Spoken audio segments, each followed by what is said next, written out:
as I speak before I go any further, and then I can just focus on just finishing up the rest of the stuff I gotta do. Uh-oh.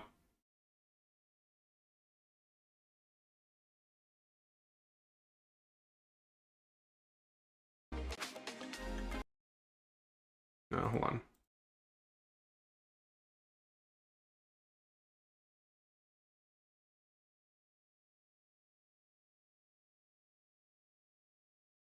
Let me see here.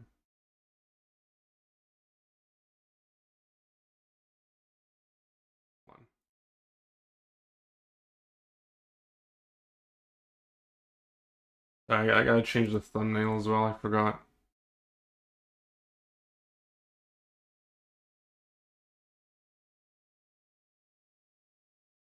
Alright. So, the plan for today is very simple, guys. The plan for today is very simple, just to get you guys up to speed, or the itinerary. So basically, I'm gonna finish NAIC Day 2, and we only have, what, maybe... Ooh, I think 2 to 4. I don't know if they did the finals on Day 2 or on the final day, but yeah, we have the semifinals and potentially the finals for Day 2. So that's 4 different series, and then the grand finals for a total of 5. So honestly, there's not that much left to go for what I have to watch. And then afterwards, I thought I would take the opportunity to kind of piggyback off of NAIC and watch the Japan tournament that happened very recently.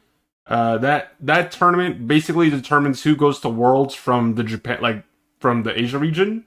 So I thought I would watch and see what those guys are up to. And then that would be pretty much it for the remainder of... In terms of Pokemon Unite competitive gameplay, these last 2 tournaments are the last things that I need to watch personally before the World Championships next... sorry, not next month, the month after. Because competitive is on basically like a 1-month break in between now, this past weekend, and Worlds. NAIC was literally the last tournament ever. So, long story short, if you did not qualify for Worlds via NAIC, you are not going to Worlds, and like there's no more opportunities left. Period. At least for the West Coast. I don't know if it's the same for the Asia regions, but that's pretty much where we're at in terms of competitive Unite. I see why you play Zard in your games now. I took a break from Ultimate Prog to climb and wanted to have fun with Mimikyu only to win a game out of frustration because we had a passive Darkrai. Yeah, I play it not... I play it not because I have fun with it. I play it because I think it's good for solo queue. But that's pretty much the only reason. I think people... I think people misunderstand. Like, I think some people think I play Charizard for fun.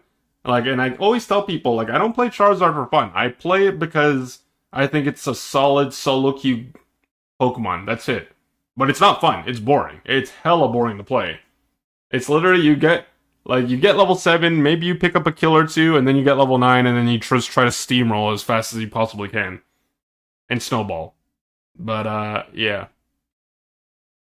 Anyways, so, we're at the semifinals, starting off Root Dignitas versus Lunex Gaming. So it should be pretty interesting to watch these matches. I think it's a best of 5 as well. So, Root Dig versus Lunex, Deep Cross, which is Slash's team, against EG, which is... NA number 2. So we got NA number 1 versus NA number 3. And then we got APAC. I still don't even have Zard X, bro. I am stuck and forced to get Zacian license. Bro, it's... The new system just ruined the game. Like, the game was already questionably bad for a lot of people. But after they made that license journey change, like, it just killed the motivation for a lot of people, especially because just because you just mentioned it right now, Zacian is literally one of the most expensive Pokemon licensed journey point wise, because it was I don't know if you remember, it was like a team captain Pokemon, like Mewtwo and like both Mewtwo's and whatever else was considered a captain back then. Yeah, for whatever reason, despite the fact that it's old Pokemon, it is literally the most expensive. It's kind of insane. Hold on.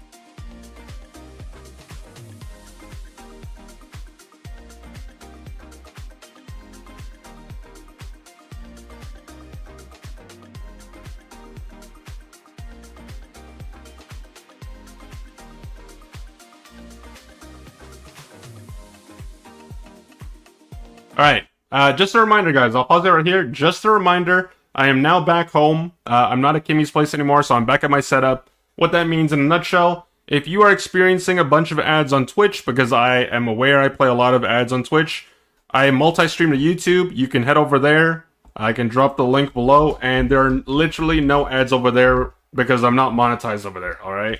So it'll be slightly delayed, but obviously if you're chatting there or if you just want to watch, you can head over there, and then it's the same thing. Alright, same thing. And I'll make sure to pin it at the top of the chat. Tiny Hunts, how's it going? Welcome to the stream. Alright. Anyways, let us continue, guys. Let us continue.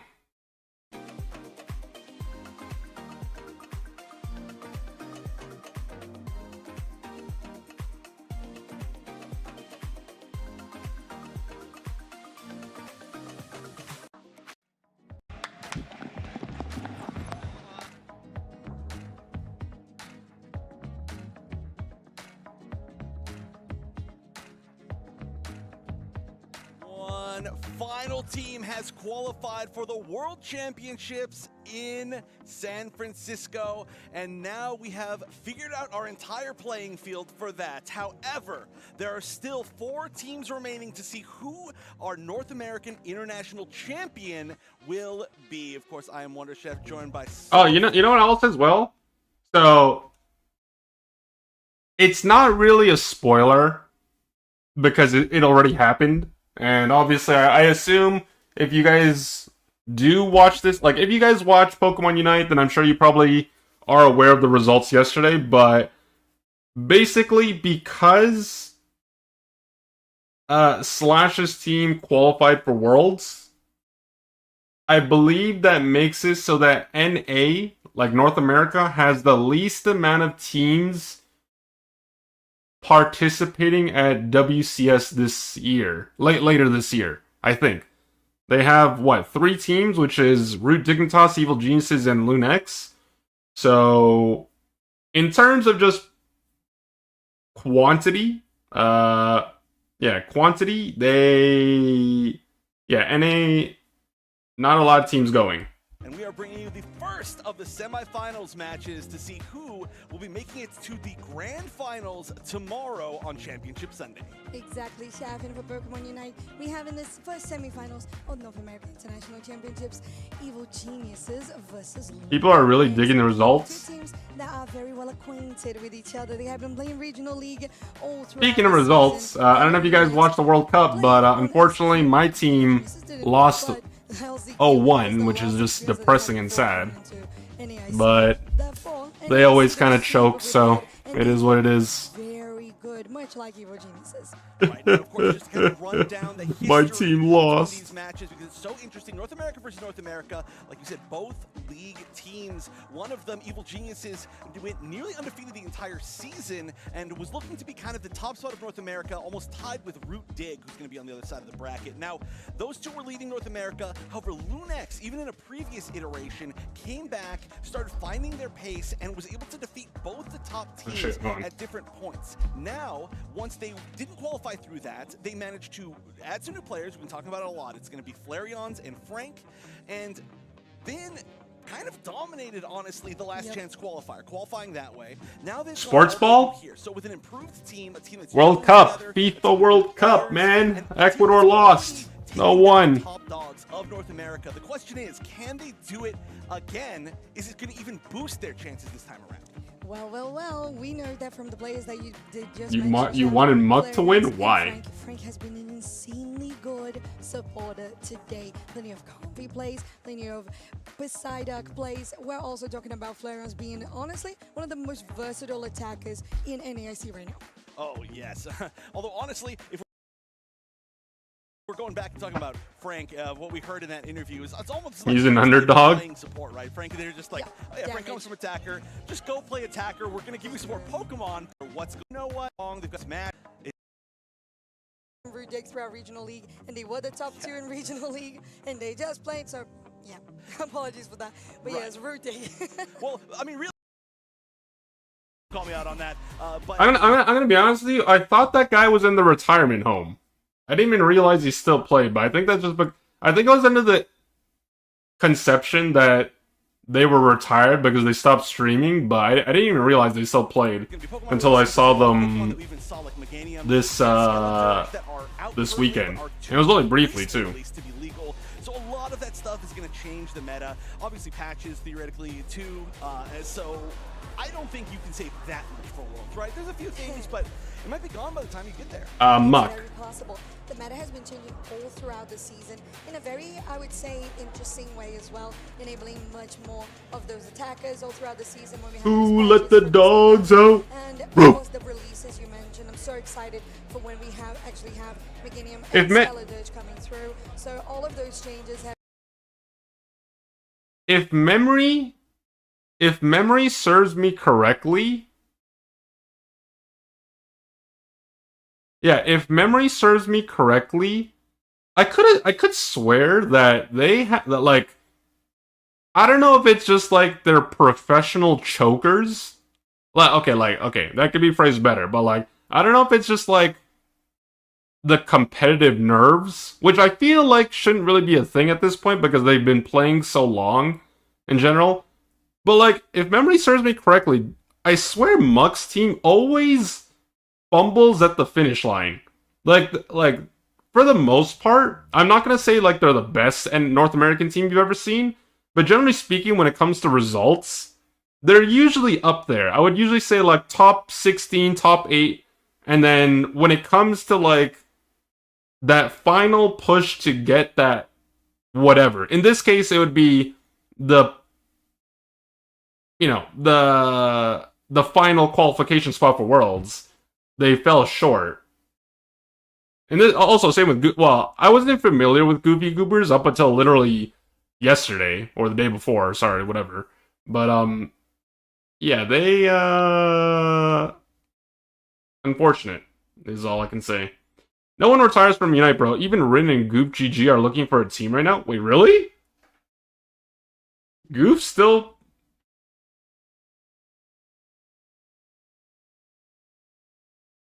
Goofy Goobers are Trio Q and Duo Q, your ELO and region.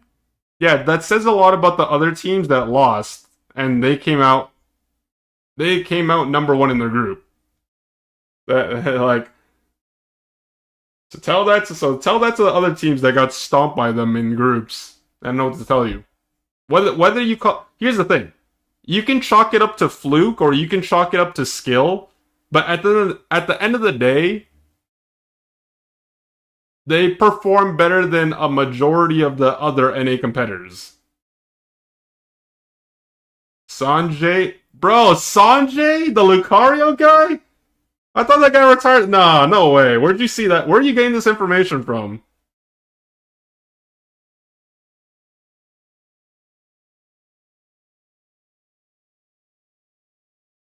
Nah, I don't believe that. You got to be memeing. Either you're memeing or you're trolling. You're like, bro, this guy's digging up names from the retirement home. Rin, Goof GG, Red Love, and Sanjay? Nah, bro. I gotta see the receipts, man.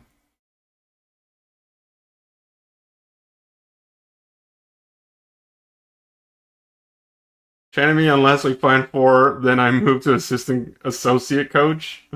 Been very, I would say, healthy for the ecosystem of UCS. Unite is the easiest game to go pro, bro. Just average 55% win rate and go on a run. Well utilize every single moment of the meta and the patches and do their very best with what is given by the actual game. Not wrong. It was okay. It was easier before. Like, I don't mean to keep pausing, but like, yeah, it was easier to be competitive in Unite before because every month was open. By the way, yeah, like, just for everyone's knowledge, if you guys don't keep up with Unite, basically this current year of Unite, they reformatted the competitive Pokemon Unite scene. So instead of having monthly qualifiers and monthly tournaments, instead they did the whole regional league thing, which heavily impacted the opportunity that people had to play competitively. Because basically, if you weren't in the league, which comprised of 8 different teams from the respective region, you had very few tournaments afterwards. You had there's EUA, like there's the regional tournament, there's EUIC, NAIC, there was the Asia Cup or whatever, if you were invited or if you qualified for that. And a couple, I think like 1 or 2 more tournaments, but the point is just like, more than half the year was basically half the year was the regional tournament, and only 8 teams got to play in that tourney. In that league. Not to mention, some of them skipped the whole process of playing for qualifiers because they got invited. Which is why Aftermath Esports will forever be the meme team of North America, because they got invited to the regional league and they didn't win a single best of series. I think they finished the league 0-14 or 0-15. Yeah, they are literally a walking meme, and then I'm pretty sure they disbanded like at the very end as well. Like they're just gone, so finito. So that's pretty much the gist of it. Root Dig is the new LG of NA? Yeah, pretty much. I mean, yeah, not wrong. After LG disbanded, Root Dig took over. Yeah, Root Dig took over LG's basically dominant spot. However, just an opinion though, I do think that if Luminosity gain, so it might not make sense just because Otter's on Root Dig right now. But hypothetically speaking, if Luminosity still had that same roster and competed this year, I still think they would be number 1, personally. Although Root Dignitas is obviously the number 1 team right now in North America, I actually think they're worse than LG was when they still existed. But that's my opinion. I'm not saying that as a fact. But yeah. Something happily. That's the job of a defender, I think. Denying things happily. So certainly a valuable asset in that factor. Are they talking to each other? Is that Flare talking to Zugra? I think it is. That's sweet. You know, they may or may not. They are. They totally are. Oh my god, love that camera work. That's great. Of course, you know, there's some history here. Of course, within this as well. Great storytelling here. Here's my opinion on Overlord. And I'll say this right now, just as like pretext, all right? I don't know Overlord. I've never interacted with Overlord. Period. Like, I've never said a word.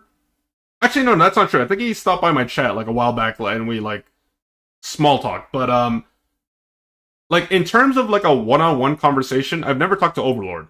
So like, don't think I'm like biased towards him or anything like that. So when it comes to Overlord, I think individually he was North America's probably best individual performer. He didn't like play perfectly every single time, but in terms of consistency, I think he was number 1. And not only that, the fact that Overlord went across, like, so after Luminosity disbanded and he went to Japan to play for Reject, the fact that he went from North America to Japan, joined a new team, and still managed to pull off a second seeding finish at the end of playoffs is insane. You also have to remember the fact that Overlord doesn't even, like, when he went to Japan, he didn't even speak Japanese to begin with. So the fact that he's able to go to North America, like, go from North America, like, dominating NA, to Japan, still come out as the number two team with minimal communication skills, is honestly great. Like, that is just, I guess, a reflection of, like, how good of a player he actually is. Or at the very least, how strong of a player he is. And I think, like,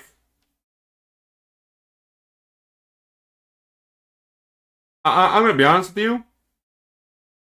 Because LG disbanded, I actually think NA as a region got weaker.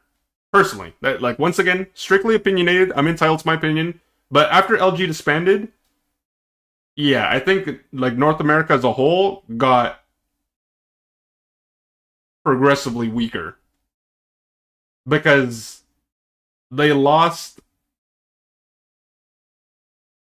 a powerhouse of a team that basically dominated the entire NA scene for, like, dominated the entire NA scene consistently,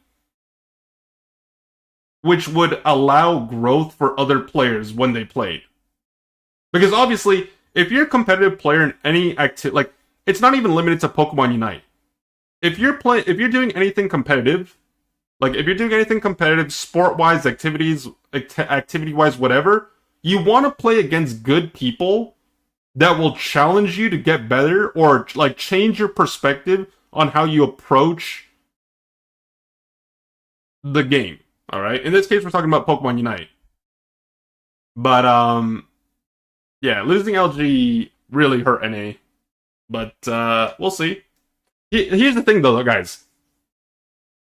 I guess the best way to kind of get an idea of how good good or bad North America really is just watch their performance this time around.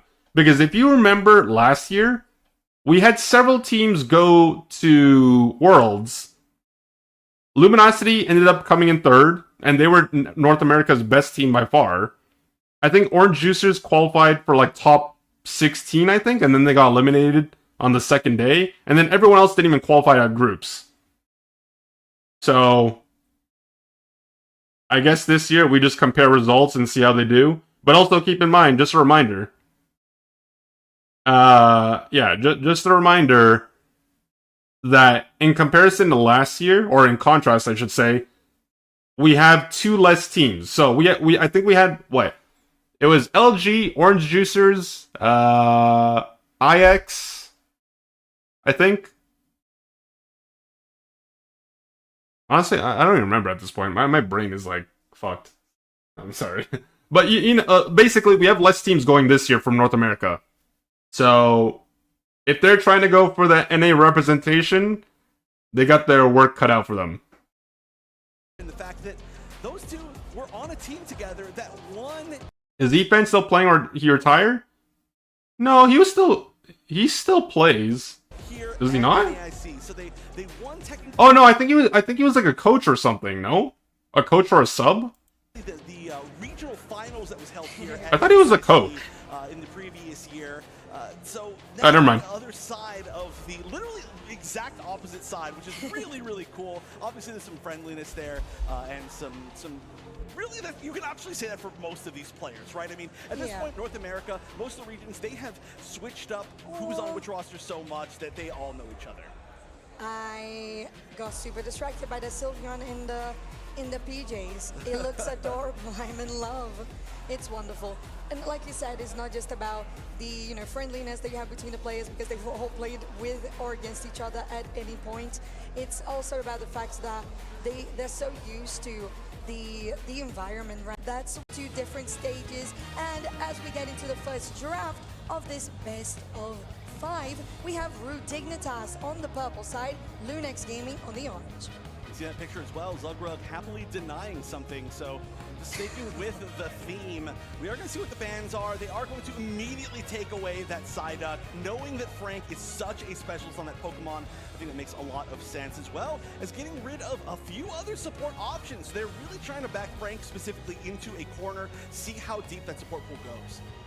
Yeah, and I would say in this regard, it would definitely lean towards the Elder Gods, but I don't think that is a pick that you go first, as Snorlax is such a reliable defender, much like the Blastoise. They took out 3 supports. We talked about Garchomp, right, in the previous series that we have been seeing Machamp and Garchomp really picked or banned, which is interesting too. We still have the likes of the Espeon available for first picks here. We saw a Surfetch very well utilized recently too in this day 2 of NEIC, and we might have a draft situation here. We will get confirmation with production if we're gonna have a draft reset, but regardless, I feel like all of these that we mentioned are options. Yeah, this exactly. There we go. Yes, we only got to catch up. They need to nerf that Crocodile? Yeah, they do. They actually do. So, when it comes to this okay, so, obviously I've watched majority of the tournament because I was watching when I was at Kimmy's place. That's why I'm starting off from where I left off, which is the semifinals. I think Typhlosion is mid. Now that I finally got to see it several times, I genuinely think Typhlosion is mid for comp. Yeah, Typhlosion's mid. Honestly, it's really not that great. For Alligator, strong. We did see it. I think I saw it twice on broadcast. So, specifically on broadcast because they didn't stream the offline matches. Yeah, yeah, for Alligator, really damn strong. I think it needs to be nerfed. Moltres is ridiculously strong as well. But also, like, the thing about Moltres as well is that number 1, I think it's strong. But number 2, it feels overwhelmingly strong because a lot of the other top laners suck now. Like, realistically, I think, people play Moltres and Zacian now. I feel like those are, like, the most, common picks, but Moltres is also banned just as much. So, I don't know. I wouldn't mind the Moltres nerf, personally, because I think it is strong. Oh yeah, sorry, I'm a champ. Yeah, I'm a champ, sorry. You're right, I kind of just slipped my mind. But, yeah, besides, like, Moltres, like, Machamp and Zacian, like, there's really not that much. Especially because, they nerf both Gyarados, they nerf Lucario, they nerf Mega Lucario to be specific. Surfetch got nerfed as well. I don't even think I've seen it played this, once this entire tournament. At least up until now. So, unless someone plays it later, I think it has I believe it has a 0% pick rate on broadcast, at least at this point. So yeah, Surfetch was honestly played a lot, but most recently, it's just fallen out of in terms of popularity and pick rate, yeah, people don't play it anymore. Every once in a while, people play Buzzwole. Buzzwole's just Buzzwole. It's still okay. It's still fine, but it's definitely fallen out of favor as well. It can still have a solid early game and mid game, but in terms of overall scaling, Buzzwole just falls off. If I had to make a comparison, by the way, I would compare Buzzwole to Mamoswine. Not directly, just similar aspect of it can do well early game, but then scaling wise, it kind of just falls off. Both of them, by the way, not just one. However, Mamoswine's early game is arguably better than Buzzwole's as well. Because as the Buzzwole, you only really do something at level 5. At least as a Swinub. It's funny because when it comes to Mamoswine, but when we're talking about Swinub specifically, I think Mamoswine's level 1 to 4 as a Swinub is better than Piloswine. I think when it evolves in a Piloswine, it actually becomes worse. And then when it evolves to Mamoswine, it gets slightly better. It might sound weird. It makes sense to me, but I actually think like Mamoswine's kind of a weird Pokemon. Also, with all the mons they're adding and buffing, they should add up the ban slot to 5. Everyone gets a ban instead of banning random shit. Yeah, so when we talk about that, I don't remember how many Pokemon are in the game right now, but I believe when there's a when there are, or when the game reaches 75 playable Pokemon, I think that would probably be a good time to start adding more bans. But also keep in mind, when it comes to competitive Unite, like half the roster is just ass. Like unless no. Like what I'm saying is like at 75, that's when you can start adding like 5 bans. But when it comes to Pokemon Unite competitive specifically, half the roster is just not even viable. Like I'm not gonna lie to you. Like you have 75 Pokemon, or like okay, you said over 80, so we have like over 80 Pokemon right now in Pokemon Unite. But like half of them you don't even see because right now they're just ass. So that's the only reason I would say like it's a little too soon for 5 bans. Like if the other Pokemon were better and you had the flexibility or the luxury to play them more often in comp, then I would say yeah, for sure. Like you could have 5 bans, but I don't know. It's like, but I would rather have if I had the choice, I would rather have Fearless Draft over 5 bans. I think Fearless Draft is so much better for forcing players to improve in this game. Like when we're talking about competitive anyways. Because then people are not allowed to just spam the same Pokemon over and over and over again.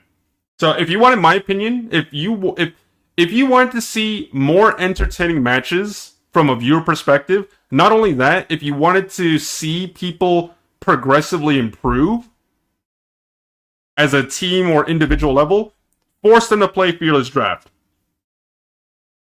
Because you also have to... The thing that kind of confuses me as well, I don't know if you guys remember, but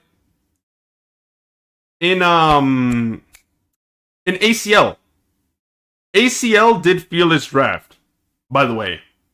And you also have to remember, they're also doing Fearless Draft on a regular basis in comparison to other regions such as LATAM, EU, North America, whatever. Like, basically all the other regions that are not Asian regions, they're still abiding by, like, the previous rules.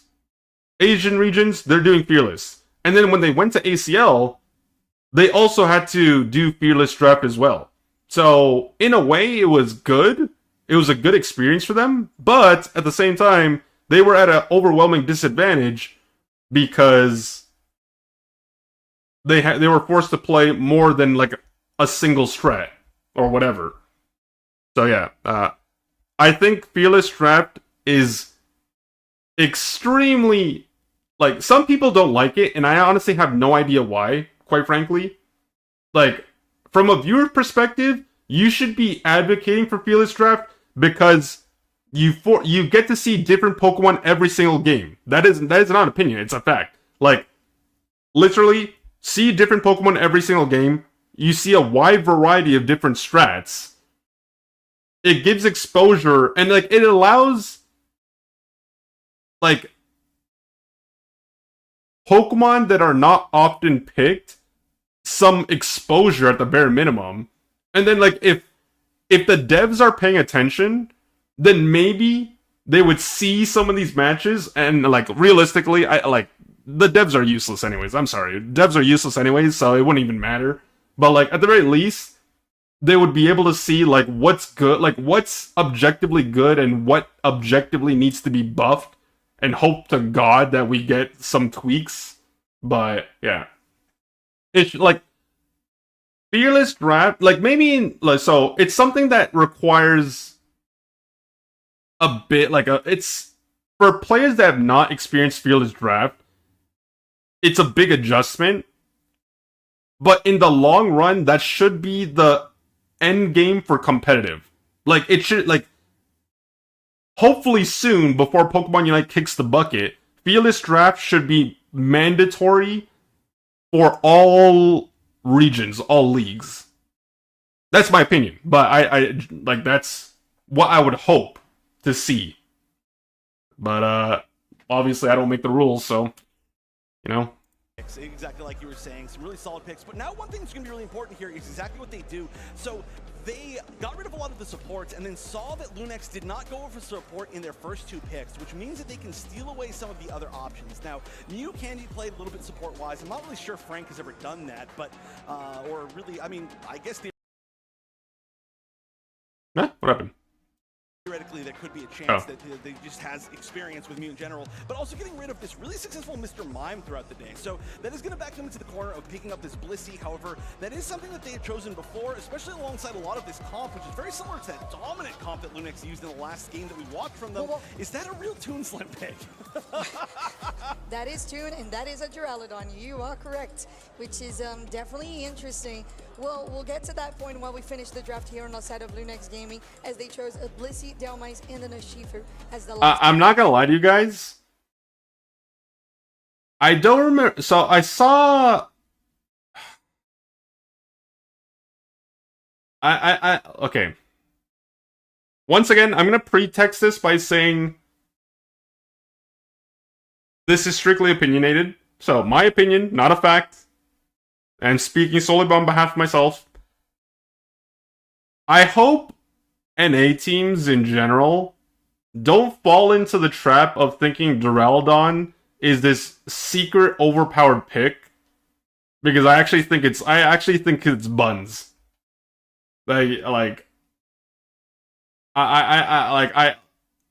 Root Dig might be trying to cook with this strat, but like if I see like so also remember guys, after Worlds, so we're officially done with competitive Pokemon Unite until Worlds. Like there's nothing else for the West. It's just Worlds in August. Like July is the break month, but yeah, unless you're talking about grassroots stuff with which I personally don't count, only because it doesn't affect competitive Unite whatever. You have World Championship Series in August, and then after that, you have the relegation tournament, which will determine which teams are going to be in the regional league in the following year, or the fall at the end of the month. I swear to God, if I see people spamming Duraludon, like I will literally go out of my way to message their coach or whoever, their analyst, and be like, "Stop being a fucking sheep and playing the shit just because you saw Rude Dig play it." That's what I'm going to do. Picks there, we haven't seen a lot of rapid strikes. There we go. Not rapid fire. Rapid strikes from Shifu, considering the muscle band. It makes sense.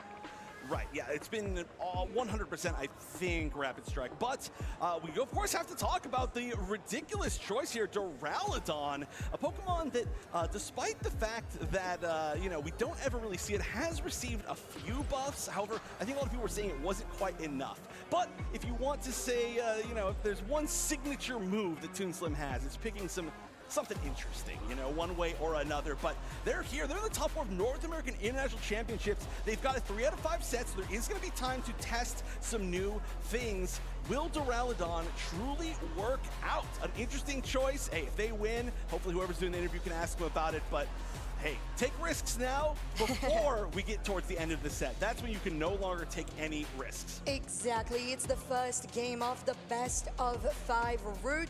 Dignitas versus Lunex Gaming in our first semifinals of the North America International Championships of Pokemon Unite. And like we mentioned, so much history in these teams in this season, so much growth and arc of the hero for Lunex Gaming, the changes they made, and just the reliability of all players on Dignitas. They haven't changed their roster at all. Oh yeah, they have been sticking together. They are so solid. It's really the unstoppable force in Lunex Gaming versus the immovable object of Root Dig. Root Dig on your left side, Lunex on the right. First game of our semifinals, best of 5. Time to test the waters. There is, I was going to say, there is a 3 people push on the top side, but that's Snorlax immediately went into an invade position, Chef, and that means that Lunex Gaming is really prepared for that, sending the Dalmais, the Chansey, and of course having the Cupfu getting the buffs themselves. There was a knockout on the Gibble. Was that it? Did I just miss that? Yeah, I think we just barely missed that. Thanks. We ended up going back to the home base. It was a pretty quick little knockout, and Gibble not usually one to be knocked out that easily, that early, but we're also seeing this huge double invade. We're going to get a Oh my KO God. on one of the defenders, a nice little nap to try to get back a little bit of health, delay a little bit more time, which is the resource you're trying to fight. Did I say double invade? I think I meant triple invade. Yeah, just... Who's the Gibble player on Lunex right now? A little bit of health, delay a little bit more time. Oh, he's not having a good game, man. Did I say double invade? I think I meant triple invade. Bro died in the top lane, comes back, like... The experience at this stage of the game is, I don't want to say it's trivial, but like it's not that much. That being said, like he's getting starved out experience-wise though. Positioning overall for the team of Root Dignitas is utilizing all the resources at any point that they need. Right, this is looking to be such an aggressive game, and honestly, there have been a lot of KOs back and forth. The biggest problem, though, is that the KOs have been really a lot on the... Bro, what is happening in this game? Support on the side of Root Dig, and then Lunex, their damage dealers have been KO'd, I think, a little bit more than that, but realistically, it's kind of been a lot of the supporters and defenders on both sides, so they're just willing to sacrifice some things, and that is not a bad strategy in Pokemon Unite. The problem is, like, when, for example, the Gibble gets taken out, well, that was great timing. That's going to be a problem. Bro, yo, this guy is like, I don't know what's going on with this guy this game, but he's like giga choking. A lot of trades back and forth, very aggressive from both teams, but I would say overall, it is still Root Dignitas coming out on top considering the 2 level 7s. There's a 2-level gap in the top lane with Zacian just free farming this lane. We haven't really been seeing Toon. I think that is Toon on the Duraludon, right? I didn't see if they switched in the end, but we haven't seen the Duraludon really fight at all so far. It's really been farming up, and it's going to be the first level 8 in the game, by the way, as I say this. Not a lot of points scored on either side either. That is going to be Toon Slimothy on that Duraludon. So when they get to their first fight, they're going to be pretty far ahead as far as level. That's scary. Also, though, maybe a really good... Yeah, that's why I don't envy playing... Hypothetically, if I was playing comp, like, that's why I don't envy junglers in competitive. Because more often than not, if you're not getting invaded on the first clear, you're probably gonna get invaded on the second clear, and that shit's just so annoying to deal with. It would be slightly different because you're playing comp, so depending on the situation, at the very least your teammates would probably rotate, but either way, it's like, it wouldn't change the fact that the experience that you're getting is less than it should normally be. It really is, but we saw a trade here where Root Dignitas did well in taking a couple of members of Lunex Gaming out, but Lunex still confirmed the bottom Reggie, and that Mew also getting out alive is pretty useful for them, so they don't lose any moments to get. I'm gonna be honest with you, I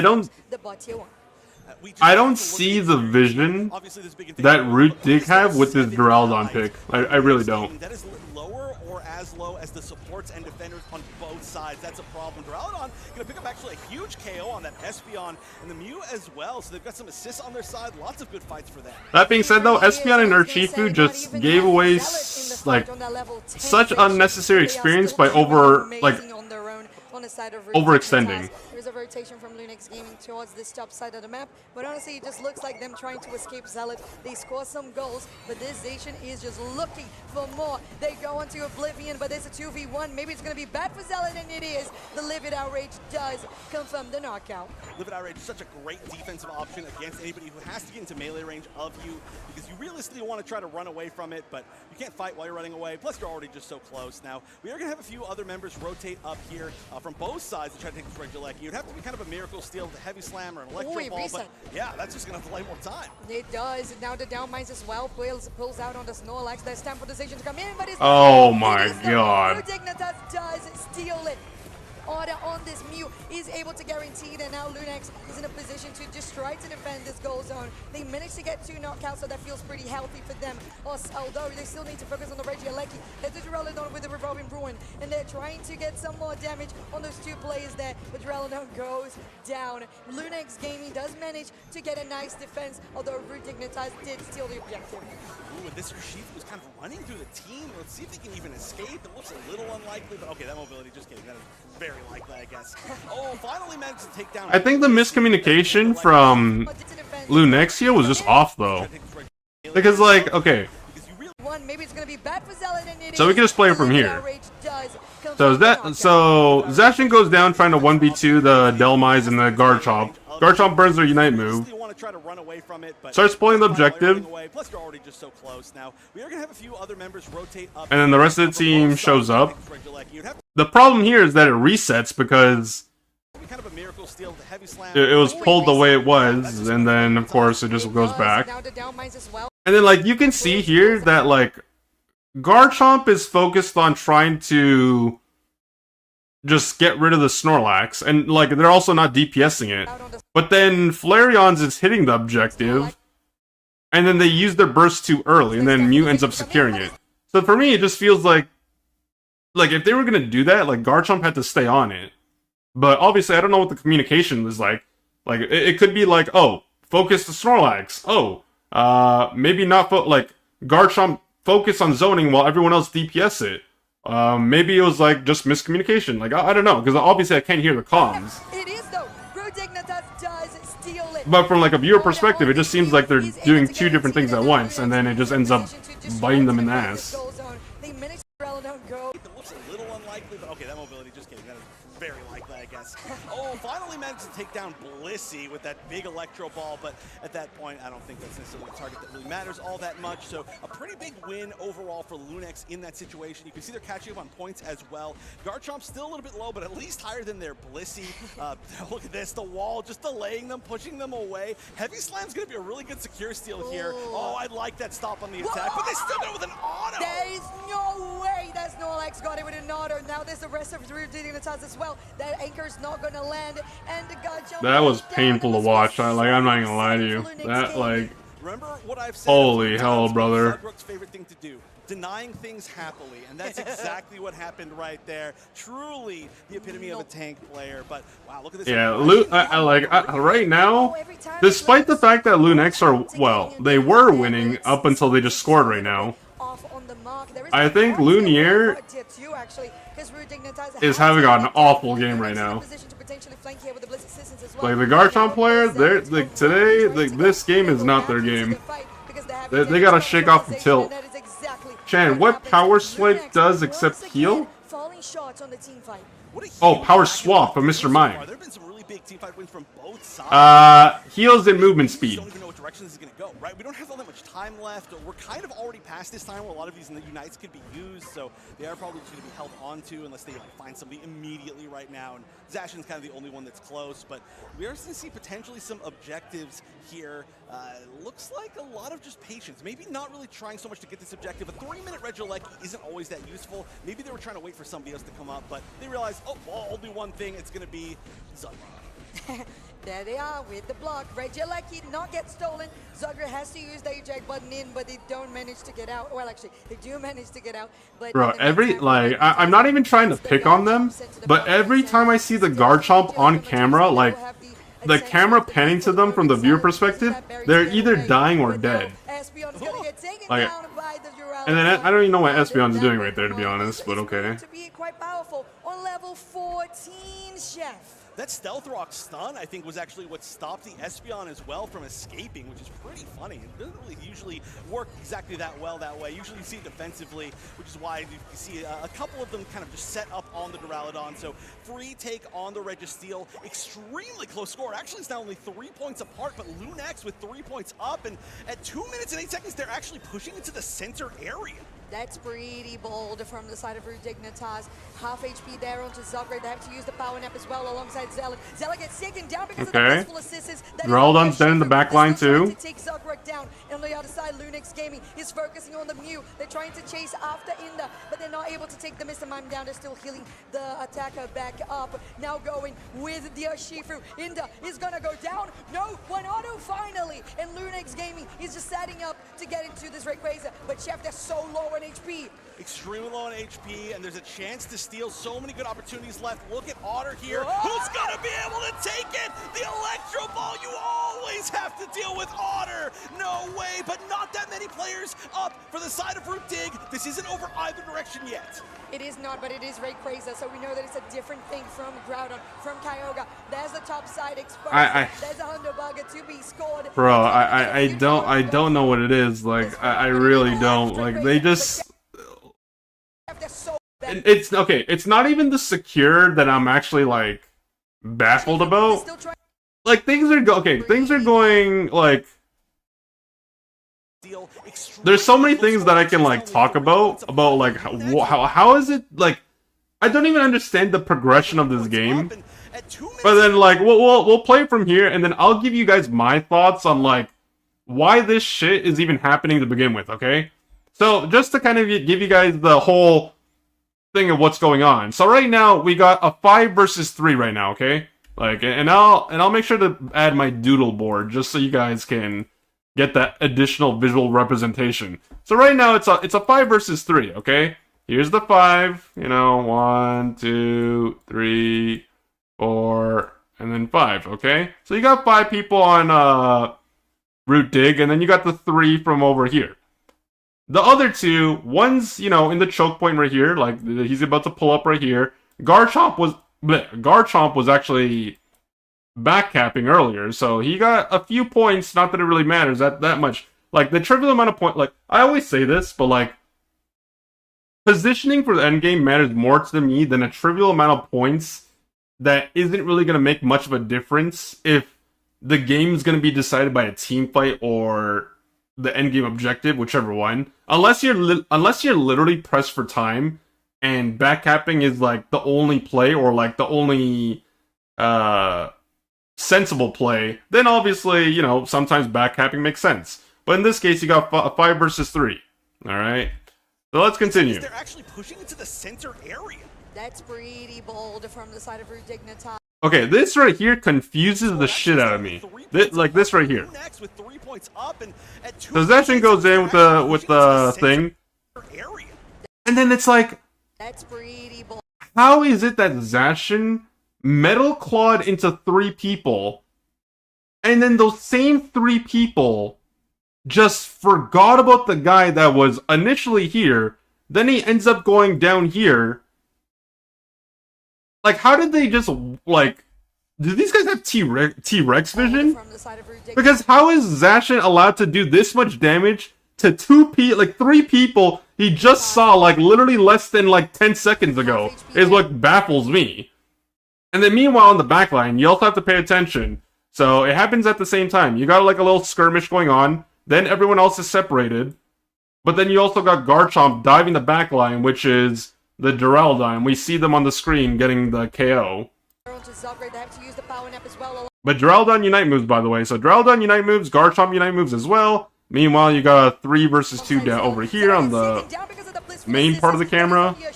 They're still trying to take Zugray down. And on the other side, Lunix Gaming is focusing on the Mew. They're trying to Garchomp goes down, but they're not able to take the Mr. Mime down. They're still healing the attacker back up. Now going with the Urshifu. Inda is gonna go down. No, one auto finally. And Lunix Gaming is just setting up to get into this Rayquaza. But Chef, they're so low on HP.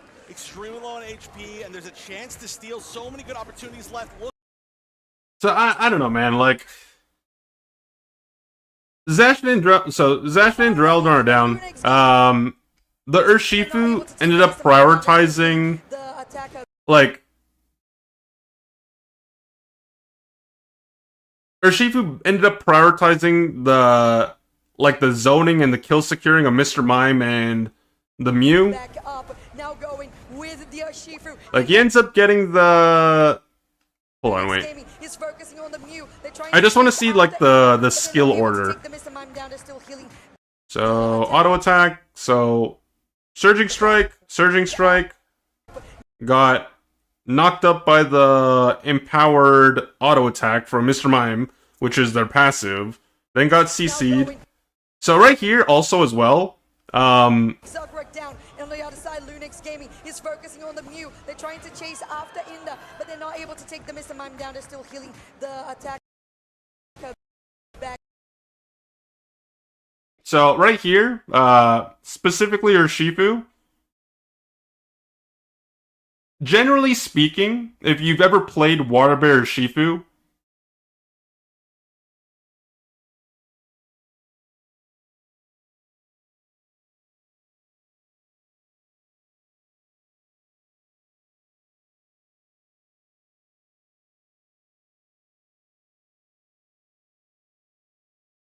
oh.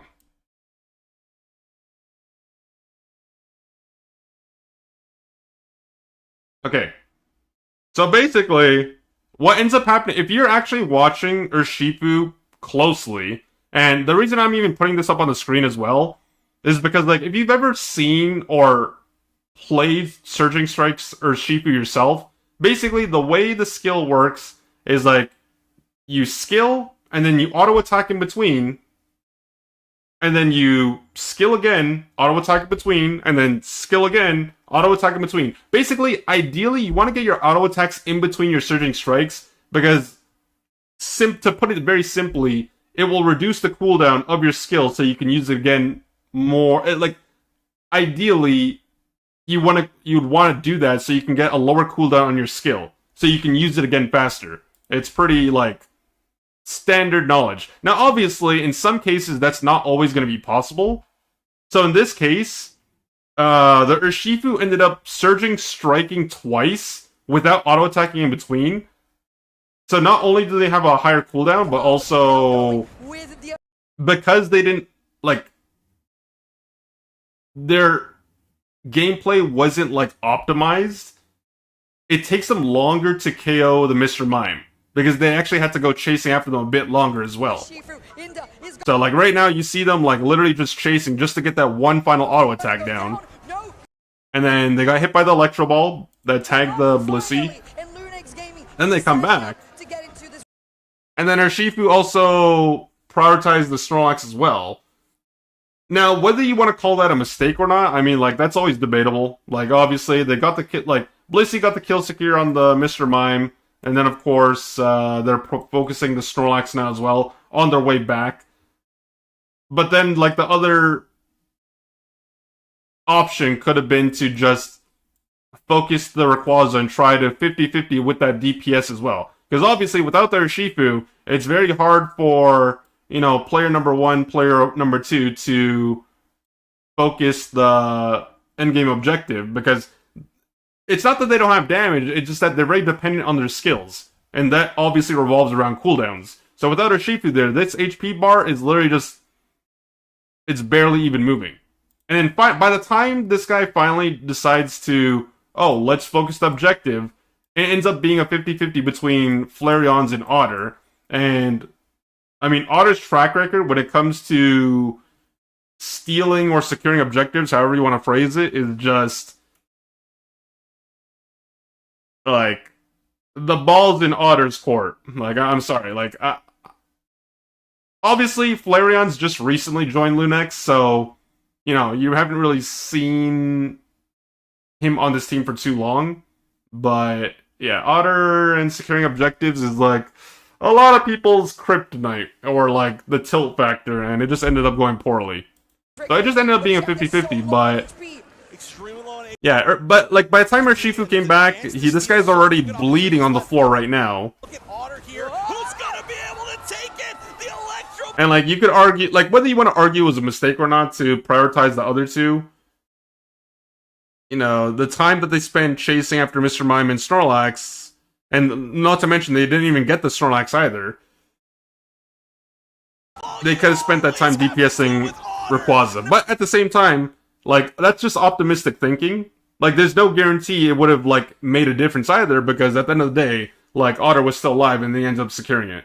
On HP, and there's a chance to steal. So many good opportunities left. Look at Otter here. Lunix Gaming, they're not able to take the Mr. Mime down. They're still healing.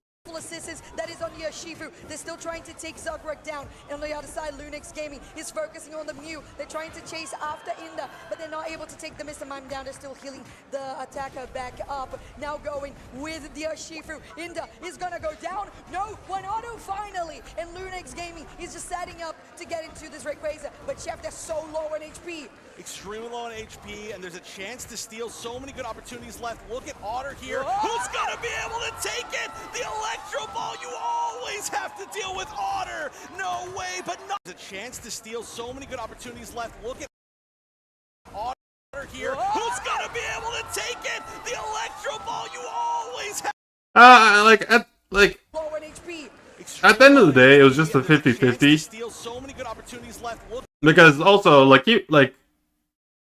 keep in mind, by the time Zugrug got in the pit and like CC'd them, the Rayquaza was already gone. But the thing that Zugrug did well was distract their Shifu from just like going into the pit. So like the fact that they wasted as much time as they did, as well as this isn't over either direction yet. Yeah, I mean, like, but it is Rayquaza, so we know that it's a different thing from a lot happened. That being said, though, I think I'm heavily of the opinion of the Duraludon didn't actually do all that much. I'm gonna be honest with you. Yeah, it was level 15, and it forced the enemy team to. Well, it forced the Garchomp to kind of unite them, but at the end of the day, like, it really didn't do all that much. There's a Hundabugger to be scored. They're actually going to get a beautiful overdone here on this one. 488 to 225. There's still the home goal zone. And Lunix Gaming, they can't really steal anything back because Rayquaza doesn't allow it. If there's one positive here, it's that all of the goal zones are gone except for the home goal zone for the side of Lunix Gaming. There's some vulnerable... Yeah, but at the same time, like, Lunix definitely could have won this game. Tier 2's on the side of Root Dig, and they only need 300. But also, a couple things overall. I think Lunier just had a really bad game. In this game specifically. I'll watch the rest of the match. I will watch the rest of the matches, but I think Lunier had a really bad game this game. And indirectly, that just makes it harder for them, because if someone's feeding, you're just allowing other people on the enemy team to kind of just free farm or just scale faster than they should. When it came to objectives in general, yeah, it didn't seem like they were on the same page for a lot of the time. Like, even in the last team fight of the game, they didn't even like play cohesively. Otter being caught out only has 1 point in pocket, but I kind of wish, one thing I did wish, or like one thing I would hope in the future when it comes to competitive Pokemon Unite. So they do this for League of Legends, just as an example, but at the end of a match, they will actually release the audio shot calling of players, like, in the replay. So, like, you know when they do, like, the highlights of a match or, like, a series? They will actually, like, get the audio of, like, the teams communicating, and they will showcase it on the replay. I don't know why they don't do it for the West, but obviously that's just a production difference. Which is just kind of sad, because that's something that you would expect to, like, something you would expect from a multi-million-dollar corporation, but they're gonna go win. They have enough points to score. They didn't have everybody, because by the time you just don't have enough time, there's no chance, and unfortunately... Cussing? Yeah, but, like, at the same time, usually cursing is generally in the rules, generally speaking. They were very, very close, but just not quite quite able to turn that back around. And obviously, I think we can all point at one specific moment there, despite an amazing team fight from Lunix Gaming. Otter. Yeah, so when it comes to like League as well, depending on what they have to adhere to a certain like player guideline or like, you know, a code of conduct, and if you end up breaking it, depending on the severity, you would just get fined. So naturally, if there were like fines in Pokemon Unite, in the world, able to steal things away. What a play, but really, what a back and forth game. I mean, so much fighting, so many swings as far as who's actually winning these fights too. Oh yeah, because if you looked at the points, who's also, if we go, did on the stage right, we'll play from here this weekend in New Orleans. Now the sides have swapped. Lunix Gaming will be your purple team having the first pick, and Root Dignitas will be your orange team in last pick.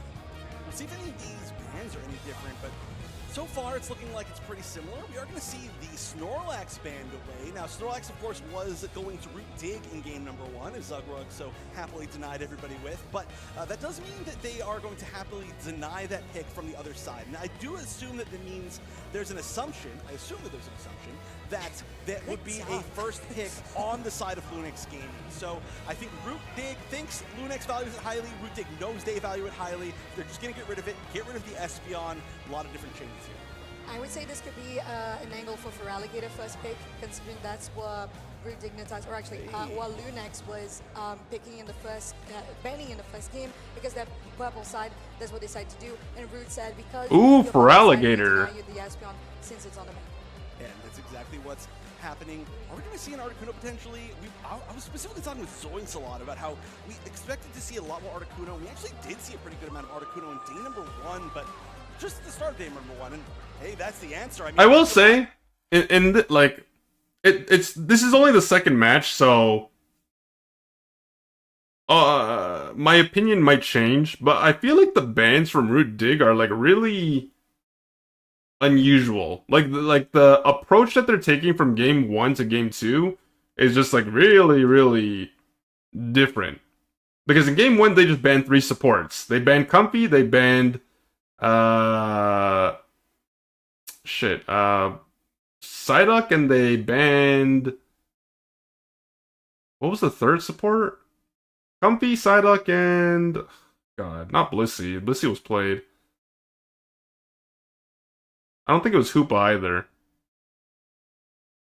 You know, I'm actually gonna go back. Give me a second. We're at 46 minutes. We're in the Hoopa, Comfy, and Psyduck. Okay, so it was thing. But this time around, they're banning Psyduck, Snorlax, and Espeon. We are going to see the Snorlax banned away. And I do value it high. Root Dignitas, or actually, while Lunix was exactly what's happening. Number 1, and hey, that's the answer. I mean, surprisingly seeing it as a first pick as well. We haven't seen an encounter. Did you miss much? No, you only went literally only one match. Even all of today. One match. So, gonna be prioritizing it. We'll see how Zug does with it. I mean, we already seen it yesterday. We have, and of course we know that when these two teams of this caliber choose any sort you missed our yapping? Yeah, there's been a lot of yapping. In their strategy. Sometimes we're just not even aware of that. Stemming from confusion and where the knowledge lies the most. Lunix Gaming with a Hoopa in the Crustal pick here. I would be happy to see something like an Inteleon alongside that, because Rock Tomb set up really well for the snipe shots or something along the lines of an Espeon, while Root Dignitas goes for the Machamp that has been constantly banned as well, plus the Blissey again. Now, one thing that we got to look at as being very different from last game is obviously Frank was banned with multiple support bans last game, and now this time he's going to have the Hoopa pretty freely. Still not going to be allowed the Psyduck, which is, I think, a great choice from Root Dig, but they are not going to be just trying to control the support line as much, and they actually took the Blissey that Lunix game. Is Muscle Band good on Articuno? What's that for? They didn't want it, so usually I wait to see if it's their final item. Similar in the Sniper, maybe not going to be these single shots, but Duraludon again? So good at aiming. Metagross and Rhydon. True, and we have a repeat pick as well with that Duraludon. That honestly did really, really well. So if they do keep the Muscle Band, I think the only thing I can really think of is stealth rock, like to increase the frequency at which you apply your stacks for the freeze. Area of effect as well. I am so happy to see Metagross being picked as it has been, Chef, because it has been just an interesting way that people have been approaching. That's the only fights. Like the obvious thing is the attack speed, but it's mainly I would imagine it's just for like prior, like instead of like using a different item, they just want to maximize applying their ice stacks for freeze. It was looking pretty good, but Root Dig did honestly lose kind of that last fight until. Well, you can do them both. That's the thing. So it's kind of hard to say. Like you can apply stacks with your skills, but you can also do it with your auto attacks. I'm glad that we're getting to see it again. It's kind of like also, lane pressure as well. So when it comes to Articuno, honestly I find it similar to something like Zapdos and like Eldegoss, for example. Like Eldegoss, some people run Muscle Band on Eldegoss just for auto attack pressure in the lane, just to be annoying. So I imagine it would be similar to that when it comes to playing Articuno. Not only that, but because Articuno is a defender, and it just has so much inherent bulk, you can be a nuisance with less risk, because in the early game, it's very unlikely that people are going to kill you in like a 1v1, 2v2, unless you're just misplaying significantly. Kind of weird, unique choice. I am thinking, honestly, the only... Blue Next without a team uniform? I thought they had a team uniform, no? They won that fight was because Otto was still on a respawn. I don't know much about the esports org Blue Next to begin with. So maybe they don't. I don't know. Oh yeah, no, you're right. You're right. I don't know. We see a couple of repeat picks, and me interested in the Beldum and an Invade Articuno. Invade Articuno, that's a really interesting choice. Not that it's a weird role to invade or anything like that, but I just don't have enough experience watching Invade Articunos, and we are not going to get any this time either, maybe. Of course, a very, very strong Pokemon right at the early level is going to be Rock Tombing a lot just to try and make sure this Articuno does not get a chance to even get close to that center area. So just denied a little bit, and that's all it's going to take. So we'll see a pretty more honest leveling system this time around. Yeah, already much calmer in regards to early trades, and I feel like it might be a little bit of the nature of what we have here with Articuno, not going to be as aggressive in that regard. But on the other side, Lunix Gaming has decided, yeah, we have to get the Metagross online, we have to get the Feraligatr online, quite a lot of resources, and they're trying to find them right now, forcing out eject buttons away from Root Dignitas, a good Rock Tomb to send the Articuno from Root Dignitas on the opposite direction of the map. Right, they're going to be pushing down pretty far here. We'll see how much they can actually get. It looks like they're actually punished pretty strong. Oh my god, Celestial tunneled so hard on Duraludon. Not only that, like, yeah, like, they tried so hard to get that Duraludon, and not only did they, like, react late, so, like, it starts from here, by the way. Get the Metagross online, we have to. So, initially, it looked very good for Lunex. Like, Duraludon gets really low. They're forced to use a eject button. Okay, like, that's a small W. You can take that and probably just leave. But instead, he tried to commit and go for the kill secure. Still chasing, by the way. And then because they used their eject button to try to go for that play, and on top of that, they missed their skill. All their skills.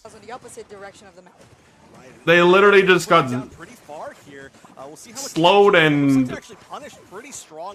punished. All these range damage deals are just too much, even for these tanks. I mean, look at this. Crustle getting melted. That being said, though, if you guys pay attention, in the top lane, the Feraligatr seems to be the saving grace because they managed to pick up a kill in the 2 versus 1, which is very good.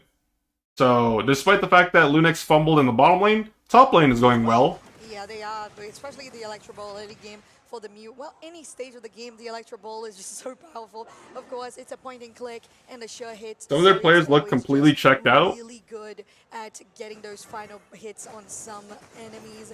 Now, with that central area this time around being Game 2 and Kyogre, we know that Reggie Drago is going to be a point of contention. Right, or well, theoretically it will exist, right? I mean, it's really interesting how these teams decide to ignore it a whole lot of the time, but then some teams like really prioritize it. A lot of times too, it's kind of just an excuse to fight, which looks like might be the case at this exact moment. Ooh, another kill for Feraligatr in the top lane. But hey, maybe Flareons can save Crustle dies in the 2 versus 1. Right now, unfortunately, there for Dignitas, or actually for Lunex Gaming, they did have that Crustle getting taken down, and Rudig is still doing pretty well in controlling the area around here. Forced out Flareons also away from the bot side and guaranteeing that they were going to have even more EXP on the hands of that Duraludon. And they're going to be really aggressive with that Duraludon. That Duraludon's really far forward. It is, by the way, going to be Flash Cannon Duraludon. I love Flash Cannon. It's very fun, but we'll see if they can actually get much mileage out of it. They're not getting damaged that much as Zugrock's going to be pushing forward. Yeah, Dignitas all over this pad. They have enough to... Oh, here comes Feraligatr. With a perfect overdunk whenever they do so. That's going to be the Blissey getting taken down from the side of Lunex Gaming. So that at least they have something to come back to. Holy damage. Down here, Rudig losing 3 members in this exchange. So, looking at Lunier between Game 1 and Game 2, the contrast is night and day, by the way. Like, he was having a terrible Game 1, but Game 2, he's popping off. This time around, it was the first pick for Alligator, getting some solo kills, getting kills in group settings, rotates early, and is able to salvage the bottom lane, and propel them ahead as well. We'll see. Duraludon is there. There's the Flash Cannon. Holy damage! Bro, that's 2 skills right there. Look at this. Okay, well, like, literally, this guy had a shield, by the way. Like, I don't know if it timed out or if they took damage, but literally, skill 1, skill 2. 2 skills, 100 to 0 Duraludon. Holy hell, brother. The steel does bend, as now the Mystical Mirage has to be popped by Mew. That manages to escape for at least a little bit, getting close to that zone. They're going to be safe. That was crazy damage from Lunex. That is guaranteeing the top Regieleki. Orange team is scared and squishy. Barely escaped, by the way, Otter, with a nice stuff. Whoa, interesting time to use this Unite. Maybe we'll see how many people they can actually... Oh no, oh no! Is here as well. Yeah, it's looking like it's a pretty tough spot for Dignitas as they're going really close, really low on HP. Bright Future Meteor Storm there from Lunex Gaming. Just honestly to try to finish them off, but Rudig going back to pad, they were healthy enough and they escaped. Ooh, yeah, that was an interesting round, but on. Reggie Rock as we speak. They're going to be safe. That was crazy damage from Lunex. That is guaranteeing the top Regieleki, or Reggie Rock as well. Yeah, this right here is definitely just a severe misplay, by the way. Like, I get the Regieleki went in, but like running it down when you're like, this guy's so far ahead in terms of levels compared to the enemy team. Like, on average, there's a 2-level difference. Like, one level difference between Duraludon, 2 to 3 levels between everyone else. Running it down for a 20-point score in front of 3 people so you score 20 points, you get a little minuscule bit of experience, but the trade-off is you give up so much experience to the enemy team that it's just not worth it. So let's see, level 7, level 8. Maybe we'll see how many people they can actually... You see the experience that everyone just got from that 1 kill? Duraludon goes to level 10, Machoke goes to level 8, Blissey goes to level 9, and that's literally just off Feraligatr. It's not like anyone else is dead. To me, that is just a huge blunder, and a huge throw in terms of momentum coming from Feraligatr. Like, up until this point, they were doing extremely well. Like, no complaints whatsoever. They were... they were winning 2v1, they were winning 1v1, they're winning 2v1, they rotated, they allowed their team to catch up by taking advantage of their early game power spike, then they get the objective, they score, they go back top lane, like, whatever, but then they got carried away, they got overzealous, and then they kind of fumbled here. The entire team, basically, Rudig is here as well. Yeah, it's looking like it's a pretty tough spot for Dignitas as they're going really close, really low on HP. Bright Future Meteor Storm there from Lunex Gaming. Just Russell also honestly goes to try down, to finish them off, but but coming back to pad, they were healthy enough and they escaped. that death means a that little was, bit less just an because interesting they're little challenge. lower I level. like that, a very aggressive way to use a Hoopa Unite, but they didn't, really for like how committal that was, nobody really got knocked out. So it's kind of a little bit funny. I like that everybody was like, oh, nope, never mind. All right, whatever, we tried. Let's just get out of here. They are going to be regrouping, pushing up top. There's not a whole lot to fight for, but they're there. Yeah, Articuno having to use that Unite move there. They are going to be in a good position for Dignitas to at least take the Hooper down, forcing this top side goal, but they don't know the Crustal is there. They're going to get a nice Rock Tomb, set them out in place. Ooh, not a great Machamp Unite, I will say that. From the side of Dignitas, or actually, yeah, from Dignitas? No, it was from Lunex Gaming. And they immediately got taken down, unfortunately, there for them. Dignitas has the Feraligatr cornered, and they are going to get a 3 KO streak for Otter and the Mute. Nice little turnaround. It seems like they've been not doing all that well in some of the fights. That's the way I'm going to put it. We do have some pretty decent levels. It's not like they are completely run out of this game, but they've lost a lot of points. I mean, they're down by, what, 150-ish. They have lost a lot of their goal zones, with both Tier 1s still being up for Lunex Gaming. So they're just in a tough positioning battle, and we're only barely halfway through this game, so still plenty of time to try to make a comeback. But losing both your Tier 1s makes it a pretty tough situation. Feraligatr just hit level 11. Like the overall experience they had, it kind of stagnated significantly. Considering that a good majority of the enemy team is, well, 2 of them are ahead in terms of levels. One of them is tied. They have to use the revolving ruin here from the side of Dignitas, and they managed to take the Metagross down. Yeah, I don't know what's... Also the reason that Do I have Feraligatr on my counts? No, I don't. There hasn't really come to that much damage. Yeah. Oh, are they going to get this full dunk in? There's a chance this Crustle gets here in 49? time. No. We got a 49-point overcap on the side of Duraludon, which is huge, by the way. Dunk, and I mean, some of the first points really that we're seeing coming from. Like, well, number 1, getting experience on your carry is obviously a good thing, but number 2, getting the highest point overcap pre the 2-minute mark is huge, unless you're playing something like a Phalanx or whatever. And that is amazing for Lunex Gaming, as they can keep on chasing for the Duraludon to take it down. 2 KO streak for Celeste, as now Lunex can go on pad. Ooh, this is going to be a lot. Let's see what the overdunk could actually be. Maybe there could have been a little It's really unfortunate because Machamp has only used 1 Unite move this entire game. And like that one time United, they kind of fumbled. They didn't really hit anyone that was much of a priority. Probably not all that much more scoring unless we see Root Dig try to make one big push to lessen, I guess, their point deficit. But at this point, I'm not sure if they really have that kind of maybe mobility to be able to try and even do that. They might just be setting up for the final stretch really early. The only other thing they can do, I guess, is try to quick burn down this basement, Reggie.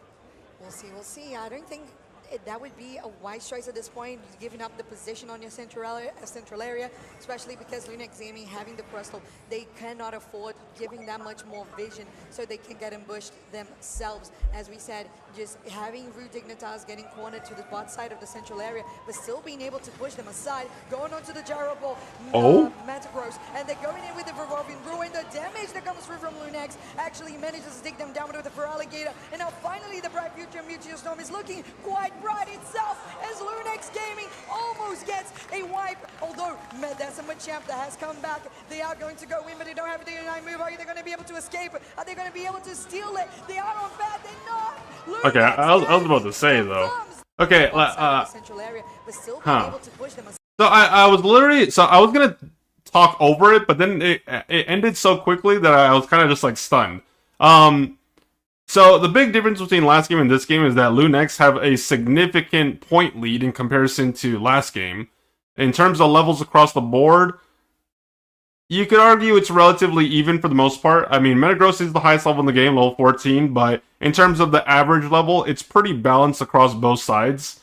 Giving that much more vision so they can get ambushed. Yeah, Dignitas are trying to get their foot in the door. They're trying to posture around the endgame objective. Machamp gets a Metagross, and they're going in with the revolving ruin. The damage that comes through from Lunex actually manages to take them down with the Ferrari. Yeah, Machamp gets a decent Unite move off. Like, they take the initiative, they go for the engage, they get 2 in the Unite move. Metagross down. Metagross goes down pretty much instantly and doesn't get the Unite move. And they're going in with the revolving ruin. Crustal's able to pop their Unite move and stall and stun. But then the biggest issue is the fact that Feraligatr, like, while all this is going on, Feraligatr waterfalls into 2 of them. Duraludon has their heavy metal passive, so they don't get knocked up as well. Blissey unites them.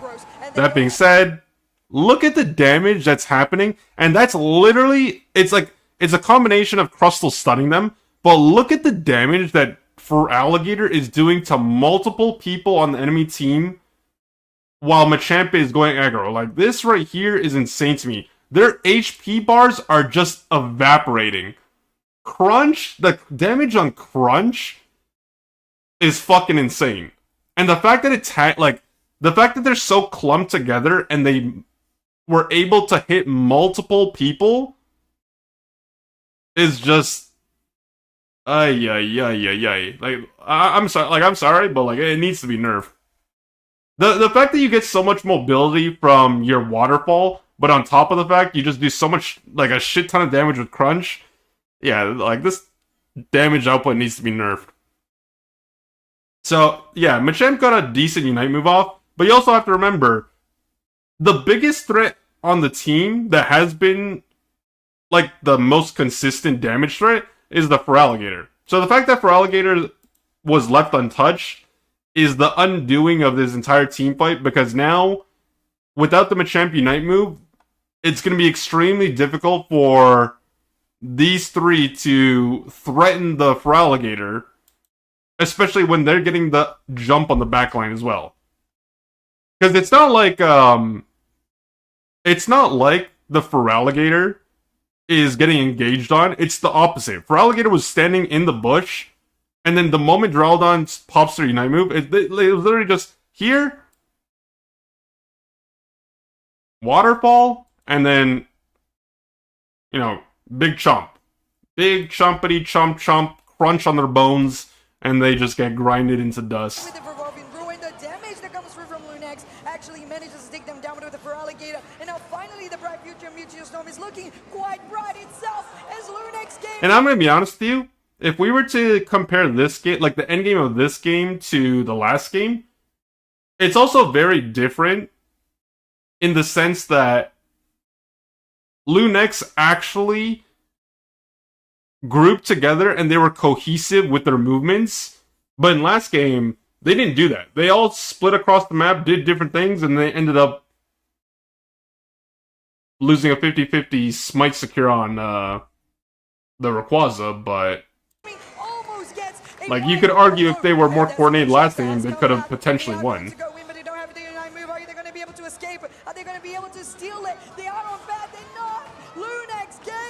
If Machamp would have stolen that, the guy next to your face would have blown a gasket. Next to my face? Hold on. Oh, you're talking about Flareons. Oh, you know what? I forgot my camera was here. Hold on. I should probably, you guys get Tiny Chan. Some points going in finally. That goal zone's getting broken. Minute and 30 seconds left. They've got to be careful not to give away too many buffs. And I guess this game could be used as an example as to why Feraligatr has been either banned or picked consistently, because this shit is so annoying to deal with. And there's a lot of damage from this Metagross. Lunex Gaming is able to continue that push and really solidify that there's no way for Root Dignitas to come back. And at this point, yeah, I do really think it's going to be nearly impossible for this. Okay, let's move on. Game number 3. We had in game 2, and the men's are looking slightly similar with the addition of a Latias that we actually saw. Okay, I imagine Feraligatr first pick here. That would be my guess. The previous series, however, didn't necessarily win, so that is going to be interesting as a final ban of the game. I wonder if that's intentional, if there's something that we just don't know about. Yeah, Feraligatr first pick. It looks like they're continuing to draft, and the Feraligatr being the first pick is going to be a repeat of the last game that we saw. Not surprising, that is a very strong Pokemon right now. But what will we change on the other side? Yes, I do feel like you have to do this. You have to take the duck away from Frank one way or another. It's not banned out, so they pick it instead, giving that to Inder, and that makes a lot of sense. Otter as well on the mute. Exactly, and it's also because of the fact that when you see the Aspen on the bench for Root Dignitas, you know that they're going to get the Mew for themselves because Flareon's is such a big Espeon player, and they need to take the opportunity to go from Mew. Damn, this is a bulky-ass team from Lunex right here. At the moment, Lunex Gaming with a Blastoise plus the Feraligatr, now with a Moltres added to the scene, which is one of the different picks that was coming through on Game 2. There was a ban for Moltres from Lunex, now they pick it. Moltres has been extremely powerful over the course of this weekend and also just basically ever since it's released, which is not that long ago, honestly, one of the newer Pokemon, but that's going to be a very scary choice. I'm curious if that's actually going to stay on Celeste. That would be a really interesting player to play the Moltres, but there obviously are some chances to switch things around, and we'll see what they choose. The Crustle has been looking quite strong. We did get to see some nice plays from it, and the Mimikyu is a... Whoa, okay, hold on a minute. Not talking about the Mimikyu, there's a different one. Well, I'm not a fan of the Sableye pick here, for sure. Myself and Kelly from this previous series, and that is the actual pick on your screen right now. Yeah, just, like, I'm not gonna lie to you. I think the team comp was going well. The Sableye, I don't like. So quite a lot of good momentum that can be built by this team in the early game. So, of course, some pretty good picks on both sides, but we got to talk about this. Frank on the Sableye is not a pick that I've... Personally, I would have liked to have seen either an Alcremie or a Blissey here, personally. If you wanted to go for more synergy for like team fighting, or like just like individual playmaking, a Comfy also could have worked as well. Mainly because like up until the Sableye pick, they already showed more than half their team comp, which was relatively low damage before the Sableye was locked in. So having more sustain would have been nice. But I mean, we'll see. And then Dignitas ended up rounding up their team with Mimikyu and Leafeon. I guess for anybody who hasn't really seen it, it's a very disruptive Pokemon. It does tend to invade a lot. It roams, it becomes invisible, it can knock Eos... Leafeon's entire performance is just going to depend on the early game.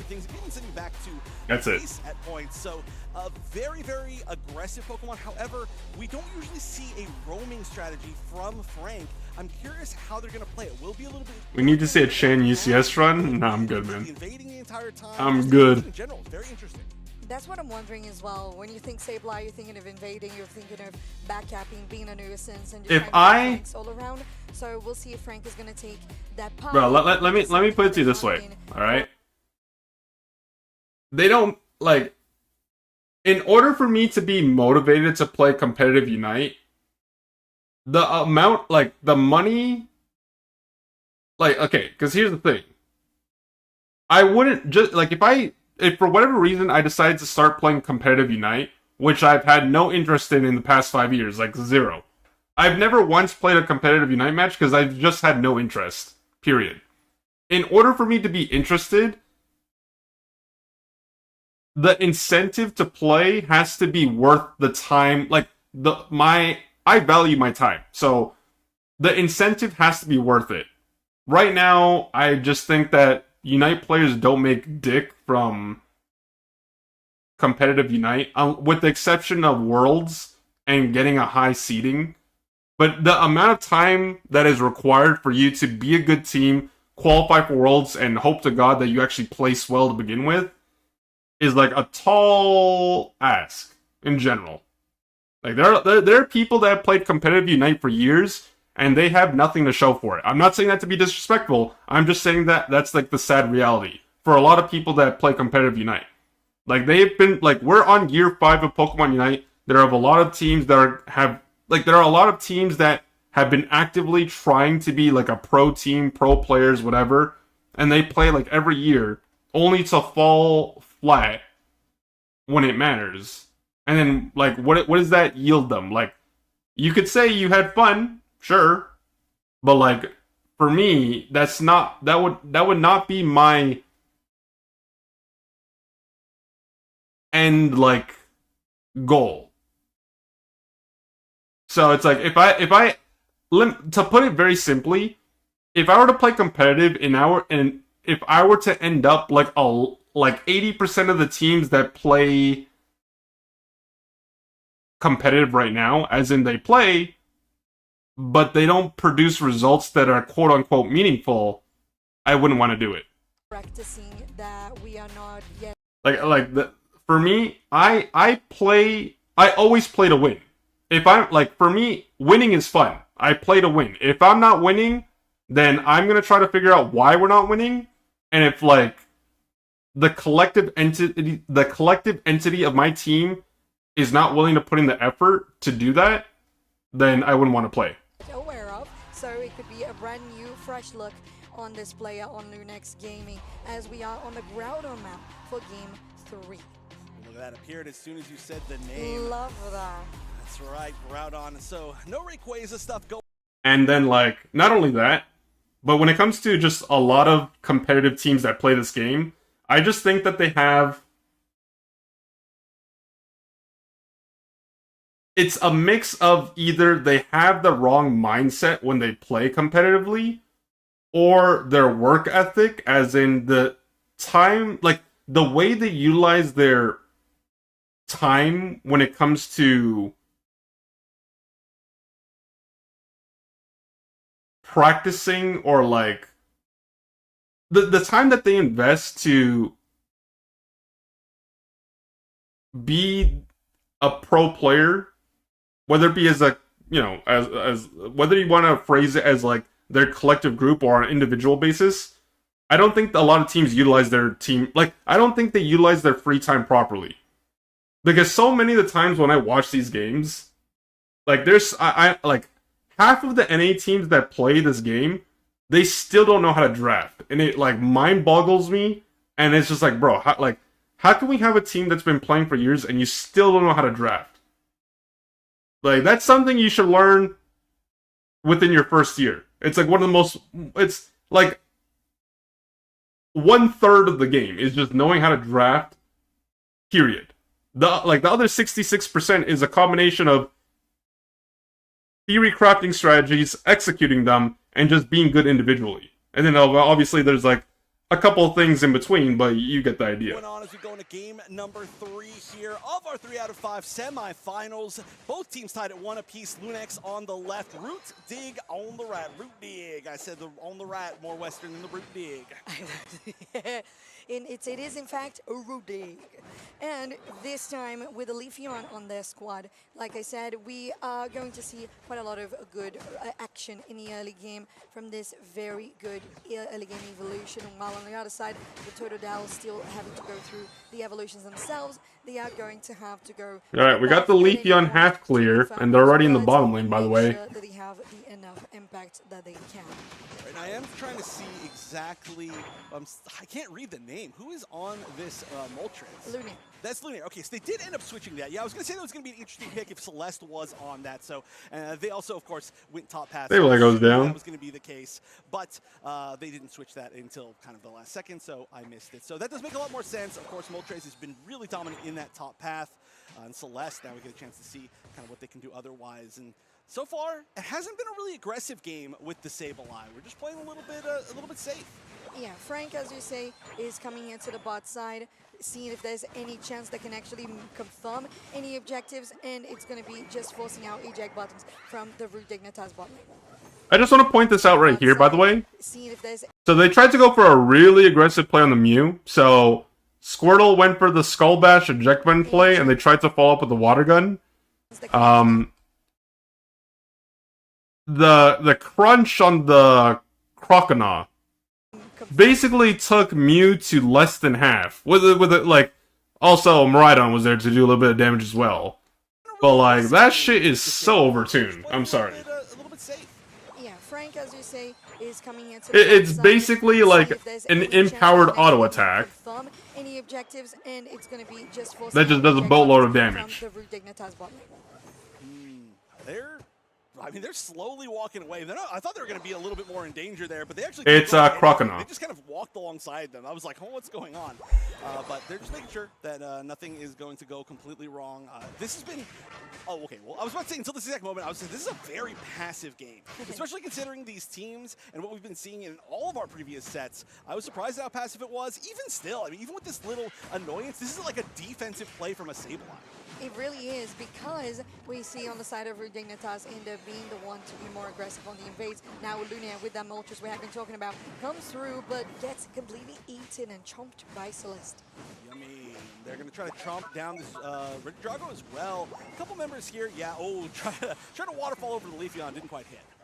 Yeah, it was close, although there's an attempt here by Lunia to go through, but the Oh, good stun from Sableye, huge. Although the knockouts will guarantee that Lunia survives for a little bit longer, there is Zealot with the Trick Room and the Mimikyu. Yet another eject button there, now from Flareon's. Okay, it was going good up until that happened. Oh my god. I feel like every time that we see Mimikyu, we just That's really bad. That is really, really, really bad.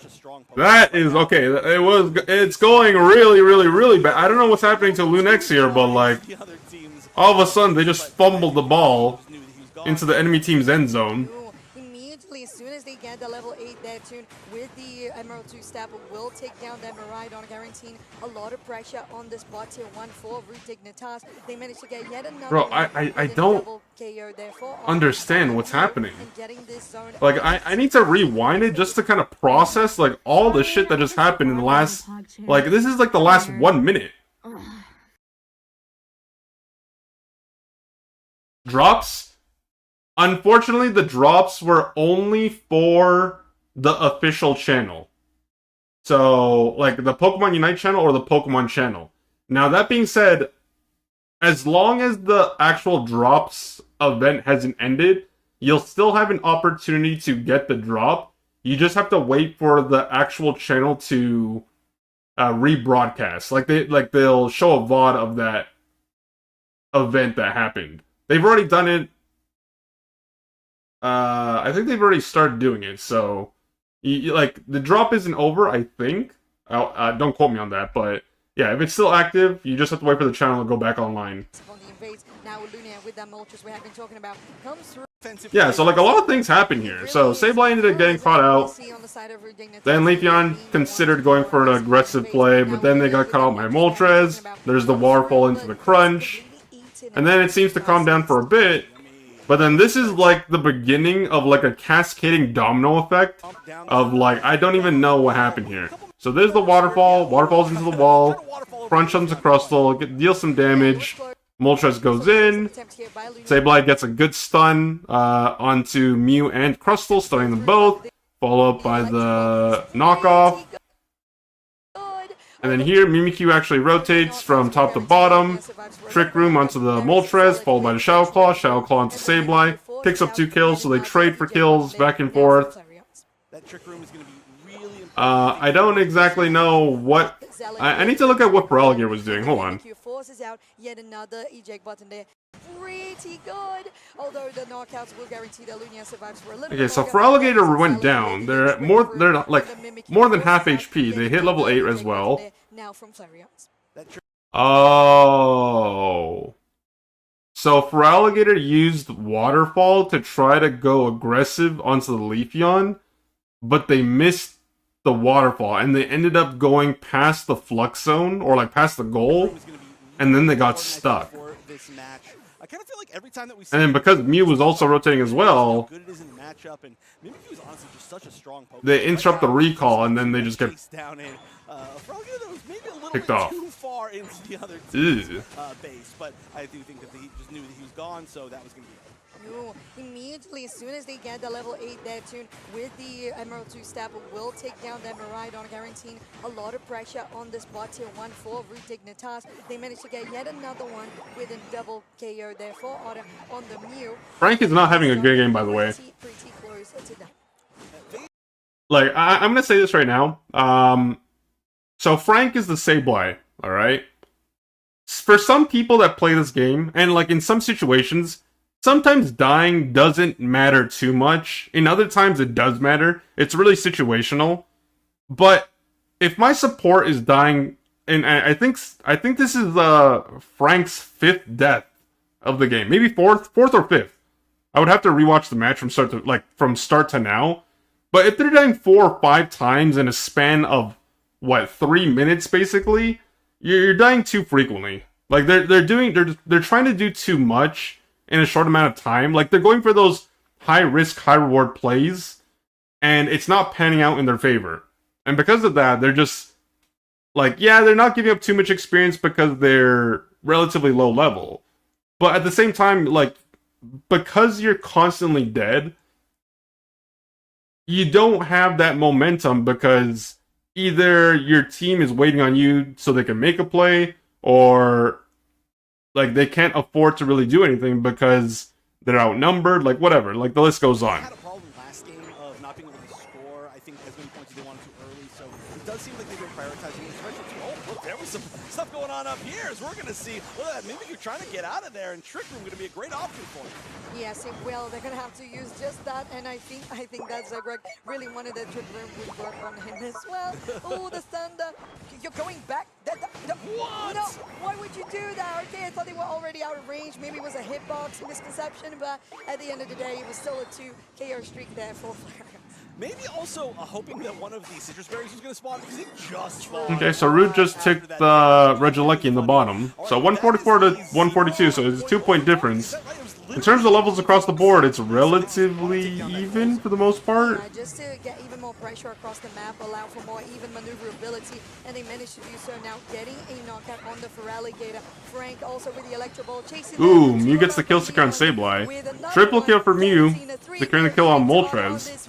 Make it a 4. Give them the 4. No, why would you do that, Zobro? Yeah, once He again, happily denies things. It's That true. is what he does. Oh my, how could I forget, Chef? Yep. they're just playing super aggro right now. At least Zugrug will be happy about that. No, a lot of experience though, going to a lot of the attackers now on the side of Root Dig. There was some pretty good fights overall, and right now a weird little fight. The Sableye trying to fight the Crustle, who's very low on life, and realizing it's maybe not going to come into play. And so far, I do have to take a look at kind of the state of the game. And usually, when you have a Sableye, you want to be ahead a lot in points, or have been able to really shut down a lot of the levels of the other side.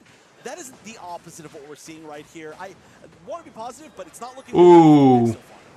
Yeah, it's a pretty tricky situation for them. Rambo 2-stab immediately taking down that Moltres. Wow. Going back to pad. They don't want to overexpose themselves too much. Although in the there with a nice side kick will get Oblivion into a bad position. Although surfing away another Wow, side wow, kick. wow. Oh my god. So this right here, And usually when you have a Sableye, they tried to go for the aggressive play. So initially, it looks okay because Lunex are collectively making the decision to go bottom lane. They're going for that collective push. They have the slight numbers advantage. have been able to really shut down a lot of the levels.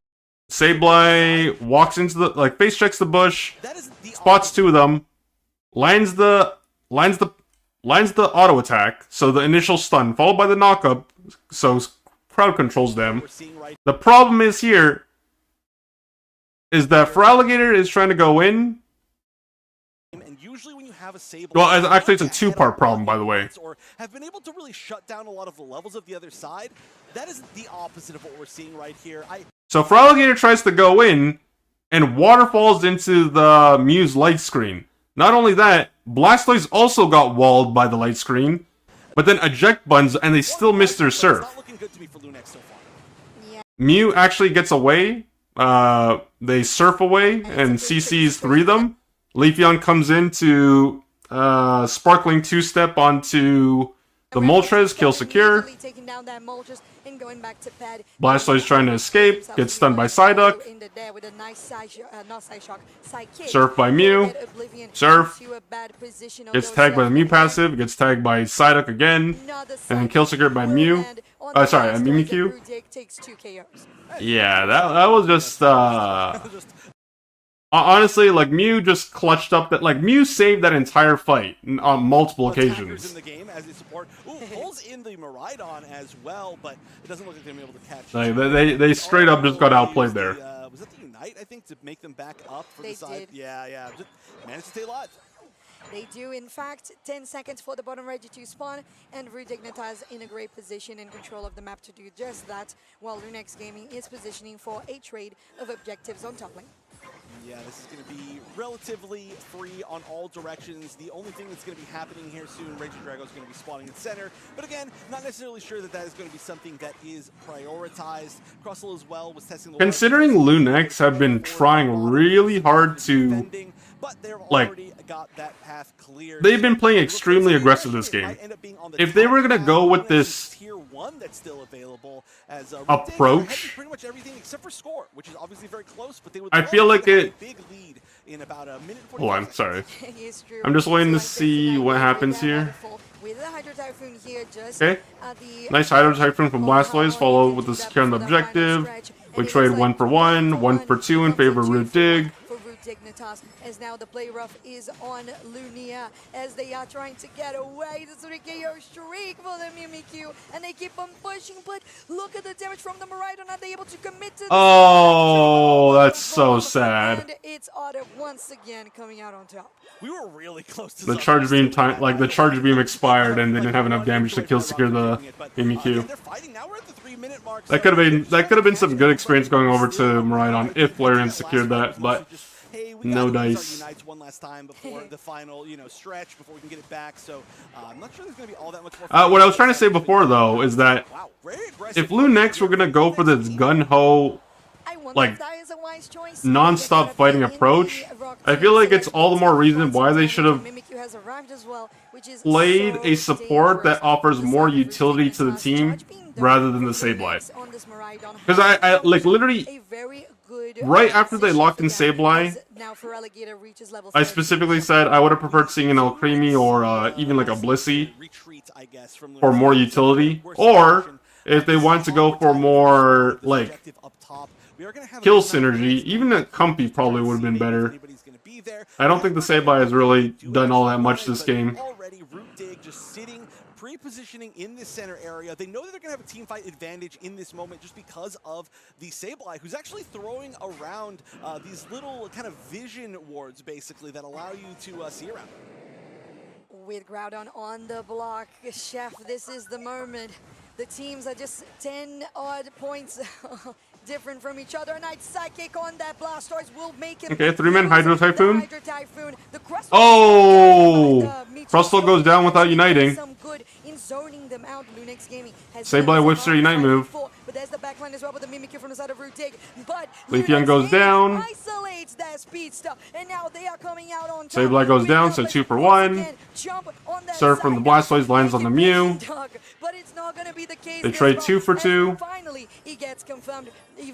Oh, sorry, 3 for 1, I should say. They're going for the flip, but they're extremely low. But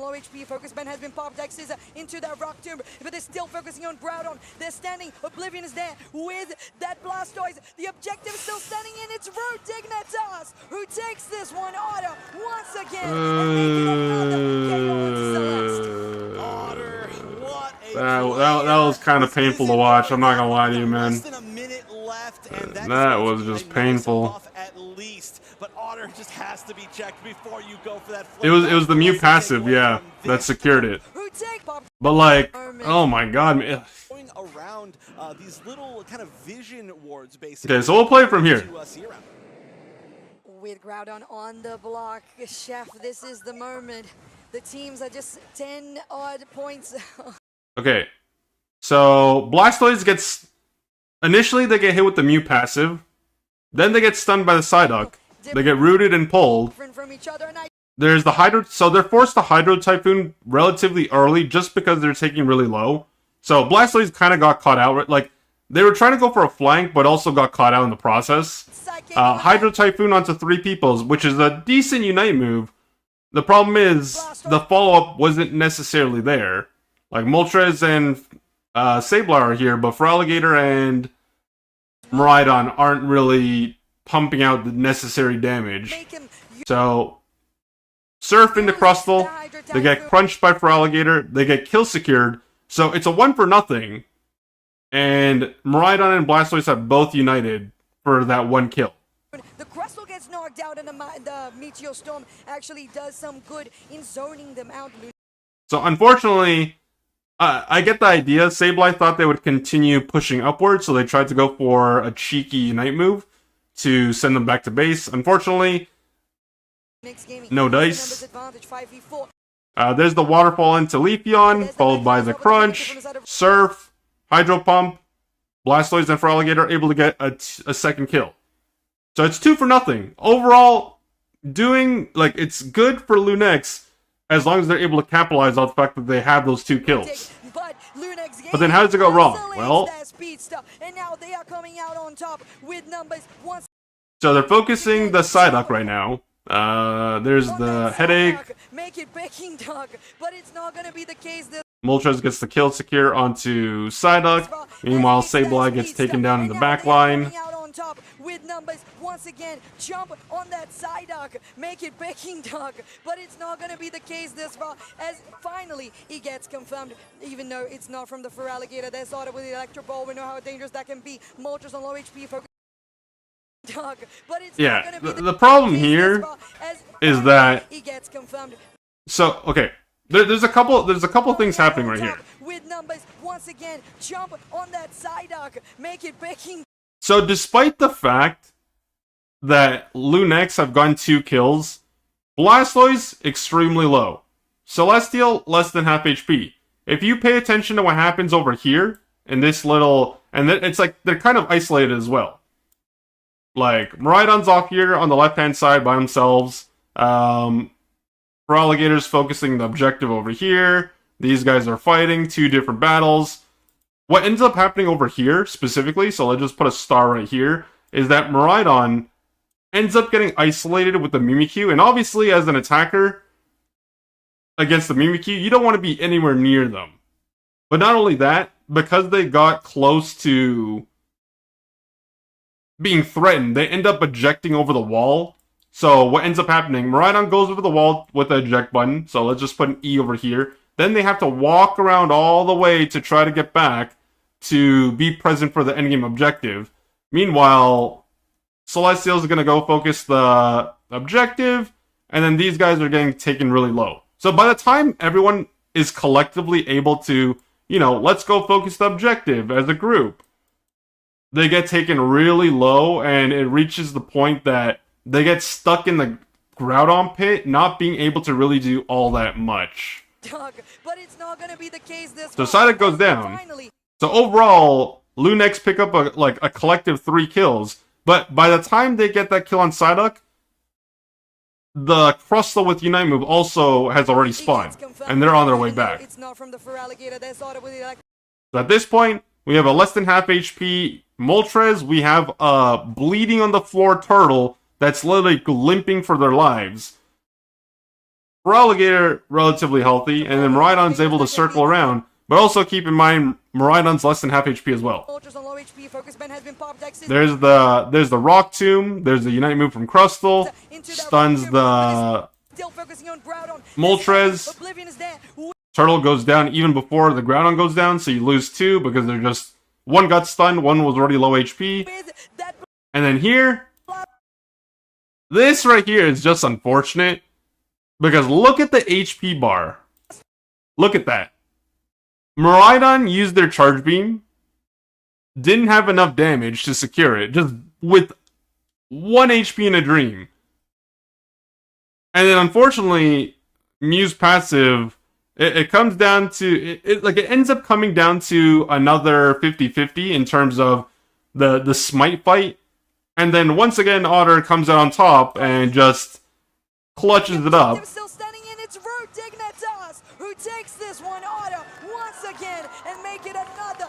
And because they have the Groudon buff, they're able to delete Feraligatr off the map. Otter, what a player. This isn't over yet, but we've got less than a minute left, and that is going to be a nice buff. And because of that, Crustle with the buff goes top lane, scores 100, and at this game, at this point, the game just becomes absolutely dire for Lunex. Feraligatr's still dead for another 10 seconds. They would have to go for a counter push. Not only that, even if they scored a full 100 points, it wouldn't be enough to put them in the lead.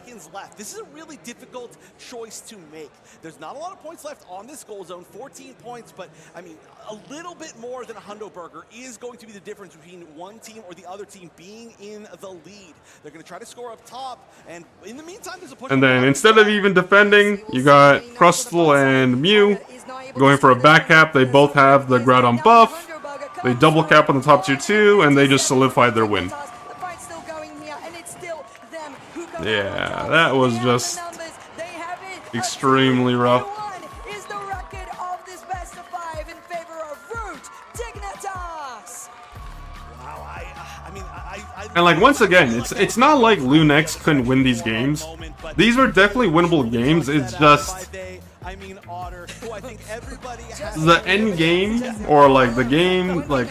No, this one, okay, it was Otter 1v9 in game number 1. Just, you know, missed opportunities is all. Still, obviously, like, they gotta refine their endgame gameplay. It's really, again, it's a lesson. You have to check but it's not like the game was not, it's not like the game wasn't winnable or they were so far down that it just wasn't playable, but yeah, the small micro decisions in these end games are just the difference between the wins and the losses. It's going to be answered in a little bit of a different way next time because it's been a pretty big deal, but altogether, I do have to say, And unfortunately, and great, by the way, as well, to see right there. One of the big reasons why Otter, our MVP, was able to secure that final hit on the objective was that Zugrug was happily denying Alligator from even being close with an X-Scissor, and that did change a whole lot of how that played out. But Otter, our MVP, 71,000 damage dealt, and pretty high damage game, I would say, in general, across the board from everybody. However, it really came down, obviously, in every is on is Alligator being such a key point of why game 1 and 3 were taken by Root Dig. That Espeon for a side duck, but maybe the last one still could be it. Alright, so this time around they end up swapping sides. So Root Dig are blue side. That may have honestly been a mistake, because that is just such a bizarre ban. Lunex, so triple support ban on the side of Root Dig. Lunex end up banning Mega Charizard Y for Alligator, and the respect ban towards Otter, so they take off the Mew. Which makes sense because they've been struggling against it in multiple games. The Zugrug pick in that first place as well. Not going to be the Crustle this time. Snorlax is going to be on the table. We'll see if we... You need to hear Lunex comms? I'd be interested, like, I would be interested to hear, like, all team comms in general. Trying to steal the Espeon away from Flareon. So plenty of confidence here from Root Dignitas and how they can face against this attacker, while Lunex confirms the Espeon alongside a Moltres that has also been one of Lunia's picks throughout this series. A Blissey plus a Zacian. We know just how much a Bliss Assistance does of work on that Pokemon. This is a really old school comp, it feels like. Shouldn't Mew ban be mandatory against Otter? Not necessarily. Especially, I would say Blissey's Ashen is a little bit of a famous, sometimes famously painful. Like there are a lot of strong meta picks that I feel like are more fit for him, doing a lot of damage, able to be pretty aggressive, of a priority when it comes to like drafting. That being said, it's also just exactly with the Mismime as well. So collective preference of whether or not the team can deal with it or not. Like, it's obvious by the way these games are going. Otter on that Mew has been giving Lunex a lot of difficulties. So they take it off the board because, well, they just don't want to deal with it. But like nothing in the like, unless it's just an OP Pokemon to begin with, like objectively just overtuned. I don't know what else it could be at this point. That does seem like just because someone's like highly proficient on something doesn't mean that it needs to be banned. You know, both the eras of the Mewtwo and the Zacian being very different, and the Duraludon kind of. We're just seeing a history lesson here of Pokemon Unite. The Talonflame on the other side, I like that a lot, especially with two maybe a little bit less mobile ranged attackers now being picked in the final two picks for Root Dig. The Fly especially is going to be a really nice option to be able to try and potentially jump in there, or you could really go either of the builds, but just having a nice speed stick. Definitely, and with the Fly, like you mentioned, it could be just the way that you can actually have access to the Duraludon that can always have just so much space because of the range, and whatever build you choose with that cannon or going for the stealth. I'd like when the A on that Blissey as well, and the Duraludon that does come at a return. The Talonflame into this team is a very interesting choice, I will say that. Like there's always that. How should I phrase this? You can definitely threaten their backline with that burst and mobility, but I feel like that just like in the early game and the mid game, yeah, sure, that's always gonna be a thing. But as they scale, like unless you're just doing extremely well, I don't know. I don't like the pick personally. Right? I mean, this is just, you just buff your entire team and they just hold the A button and then you hope you win off of that. Especially because, like, Blissey has 3 things that they can debatably pocket. So even if you pick off one, there's still multiple threats on this team. And 2 of them are ranged, so it makes it even more difficult. Ranged attackers now being picked in the final 2 picks for Root Dig. The Fly especially is going to be a really nice option. Root Dig to win and move to grand finals on Sunday. One more game. Root Dig on the left. Lunex Gaming fighting for their tournament life on the right. Can they tie it up? We're going into game number 4. All right, central area with the Duraldon for Root Dignitas. Meanwhile, the fledgling on Lunex Gaming does just that on the other side. Moltres rivaling there on the Chansey, while Mr. Mime and Zacian are fighting together as well. It looks like there's a bit of an upper hand for Lunex Gaming. By the way, they have been stancing here. They are able to confirm the wild Pokemon as well, but maybe that could put Frank in a jeopardy. Now, whilst Aeos Energy being rivaled here, still getting confirmed by Frank once again.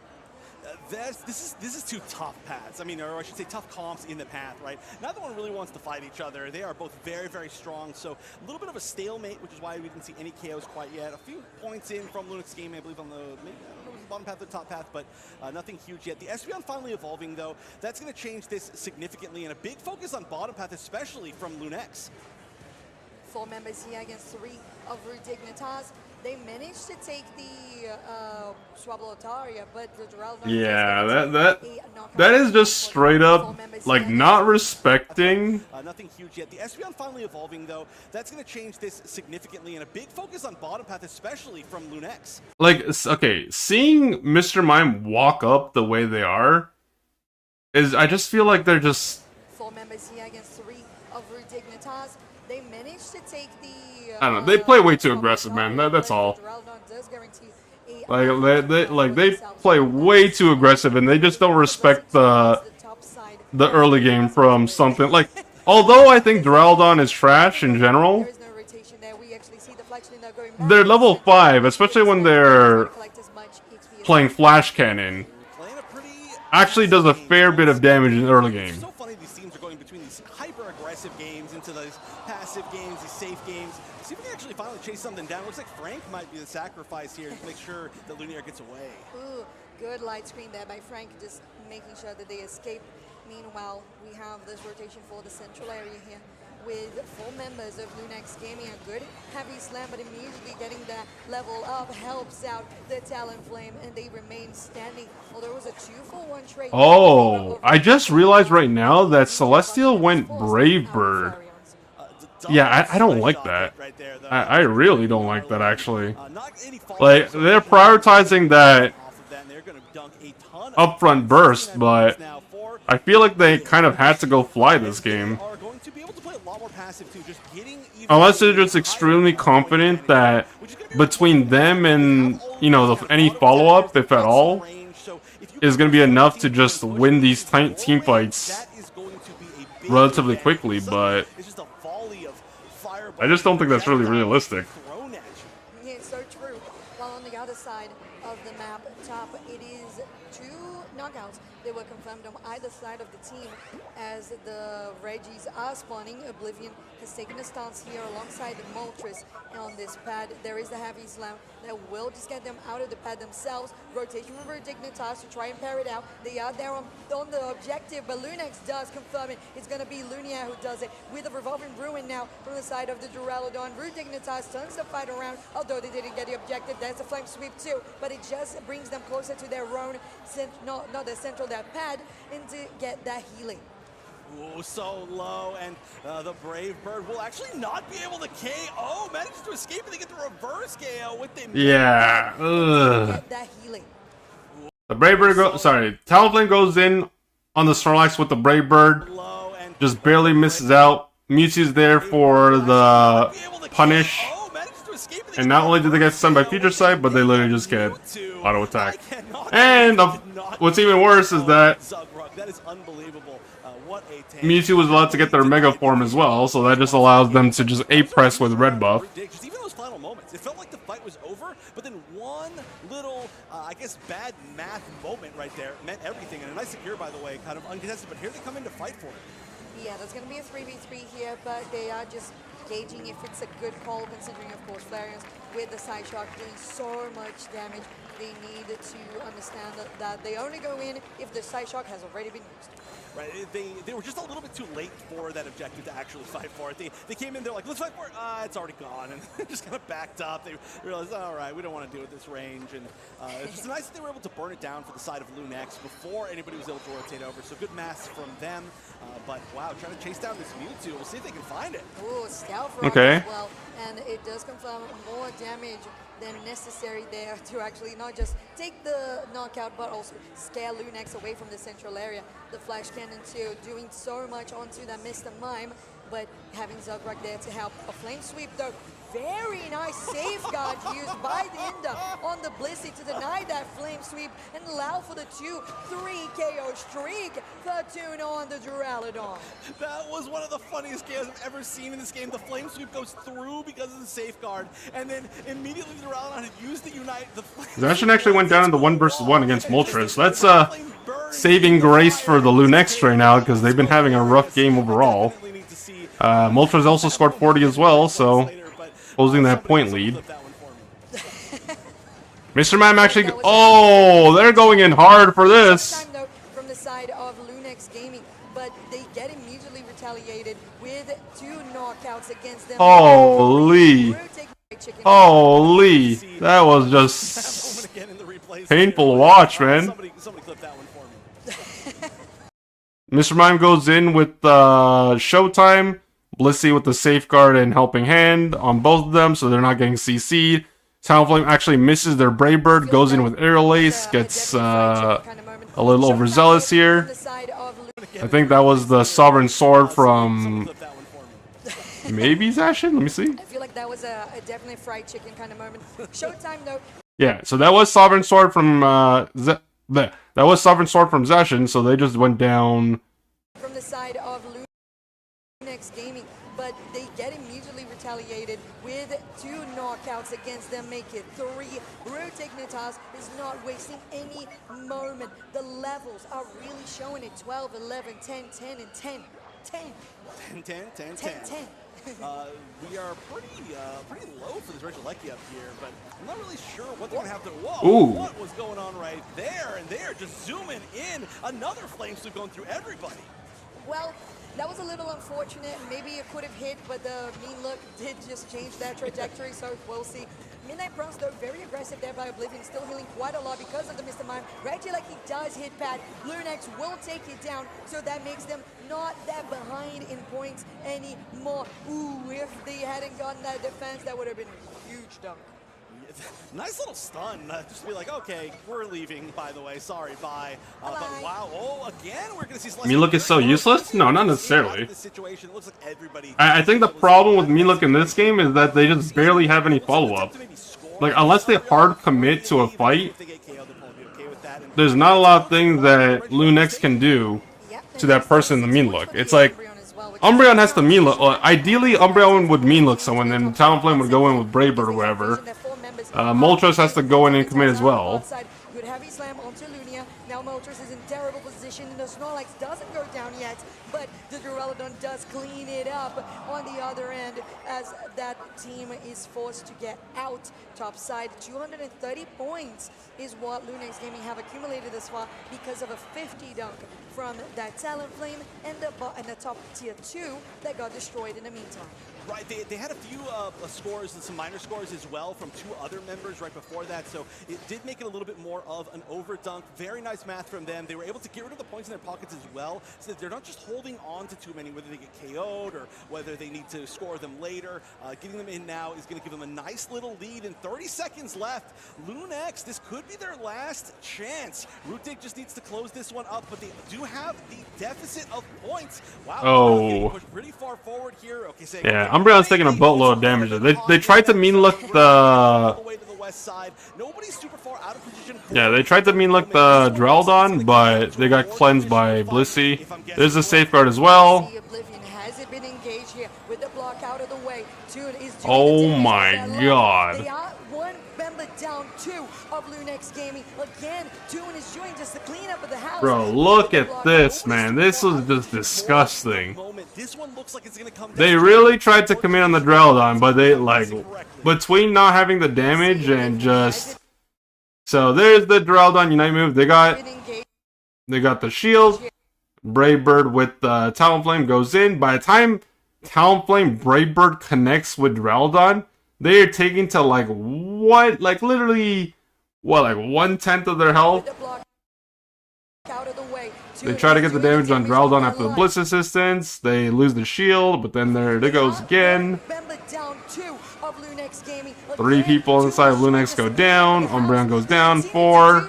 It's almost a wipe. Lunier's the last one standing, and now Zugrug says, well, I'll just push you out of the way, although there's a dash. And then immediately denied. Root, Digna. It's almost a wipe. Lunier's the last one standing. Yeah, so Snorlax is just literally one person left. But they can, like, obviously the sensible thing to do is just, instead of 50-50 for no reason when multiple people are dead, you can literally just take your time, switch focus to the last person, then KO them, then you get the objective for free. 5 for nothing, and then, yeah. Now, of course, at this point, because they won they won the set, that's the end of the road for Lunex. I mean, hey, they had points in their pockets, and it was good that Lunex was able to get rid of some of theirs. They could have had a lot more if they dropped it after they got KO'd, so you can actually see only a 110-point lead. That could be obviously way larger. There's 1 minute and 20 seconds left. Zacian is sitting up top. Oh, no, not even going to go try to counter score. 110-point lead, this is actually very doable. It kind of is. You still have some that they could do here with the bot tier 2 exposed. Lunex Gaming, they managed to take 1 down, but so does Root Dignitas. They are in the definitely terrible position there. Lunia, as now Root Dignitas is on the numbers advantage. It's only Frank trying to get away. It's not showtime anymore. It's grand finalist time now for Root Dignitas heading for home. Go! Wow, that will for sure, I think, be wrapping that one. Yeah. You know, it's funny. When it comes to Umbreon in general, I'm a big, like, advocate for mean look, just because it's so easy to play and it has so much value. But, like, against the Blissey with Safeguard, this would be, like, one of those few times in which I wouldn't mind if someone goes foul play, because it's extremely difficult to get that mean look off when a Blissey standing right next to that person with a cleanse. Like, it's basically the way it works is, like, unless you just get the jump on them and Blissey's slow to react, you are going to just get that cleansed every single time. Too bad we can't pick mid-combat. tell that to the devs, man. They wanted to make the experience as miserable as possible.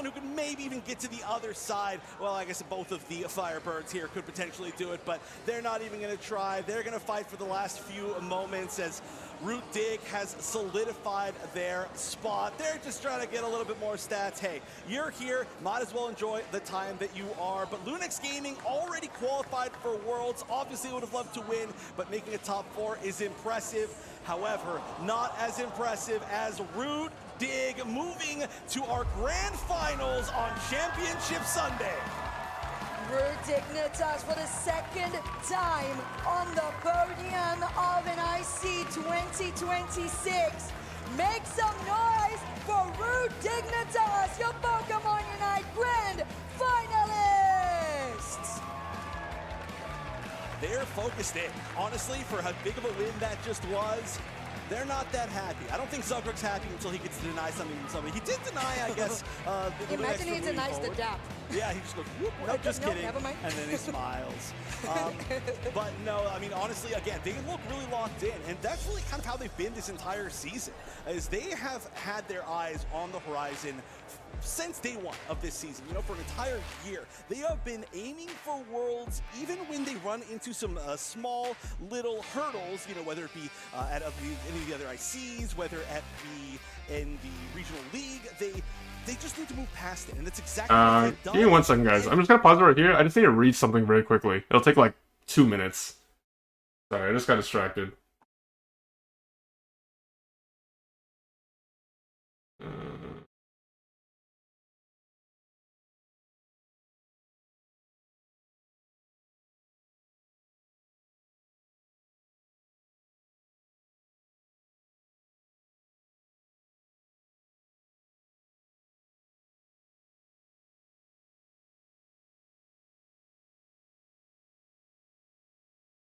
I hate having to look at this, man. Hold on.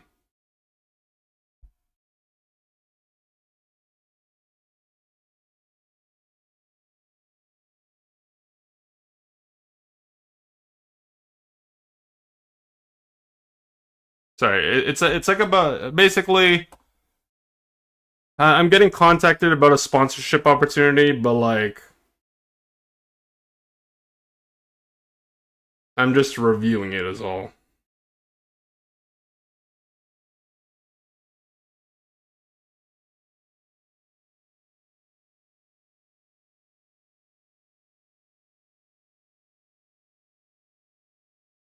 This doesn't make any sense though. Like, unless they give me the game, why would I accept this? Okay, hold on. I'm trying to see if they give me the game key for it. Like, if they give me the game key, sure, it makes sense. But if it doesn't, then, like, why would I do it? So basically, like, I don't mind, I don't mind talking about it. So basically, it's a sponsorship for Bungie. You know, the company, or, like, the gaming company that's behind, like, Halo, Destiny. They want me to do a sponsor for Marathon, the game that's supposed to quote unquote replace Destiny 2 after they discontinued it. The problem is it doesn't say if they're providing me a game key for it. So it's like the base fee that they're paying is not bad, but like if I have to buy the game myself, it doesn't make sense because it basically just cancels out.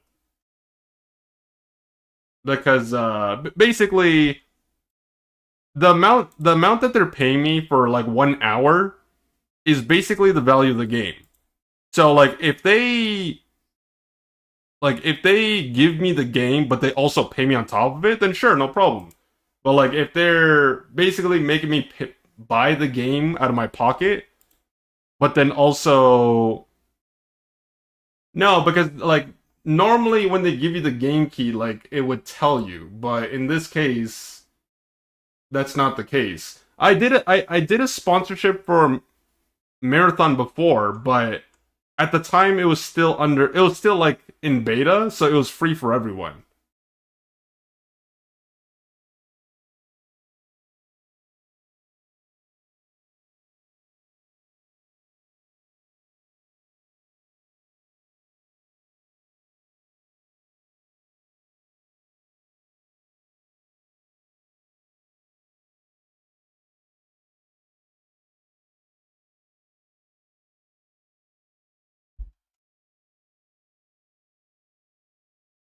I don't think it is. I don't.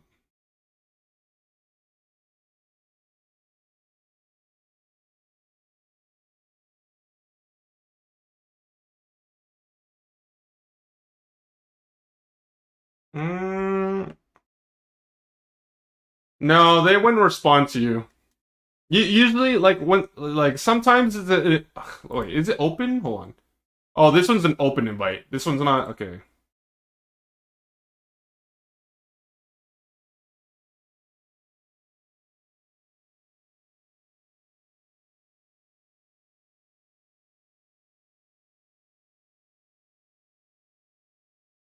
I'm gonna message the Discord. Hold on, because we have a partner Discord for situations like this. So I'm going to check to see if anyone else got it.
All right, I'll wait on a response. Either way, I'll keep playing.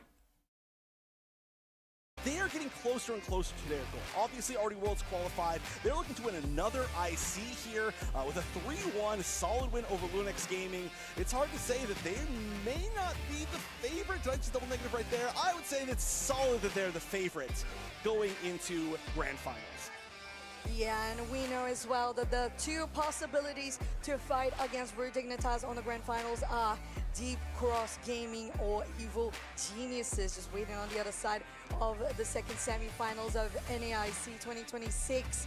And honestly, if we have a rematch of the top two teams of NA tomorrow, I'd be happy. If I have NA and APAC tomorrow, I'll be happy. Otter is your player of the game with an 8-2 and 12 KFA 78,000 damage dealt. I mean, Otter getting MVP in this series is not very surprising. Not Mew, but like kind of like Big Mew. I think that's what they call it. It's like Mew sequel, something like that. Mew 2.0. Yes.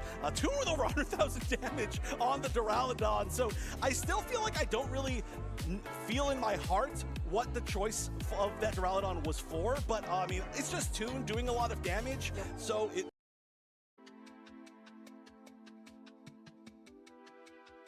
Let's see. So it's Deep Cross versus EG.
One team through to the grand finals on Championship Sunday. One more team to go here at the Pokemon Unite final stretch at NAIC.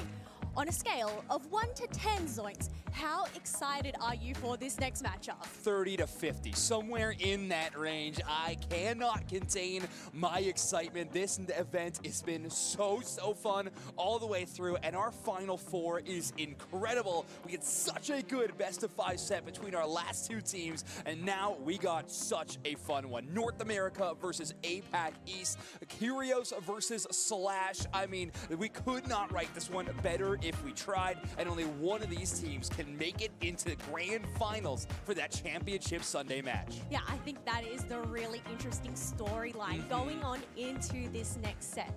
Curios and Slash, former teammates, now going up against each other head-to-head to fight for another chance at getting back-to-back wins as NAIC champs. But the thing is, only one of these teams can make it through this next best-of-5. Yeah, I mean, Deep Cross Gaming on one hand, so happy with their performance in the tournament already because they have that World Champions invite. On the other side, Evil Genius is anything but satisfied. This is a team where an IC win has been eluding them all season long. This is their last chance to do so in the 2026 season. So Evil Geniuses forging ahead. They're going to lead into this game number 1 in that first pick side, banning away the Comfy and the Feraligatr. Deep Cross Gaming being one of the best Feraligatr teams by far that we have seen at this NAIC event. Yeah, 100%, especially considering how tricky it is to maneuver that Feraligatr. I feel like they have definitely made it look incredible to be worthy of a ban there.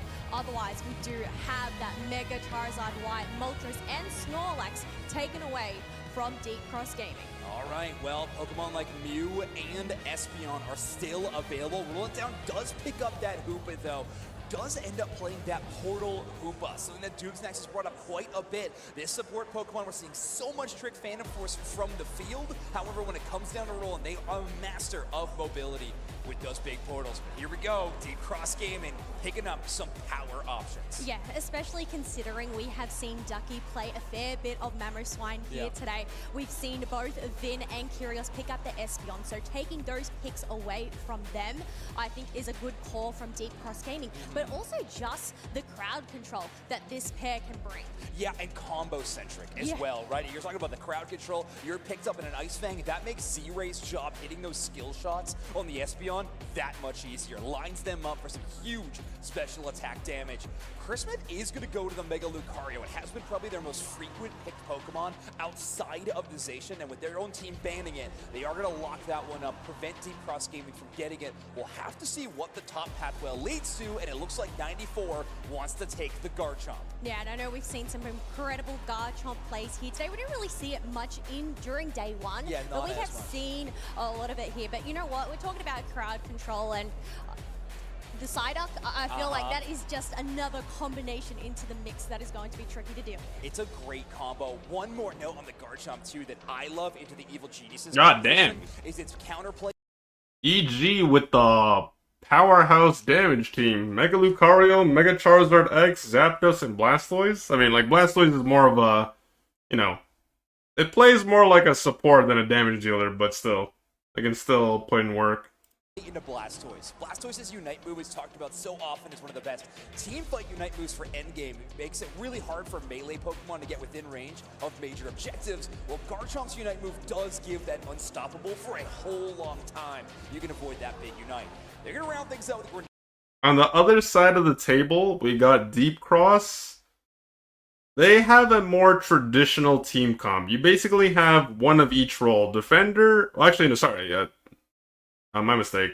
No Speedster, but like, they have double attacker, they have a frontline, they have a support with utility, and all-rounder to kind of balance out the team. Good job, but Evil Genius is picking up some really interesting options to round up their draft that we have not seen from this team quite yet. E.g. picking up the Mega Charizard X, as well as the Zapdos. Curious to see if we'll see Vin and Curios swap those at all, but currently Vin is going to be holding that attacker type, and Curios with the all-rounder with the Mega Charizard X. I guess that's the brilliance when it comes down to Evil Geniuses, just the versatility variety between the roles that the players are able to pick on up, depending on what vibe they're going with, but also what the opposite team are going to go with. It looks like as we head into these final preparations, they are going to stick with these lock-ins, so Vin is going to be on that Zapdos. I like the lineup of Evil Geniuses into this enemy composition due to a lot of the special conditions they can affect. Zapdos with some paralysis effects, of course, and then Mega Charizard X leaving those marks to enhance their own damage. There's very little healing supports, and even past that, and you get a cleansing abilities that can kind of remove these conditions. It'll be lasting effects for EG. Now we can see we are roaming the Day of Sky Ruins. Every single game won so far in our event has been this Rayquaza map. No exception for our best of 5 as we are getting set for game number 1. Evil Geniuses, Deep Cross Gaming. This could be a preview of a World Championship match as both these teams are headed for San Francisco. Let's see which one of these squads heads to day number 3 and Championship Sunday. Yes, but obviously there is a tall mountain to climb as we head into game number 1. There, Evil Geniuses on the purple side, Deep Cross Gaming over on the orange. Looks like we are going to send that Charmander into that central area along with this Fergie. All right, so Curios taking that role of central area on the Mega Charizard, at least for that first clear, potentially multiple if they need to get to that evolution quicker. The job won't be done so easily, though, as Slash on this swine-up is making a roam, but Ducky, the master of that strategy. I feel like there was a missed opportunity here. So, like, there's no guarantee, right? Because there's always a chance Zapdos could jungle. Like, you don't know 100% before. Like, until they show up in lane, you don't know who's going where until you physically see them. But anytime a Charmander is jungling, I would invade 99% of the time, just to ensure that they, at the very least, like, even if you don't secure like everything, just contest something meaningful enough to just prevent that level 5 power spike. Is going to cut them off the pass with this score. Because Charizard jungle just gets shut down so hard. Their own tricks. They are definitely aware of what Slash was attempting to do there. So blocking him off, otherwise up in the top path, waiting for this Bonnetway to come in, but also great stun coming in from that side up. Yeah, I mean, great backup for a Pokemon like Gible, who doesn't have amazing last hit secure. A Pokemon like Psyduck giving them a lot of backup is phenomenal. You gotta be worried about Gible more so in terms of team fights, though. That early game for the Pokemon can be unassuming, but is powerful. We are waiting for the birds to spawn on in at the 8:50-minute mark. Nobody is going to move from that tall grass just yet, as here we go. They're going to pop on in. Gible is there to start them off. Yeah, good play by Christmas, though, with that Meteor Mash pushing back all the wild Pokemon to their side, making that wild Pokemon. That was pretty close. Honestly, if it wasn't for the Magician from Hoopa, there's a good chance Charmeleon would have died there. And that will be 94 held at the Gible stage. Oh, but I guess Slash may have not been able to make an early invade that time around. Instead, they're going to continue for put on the pressure, but it's a 2v1. But they are still quite healthy going into this. Yeah, no kidding. I mean, they do a great job. Obviously, they don't take the blue buff, but they do force the defender player Ducky to pick it up instead of Curios on that Charmeleon. So we get the War Turtle evolution. Oh god! For a second, I thought my internet died because my my connection to my chat died for a second. Slash played a great interference game, even with this first stage Pokemon in the defender role. Yeah, I guess that's the thing with the Swinub. It does actually do pretty well earlier on, but they have gone and evolved into that Piloswine thanks to those wild Pokemon in that central area.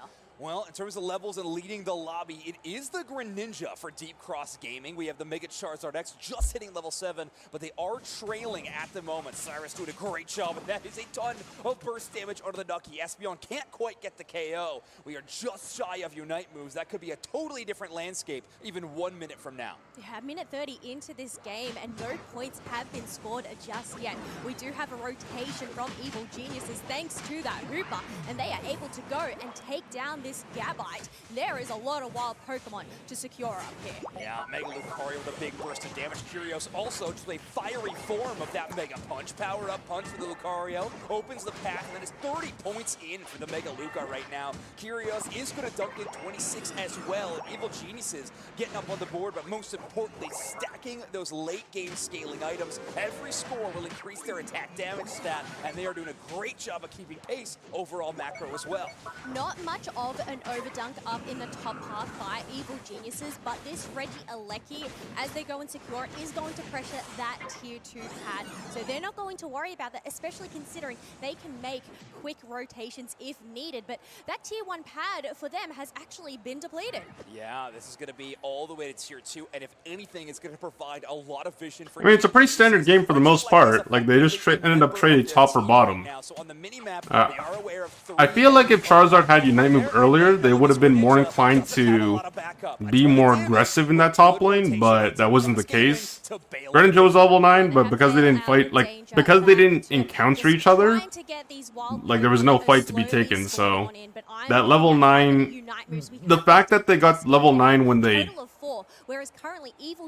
like, at the first objective, they didn't really get to utilize it because nothing really happened. Well for DCG, Slash able to ignore that surf damage, but the Mousewine is going to take a bunch of bursts. Shin on the outside with this Psyduck is playing interference and honestly just being a warning to the rest of the enemies. Do not step forward. My Psychic is going to pull you into some scary spots. Yeah, either pull him forward or push him back. I guess that is the power of this duck. But I guess so far, we're almost inching to that halfway mark. I feel like it's been more of a slow burn, a passive game between these two teams. 100%. I mean, we're locked in for a best of 5. So I think at this point, these teams are trying to figure out exactly what each other do. Analyze the movements, you know, figure out what players are playing extremely well, what players they can shut down, etc., etc. And these first round objectives, you're right, have come and gone rather quietly. The second round are about to spawn in, though, with Reggies in both the top and bottom path. We might see our first major fight of the game. We got 2 people top lane on the side of Evil Geniuses, but... with an overextension, but just misses the Psyduck with the surf. Okay, so Lucario's popping Unite move. That's Mega Lucario. Lucario Unite to give him the extra boost with that close combat.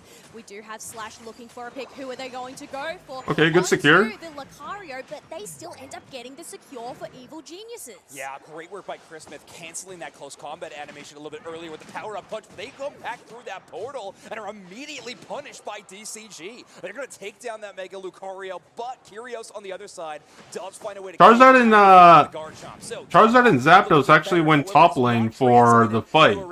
Or like, they were splitting top lane, and then they chose to take the fight against Garchomp.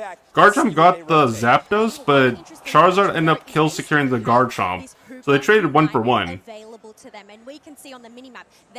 I mean, overall, it's still better for Evil Geniuses because they got the objective. But they seem to be getting picked off here and there. But no, they're actually going to give up this tier 1 to Deep Cross Gaming. That is a lot of space given up. A Hoopa Unite move to bring the entire team down to the bottom. Yeah, big overcap too. Big overcap, and they give up the Regieleki. But I don't think Deep Cross are going to get much value off of that. Like, even if it crashes, they decide to recall and go back to farming. Greninja is doing absurd amounts of damage. That red pulsating light beneath them, every time, it means their damage is boosted so much. And that Greninja showcasing exactly what that looks like with an instant KO on the Mega Lucario. Yeah, I feel like despite these teams not really engaging in a lot of all-committing team fights throughout this match so far, they're both keeping up in parity in terms of these points. It's pretty close, but also in terms of these levels. The only thing to note, I suppose, is the Greninja has unlocked both of those plus movements coming on closer to this final stretch. Yeah, it's a great point, Kello. The back and forth has been interesting to watch. Neither team getting a super strong lead, or at least if any team has a big advantage in terms of play, the other team has an instant response. We'll see how long that carries out as we are 30 seconds away from our final stretch. But another set of Reggies are spawning in. A damage buff Registeel has appeared on the bottom of Thea Sky Ruins. Yeah, and that would be definitely juicy for whichever team is able to secure it. Mamoswine trying to lock onto the Lucario, who's now charging up their punch, but it is a little Oh! too early. Nonetheless, Charizard is still able to get the Oh, they're going for this fight. They're committing to it. Naic to pick up those 3 KOs. Wow, that is 2 Greninja and Espeon both united. 10 seconds till objective spawns. They have a Hoopa, but Hoopa doesn't have Unite move either. This could be really bad. This actually might be game. Okay, no, Hoopa has Unite move. Hoopa Unite move is going to be the only way to get the whole team in. Ducky blocking out that Hydro Typhoon right in the corridor, and team members of Evil Geniuses come through the portal. Chris Smith on the backline is going to take that fight, but in the corridor, it's actually Vin to take down the Garchomp. Psyduck returns the damage to the opposite support. Okay, so they trade 1 for 1. Hoopa for Garchomp. One member down. Charizard still has Unite move, which is good. As Rayquaza is now getting burnt down by Evil Geniuses. Slash looking for a pick. They need to make a move as Rayquaza is getting really low here.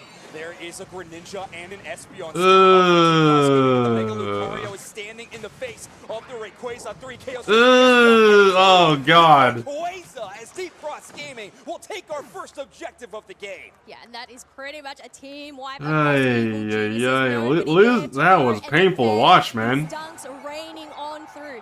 Okay, and it was like 2 back-to-back fights in a short time span. So like it starts from here. So 2:30, last objective of the game prior, like last objective prior to the end game objective. Has appeared on the bottom of Thea Sky Ruins. Yeah, and that would be definitely juicy. So Blastoise decides to go prioritize, like Blastoise decides to prioritize zoning, but also they got caught out by the Garchomp and isolated from the team. Mamoswine eject buttons. There's a there's the power punch from Lucario. Then there's the stun. So Charizard actually secures it with what seems to be just basic auto breath. They get stunned by Sonic, they get pulled and rooted, Greninja goes in, gets the Zapdos, Charizard goes down. So it's essentially a 3 for nothing, but Blastoise ends up spawning, and Zapdos is going to spawn too. They have a Hoopa as well. So overall, it's 2 Unite moves for 3 kills, but they're still going to be here in time for Rayquaza. Blastoise walks up. They're prioritizing, like, they're trying to zone them off the objective so they can't, like, shred and burn it immediately. So Blastoise with the Hydro Typhoon, eject buttons, knocks up 1, the Greninja. There's the Charizard comes in through the portal, misses their Fire Punch, Flare Blitz doesn't really connect because by the time they Flare Blitz, that person's already dead. Greninja actually reset as well, so they're full HP and they're coming back. Then EG decide to shift focus and try to go for the objective. As Rayquaza is now getting burnt down by Evil Geniuses. Slash looking for a pick. They need to. Okay, here's the oh my god, here's the problem though. Blastoise goes down to the Psyshock. Also, 2 for 1 on that Psyshock because Zapdos also gets tagged and also gets hit by the kill secured by the Psybeam. Then there's 2 of them left. Charizard is taking way too long to Unite move. That's the problem. Like, sorry, one of many problems. So they get rooted and stunned again. Fire Punch away. They Unite move the Espeon. But because they Fire Punch, they don't have that for damage or even amplifying their lifesteal as well. So stun, Fire Punch away. Because they're not auto-attacking as well, they're not getting the cooldown reduction. They Unite move, they don't have Fire Punch. They just die instantly in the middle of their Unite move animation. Lucario was trying to Power Punch secure, but then they just ran out of time. Then they try to go for the close combat, but Espeon with the Psyshock secures it. And then it's just game from there. We'll take our first objective of the game. Yeah, and that is that was wipe across Evil Geniuses. Nobody there to a little unfortunate.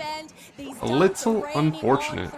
Deep Cross Gaming now leading at 390 to 23, and I don't think that's going to be over in terms of these points. A long journey to this point. Off on the right foot, 1-0 against EG in what was relatively a quiet game. Extremely measured from both these teams. It felt like any team fight was never a sure win one way or the other, at least in terms of scoring across the map. But when the final battle actually kicked off here right before this 2-minute mark, Deep Cross Gaming taking out 3 members of Evil Geniuses felt like the writing was on the wall. Yeah, that's the thing. Throughout this whole match, it felt like there was never the 10 members all together at one team fight. It was very split depending on where these objectives were, but it wasn't until that 2-minute 30 mark, that Reggie Steele, where all members were accounted for. Yeah, it was really interesting. Kind of coming out of that Hoopa portal, you saw Evil Geniuses sort of won that mini skirmish, right? They take down the Espeon. The Greninja was also removed from the equation. You got a few Mega Evolutions, but when Siros and Z-Ray come back into the team fight, that just spelled disaster for Evil Geniuses. We are going to give that MVP award to the Greninja. 11 KOs and 6 assists in this game. The damage carry for a reason, dealing out 63,000 damage done as well. But I think what's really interesting across the board in terms of this KFA is the fact that 4 members from Deep Cross Gaming didn't faint at all. Yeah, okay.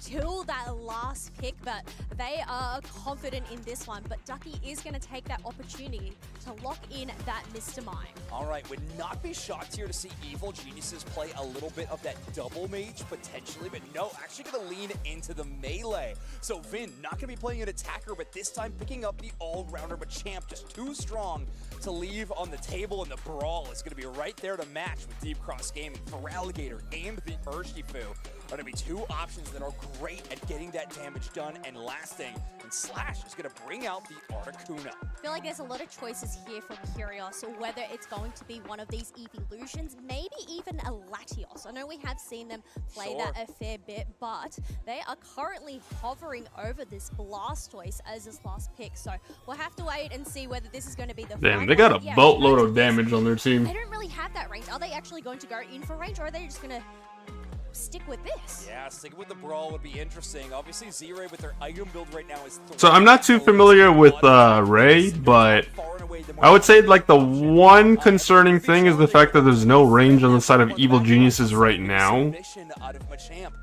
Final selection from Curios will be... Wait, what they pick is it? What was their last pick? Blastoise? Challenging for them to really threaten that Pokemon in the back line outside of maybe submission out of Machamp. Final selection. Bro, from Curios like it didn't even show their last Pokemon. What'd they pick? Or they can rep an orange.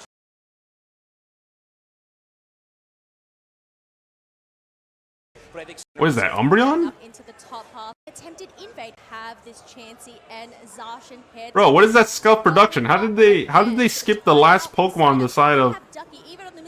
Okay, it's either it's considering they're jungling, it's either a Leafeon or a Glaceon. Attempted invade, especially considering it's a Cupfu and they don't have any protection currently. yeah, no help, no backup. This poor Cupfu just gonna try to out-time with their secures. Okay, it is the Glaceon. Okay, so you know what? At the very least, they added some range on their team, which I do like. Articuno defending a Cupfu at the moment in time, but Ducky will decide to completely bail from that central area, wants to help out Curios in the bottom path as soon as they can. Yeah, especially considering it is going to be that Machop up against that Score Bunny there. They do have the 21 points on hand, yeah, so they did unable, well. yeah, to get some stacks in, but still being able to secure a lot of wild Pokemon earlier on. Yeah, great look for Evil Geniuses, especially early game. In this bottom path with Deep Cross Gaming, when they lose in one spot, they gain in another. We've seen that all game long. You see Z-Ray picking up a lot of those wild Pokemon in the middle of the map. Slash gets a freeze effects. Ducky having a tough time making it back to the goal zone, but that Mr. Mime does have a lot of defensive stats. Doesn't matter, though, for that Water Bear. Flux Zone or not, Siros is going to be chasing it out at the ends of the earth. But this really just demonstrates the strength that Articuno brings, just being able to go and freeze and slow down your opponents, meaning that it's so hard to go and escape from them. Otherwise, we are going to pivot up into the top party as Zacian's charging on in, straight onto that side up. Their passive, though, doesn't push them out, which means they get taken out. Yeah, Big plays in top lane. Safeguard Zacian. There's a whole lot of options. Like, the biggest thing about Psyduck is the fact that it has so much utility in the form of, like, crowd control. But in the early game, against Blissey with Safeguard, you don't get that same amount of early game value. Yes, the Caligator. Well, we are going to have that Reggie Drago look to be contested by this team, but Articuno is quickly wiped out, which means Evil Geniuses are going to be able to take that one free. Good start from EG. Curios taking down their old teammate of Slash with that Machop play. A little bit of revenge. Ooh, very nice. Celebration of the amazing times they had. Either way, this match is going to be more important for both these squads at the moment. They are running cross-chop with that Machop. Of course, that super strong damage. It stacks up higher and higher.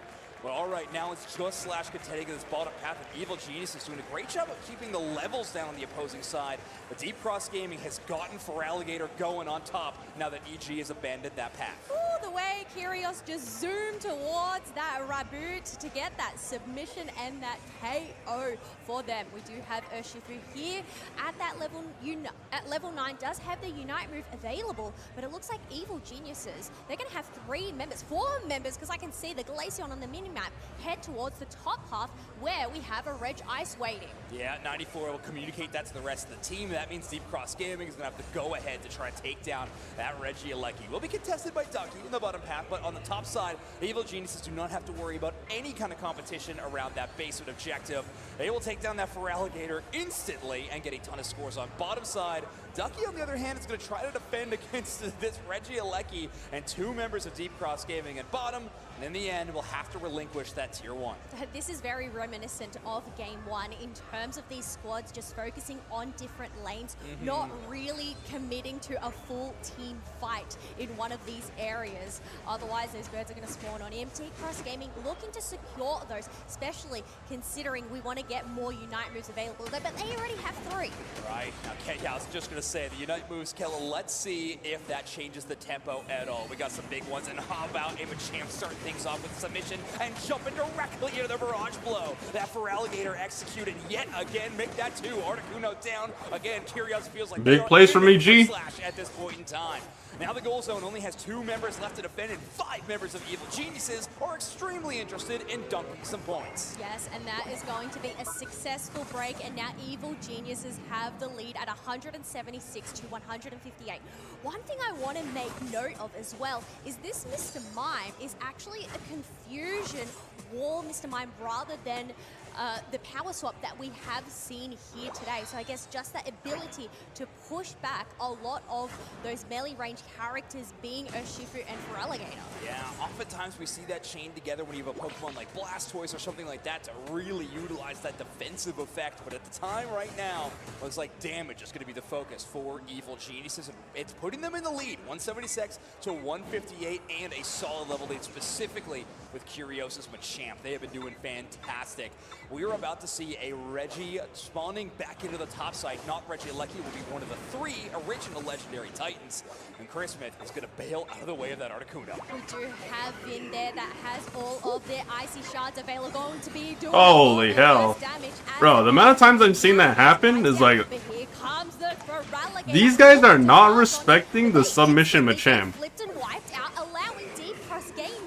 I mean, like, if their goal was to get the objective at the expense of 2 people, I mean, I guess it's worth, but like, there's so many people, that like play against the submission of a champ, and like, they just do not respect the fact, like, they do not respect the fact that this guy is literally unstoppable and can literally run you down. So either like just move back or kill him, but like don't just stand there willy-nilly and hope that he doesn't grab you. And then once again, there's another submission grab. To prevent a steal. Yeah, I like that play. They know exactly where they're going to be. They didn't even need vision of that tall grass. Just see Kyrgios running directly into it. There's nowhere else they could hide. Ooh, unfortunate. Landing, I believe, before any scores. Good, like, okay.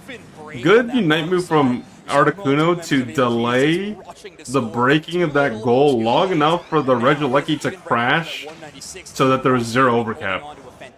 Whether they had anticipated that was going to happen or not, it was still a good play.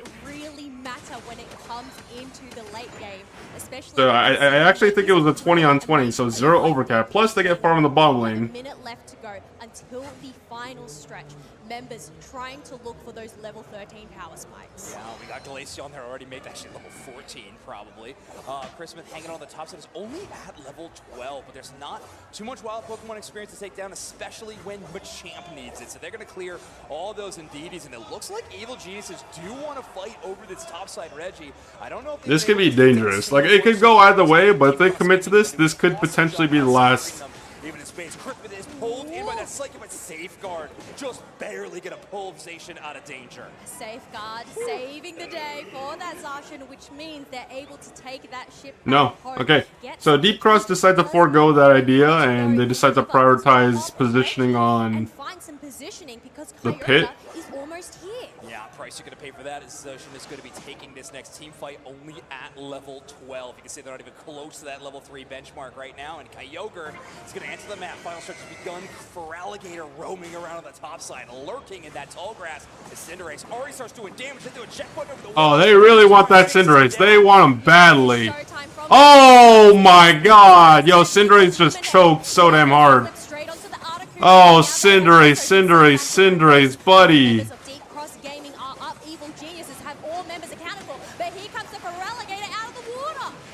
Backed up as well by that Urshifu. Unite move channeling towards the Machamp. They will get that KO, but in turn themselves go down. For Alligator, the lone member of Deep Cross Gaming, going to try to out-secure the Kyogre. And they Bro, Cinderace sold that so hard. Kyogre is going to enter the map. Okay, it's a relatively... So, Deep Cross decided to not go to top lane because they... Like, the top lane objective... Because they want to prioritize positioning on the Kyogre pit, which is perfectly fine. It's understandable. Alligator roaming around on the top side.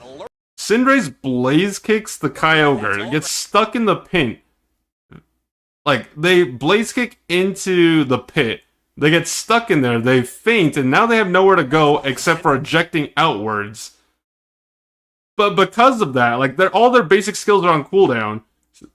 Mr. Mime tried to unite, like, Showtime on top of them. Decides to commit to the play. Eject buttons over the wall. Forces Cinderace to unite move because they know they're getting dogpiled. But at that point, Articuno as well tries to unite move to salvage the situation. Sovereign Sword from Zacian just insta-deletes the Cinderace. 5 versus 4. Submission onto Mr. Mime. They get stunned, grabbed, DPS'd. He'll secure from the Glaceon. 2 people left. Backed up as well by that Urshifu. Unite move channeling towards the... You know what's crazy? The fact that they won the fight definitively and Machamp didn't even unite move. That's the sad part. I think Machamp was just holding on to the unite move because they didn't like see an opportunity that was like good, but then they ended up dying anyways. It's just a matter of whether they can hold their ground. But it looks like Evil Geniuses are aware of this. Instead, they're going to retreat and wait for more members to come for a push. Yeah, benefit of knowing when you had those knockouts, you know that no one from Deep Cross Gaming is going to have the time to roam to the opposite side and counter score. So they can wait for the backup, probably send these members without the Kyogre buffs in first as a distraction to open up space and allow this Kyogre buff to increase their scoring speed and give you an advantage. There goes the Machamp towards the Cinder, and they pull him up into the air. Yeah, even with the Fang, they do manage to make Machamp follow unite moves and they whip their unite move. Just yet as Deep Cross Gaming is putting up a great defense. But there goes the Blissey with the Hundo Dunk, which means EG now have the lead. Less than 30 seconds left to go. Deep Cross Gaming need to make their way across the map. Yeah, Zacian was able to score a little bit as well, so that extends the point lead over 100 points. Deep Cross Gaming will need to get multiple scores in. Plus, we have Finn on the Glaceon about to dunk a Hundo Burger in uncontested, and the Articuno will not recall in time. So, Evil Geniuses extend their lead even further, ensuring them this game number 2 win, and ensuring that we get a fantastic series. Bro, Cinderace... Bro, I don't know what to tell you. Cinderace sold that fight so damn hard. It was actually crazy. I mean, that's the thing. I know Deep Cross Gaming, we're talking about this momentum momentum, this morale, especially coming out of that win of Game 1. But Evil Geniuses, I feel like they've really just honed on in and locked down to go and take this one. Yeah, such a fantastic end game team fight, all on the back of this Machamp. I think Kyrgios making some amazing play calls. One of my favorites is we saw Kyrgios kind of move through 3 enemy members around a 5-minute fight. When Vin was able to hit a huge Icy Wind, you know, Kyrgios kind of throws caution to the wind and chases them down. This play, though, so fantastic out of the Mr. Mime. Ducky makes the call. We're going to eject button across. I'm going to try to trap that Cinder in the corridor, whether it's with walls or my Unite move, but at all costs, Cinder is going to go down. Followed up amazing by the team. And at this point, it's just Evil Geniuses dotting their I's, crossing their T's, forgot which letter gets which, and they will take down the Coyote. Well, luckily this isn't a spelling bee, it is a game of Pokemon Unite. So we I'm don't not need to good worry at about either, that one. but that is still a relief. You know what the different color punches on do on for Alligator? I'm gonna be honest with you, I have not played for Alligator, and I've barely seen it. I can't answer that question. I'm sure they have different effects. I have noticed that, like, I know that at least one of them does more damage, but I don't know the specific effects. I mean, a cough of 20 is phenomenal. I mean, a phenomenal KO and assist to feint ratio, liking it from that central area player of Evil Geniuses. That's a great look. I mean, we have seen pretty passive games. I think these 0 feints games out of the victors are going to be pretty common between these two teams. Let's see what happens, though, when we head into our 3rd map of the locked-in rotation. Groudon will be the selection, with Deep Cross Gaming electing to choose that first pick position. Evil Geniuses sticking with this Comfey ban. Yeah, they don't not want to risk this one being paired up with just giving it a Comfey Pocket, but we are going to have that Mega Charizard Snorlax still banned on out by Team Cross Gaming. And you know what? I feel like Blissey has been quite the threat here on the side of Evil Geniuses.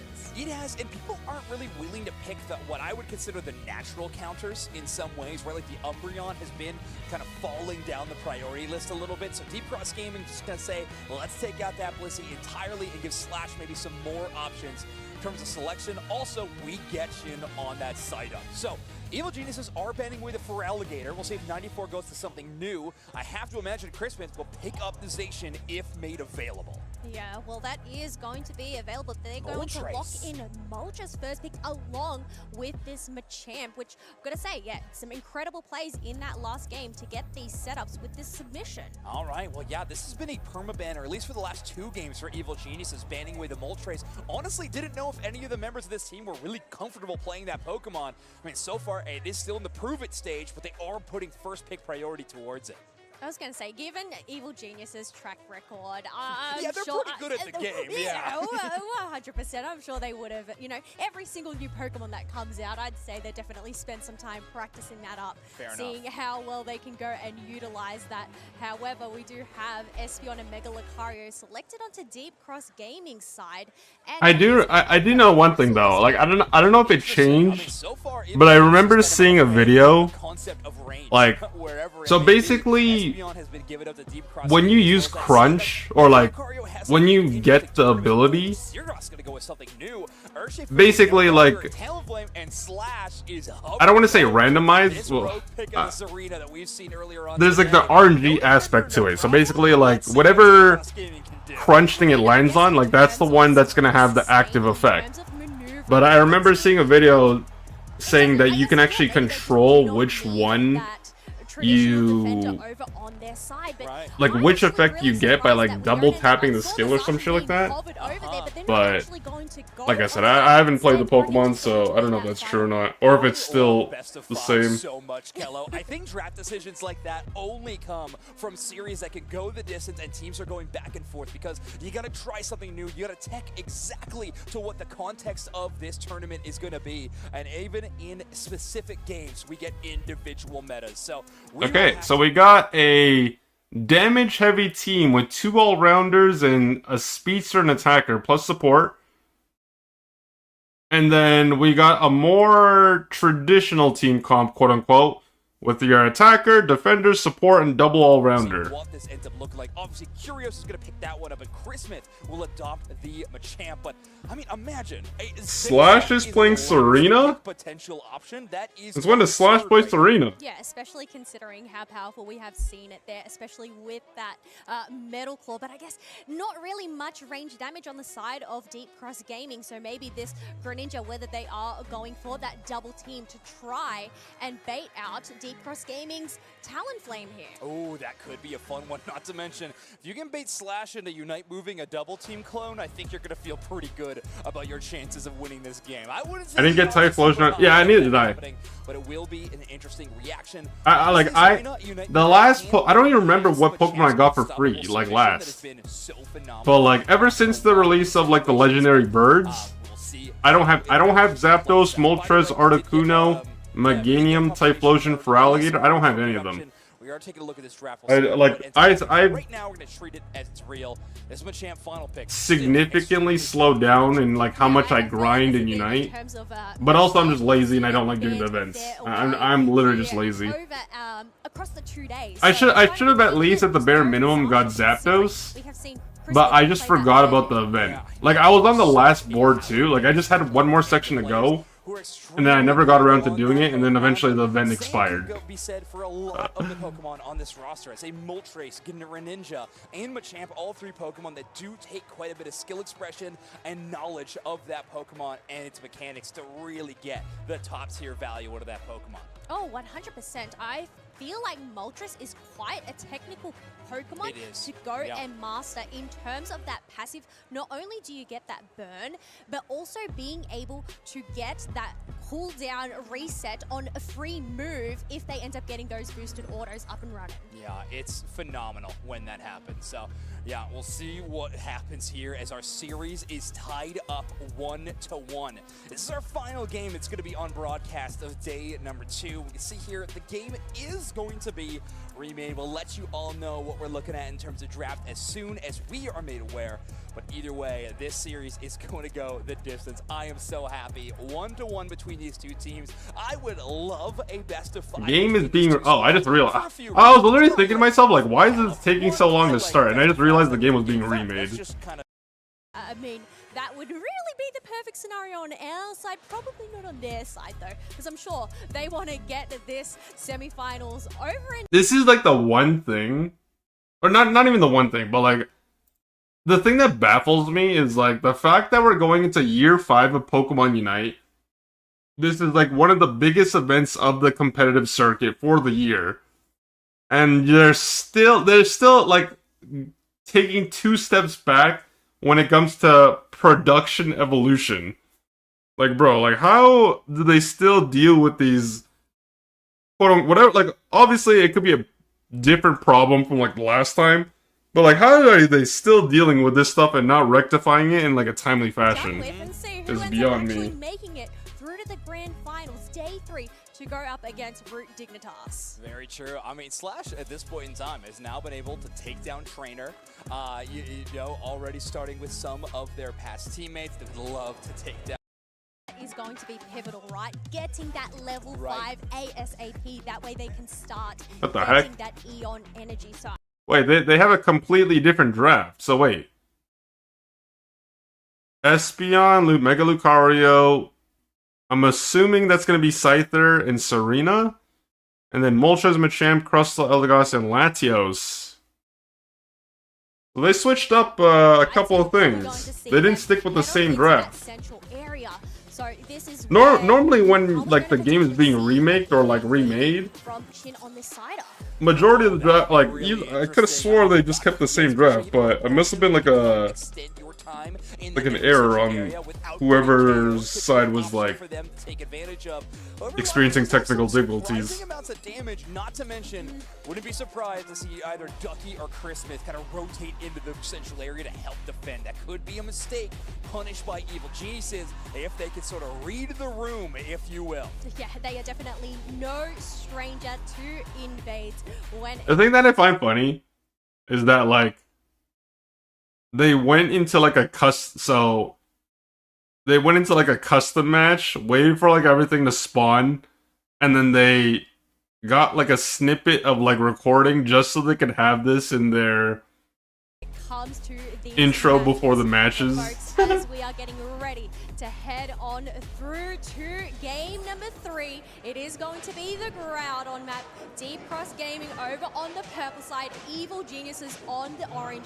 It is one apiece between these two squads. Yellow, I feel like the story of this match so far has been one of parity, right? These two teams neck and neck at any given moment, and that is the same in this series. A one-to-one scoreline, but this time things are starting off with a bit more firepower as Christmas on this Moltres showcasing the early damage potential as they chase down 94 and even out-secure one of those wild Pokemon. Yeah, especially considering how passive these past 2 games have been up until these final moments. I guess just want to try put that early pressure, especially going into a Lucario on that opposite side. Yeah, it's a great thing to do, especially if you can keep down that Mega Lucario, a Pokemon. You know, I will say, like, although we're on game 3 already, or this is game 3, in the first 2 matches, I feel like the games could have been so much closer, because it's not like either team was significantly ahead of one another, but it's kind of disappointing to see that both teams lost in a way that was more of a throw than it was like one team outplaying the other or just like being better. Like in both teams' respective losses, they lost because they just fumbled the ball hard. Which I don't necessarily like that much. I feel like I hate, well, not hate, but like the anticlimactic ending of like someone choking in the last like part of the match is just like, eh. It just feels like a waste of time in that regard. And immediately dash out. Scyther, the much more speedster style variant of this Pokemon rather than the Scizor, and you can see why. Yeah, definitely offering a lot more bigger burst damage to go and clear those wild Pokemon, as we see demonstrated with that Regidrago getting shredded on up. Yeah, I mean, what a good showcase of what this Pokemon can do, not only in team fights, but also in roaming skirmishes. The central area of Invade and the burn on wild Pokemon is just phenomenal, like you're mentioning, Kello. But here we go, there is a shining light for Evil Geniuses, and it's the form of the big old fiery bird in the Moltres as Christmas is at level 7 and outpacing 94 quite a bit. Curios there for the backup this time, but with this attacker, they can't quite get anything done without their moveset. Something else I feel like I should mention as well, but generally speaking, this might be stereotypical, but like, generally speaking, when it comes to like Pokemon Unite, the Asian teams are known for their very aggressive play styles. And I don't know like if Deep Cross are just exempt from that general statement, but these feel like such passive games. Passive in the sense as, like, there's not a lot happening in these games. Like, both teams are just on opposite sides of the maps, just trading objectives and pads and whatnot, but we don't have a lot of direct confrontation from, like, either team. This could be an important Regieleki. Topside has been Evil Genius's home base to actually play out of because Deep Cross Gaming have gotten so much ground on the bottom side of the map. This Scyther getting knockout after knockout, and finally Slash getting up to level at level 8. So they even had a chance to break that bottom tier 1. We are likely going to be looking at very safe fights on the bottom side of the map for DCG for the remainder of this game. Yes, Scyther has scaled really quickly. They have already reached that level 11 mark, which is 2 levels above the highest level on Evil Geniuses, being that Moltres. Yeah, this is going to be really worrisome for Evil Geniuses. Even a Pokemon as tanky as Crustle or Eldegoss, they can be susceptible to that gigantic burst damage of that Scyther, especially in partnership with its Green Illusion Dive Unite move. I miss Zapdos. I wish I could have a free code for it. Everyone wishes they had a free code for a new Pokemon, or like any Pokemon. But we are going to have a champ engage onto with the okay. Besides the fact of if you didn't get it through the board event, so if you didn't get through the free-to-play avenue, dude, it takes literally forever to get the licensed journey points to get something that is actually not now Scyther. Like the lowest tier in value. Just a full heal away from submission, but no one gets away from Vin's forearms. I mean, I feel Once again, they seem to be ignoring each other. Like four of them are, sorry, not four. 3 of them are pushing top lane, the others are going bottom lane. Knowing they have the numbers advantage, are just going to even it up by getting some more dunks in Tier 1 themselves. Yeah, and I mean, look at this, a 218-point scoreline when they haven't even broken this bottom Tier 1, just showcasing how powerful overdunks on the top side can be when made available. Now, that's still going to go in their favor. I was talking about how Deep Cross Gaming would have easy fights on the bottom side of the map, and Evil Geniuses actually flipping that script a little bit and taking that one down without the help of a Tier 1 to retreat to. I think, interestingly enough, despite having this Registeel buff with the boosted attack and special attack, once again, they're just going to pivot away, focus on getting these wild Pokemon instead of pressuring that Tier 1 pad. Yeah, I mean, with teams that are this strong, it feels like any mistake could actually be fatal. So you got to make sure you're prepared for any fight, any moment. Right now, we got Slash versus Chris Smith on the top side, but Ducky pulling away Slash with that Crustle. Has to use the Unite move for that extra shielding to push away the enemy squad. Deep Cross Gaming trying to get within range of the Regieleki. Oh! That's going to last hit secure on Psyduck out securing the Machamp Unite move, that's a feels bad, man. I'm sorry. That's a different type of pain. Going to put on the pressure to Evil Geniuses as Regieleki is making its way through. Oh, I just walked. Yo, Eldegoss, bro, you're so slow. What happened? This is going to be a lot of Regieleki literally just walked in for free, and then Eldegoss Unite moves after, as if that's going to do anything for them. Push their scoreline up to 322. Triple kill for Scyther. Enemy Tier 2. A triple KO streak for the Scyther. And Deep Cross Gaming have just taken so much momentum in this series. Yeah, 100%. They now have the point lead. They now have the level lead with Mega Lucario at level 13, Scyther at level 14, but also just bought so much space on the map because Evil Geniuses only have that bottom Tier 2 pad available, whereas Deep Cross Gaming, they still have 3 other pads to their name. Yeah, their move speed around the map is going to be so much more significant, not to mention vision being created by that Tier 1, especially into the end game. It's going to be tough for Evil Geniuses to fight around that disadvantage. So they're going to try to take a fight potentially a bit earlier. They're focusing on this Registeel and Slash waiting there in the wings on this. Once again, it's still early, but this could potentially be the last fight of the game, depending on what they choose to do. Scyther got taken out pretty early. Their death timer is pretty long, but they will be in time for endgame objective. This is juicy. Wow, I'm honestly surprised Evil Geniuses don't swing towards that Tier 1 without Scyther being available. They are level 14, so that was a ton of EXP over to the Machamp. Right now, Evil Geniuses playing this one safe. Uh-oh, Moltres caught out by that Psychic, and of course the Espeon combo. Moltres will return the rest of the team for the healing. Vin tries to go for a combo, they miss, and they're pulled back in by Machamp, buddy. Okay, both top players died instantly without uniting. But here comes Scyther on much minimal HP, but they end up getting wiped on down. 2 members of either side are now eliminated. But look at this, Deep Cross Gaming. Okay. Well, they have more HP to work with potentially. This Mega Lucario is over half HP, and every one of these close combats is back at the bump extension with that power-up punch. Finds that low HP Latios. A jet button combo looks so clean, and Mega Lucario takes out one of the bigger threats. Oh! Is safe on the other side of the ground on pit. Ay. Play from Vin, but cut short by Z-Ray. Not only getting the objective, but also getting I don't know, man. Machamp Evil Geniuses means they are did not have a good game. Points that come on through, but the thing is, there's still a minute left. Let me watch this all again. So, I'm honestly surprised Evil Geniuses. okay, so they get the objective. They're rotating to middle. They are level 14, so that was a ton of EXP over to the Machamp. Right now, Evil Geniuses playing this one safe. Uh-oh, Moltres caught out by that Psychic. Okay. And of course, the Espeon combo. So Moltres got taken low. Eldegoss with the Palm Puff going for the heals.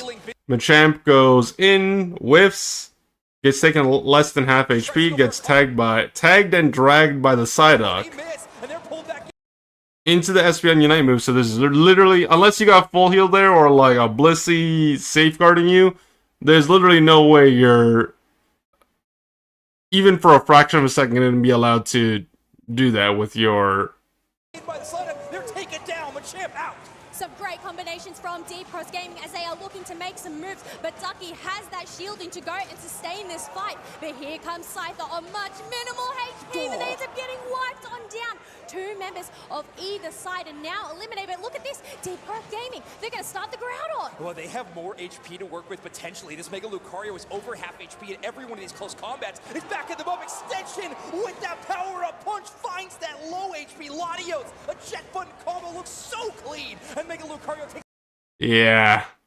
Machamp didn't have enough damage. They, like, funnily enough, Machamp didn't have enough damage. They United actually got it low enough with that Unite to put it in range for Espeon to secure with their... I think that was Side Beam. Extension with that power-up punch, finds that low HP Latios. A jet button combo looks so clean, and Mega Lucario takes out one of the bigger threats, but Champ Unite move is not enough, as Z-Ray is safe on the other side of the ground on pit, and they are going to secure that objective. What a play for win, but cut short by Z-Ray. Not only getting the objective, but also getting a team wipage on Evil Geniuses means they are unable to go and defend.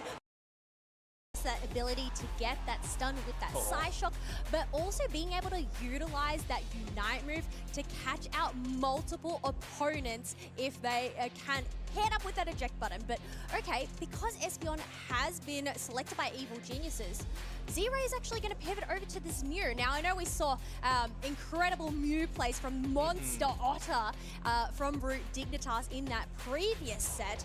I mean, we know how great of a utility kit Mew can bring. Totally, yeah, don't sleep on Z-Ray's Mew either. I think they are a phenomenal player on the pick. We'll see what they can do, but I know they have a lot of backup, right? 94 I don't know, man. Oh, Typhlosion. I was literally just about to say, I feel like EG's team comp as of right now, before they draft their 5th pick, is relatively low. I mean, we've seen the Feraligatr banned now. Last pick for Evil Geniuses. Curios trying to think about what they want to bring to the table. You already have an attacker. You got an all-rounder. Curios, the master of flexing between melee and range. And how about we just only melee we give is a Blaze Kick. Cinderace going to be the final pick for EG. Yeah, we did see that Cinderace being picked on up. I'm wondering what moveset they're going to see here. Is it going to be that faint Blaze Kick that we saw previously? But also, we have Slash pivoting over to this Umbreon. Are we going to see a Wish Umbreon here? I have to imagine, especially since we're rocking the attack weight for the Umbreon, I think we would be going with that attack damage. Okay, so they got more damage with the Cinderace, we will see but at the same time, are pivoting away from that option. But Curios does not want any bit of that crowd control of the Psyduck or the Umbreon. Instead, they want to play at range as much as possible with this Cinder and just dish out that auto attack damage. Yeah, I guess that's really going to be key to try and power up that Cinderace ASAP. That way they can go and get their attack speed boosted on up. But, I mean, Deep Cross Gaming, they are one game away from getting that final spot in Day 3 Grand Finals. I mean, the opponent... Okay, let's fast forward just a little. Okay, this is good. Evil Geniuses on the orange. We are going to see the Score Bunny take to the central path with the Cyndaquil on the opposite end. I guess in terms of that Score Bunny, it is a slower clear earlier on, but no risk of some invades here. Yeah, a little bit slower, but you do have access to that Libero passive when you're in the Score Bunny stage. Getting those boosted auto attacks after every move will increase that clear speed. And yeah, already we got Curios finishing it up. Chris Smith, after such a phenomenal Moltres game in game number 3, I suppose it was, let's see what they can do in game number 4. This time, it's going to be Ducky backing them up on the top side. Yeah, they are going to be on that pilot's line once again to go and utilize those freezes. That way they are able to go and secure those Natus for themselves. Yeah, you can see 94 kind of roaming all over the top side of this map, seeing if there's any wild Pokemon that Evil Geniuses have not gobbled up quite yet. The answer is most commonly no, as EG is doing a great job of sweeping through the enemy wild Pokemon with their early game advantage.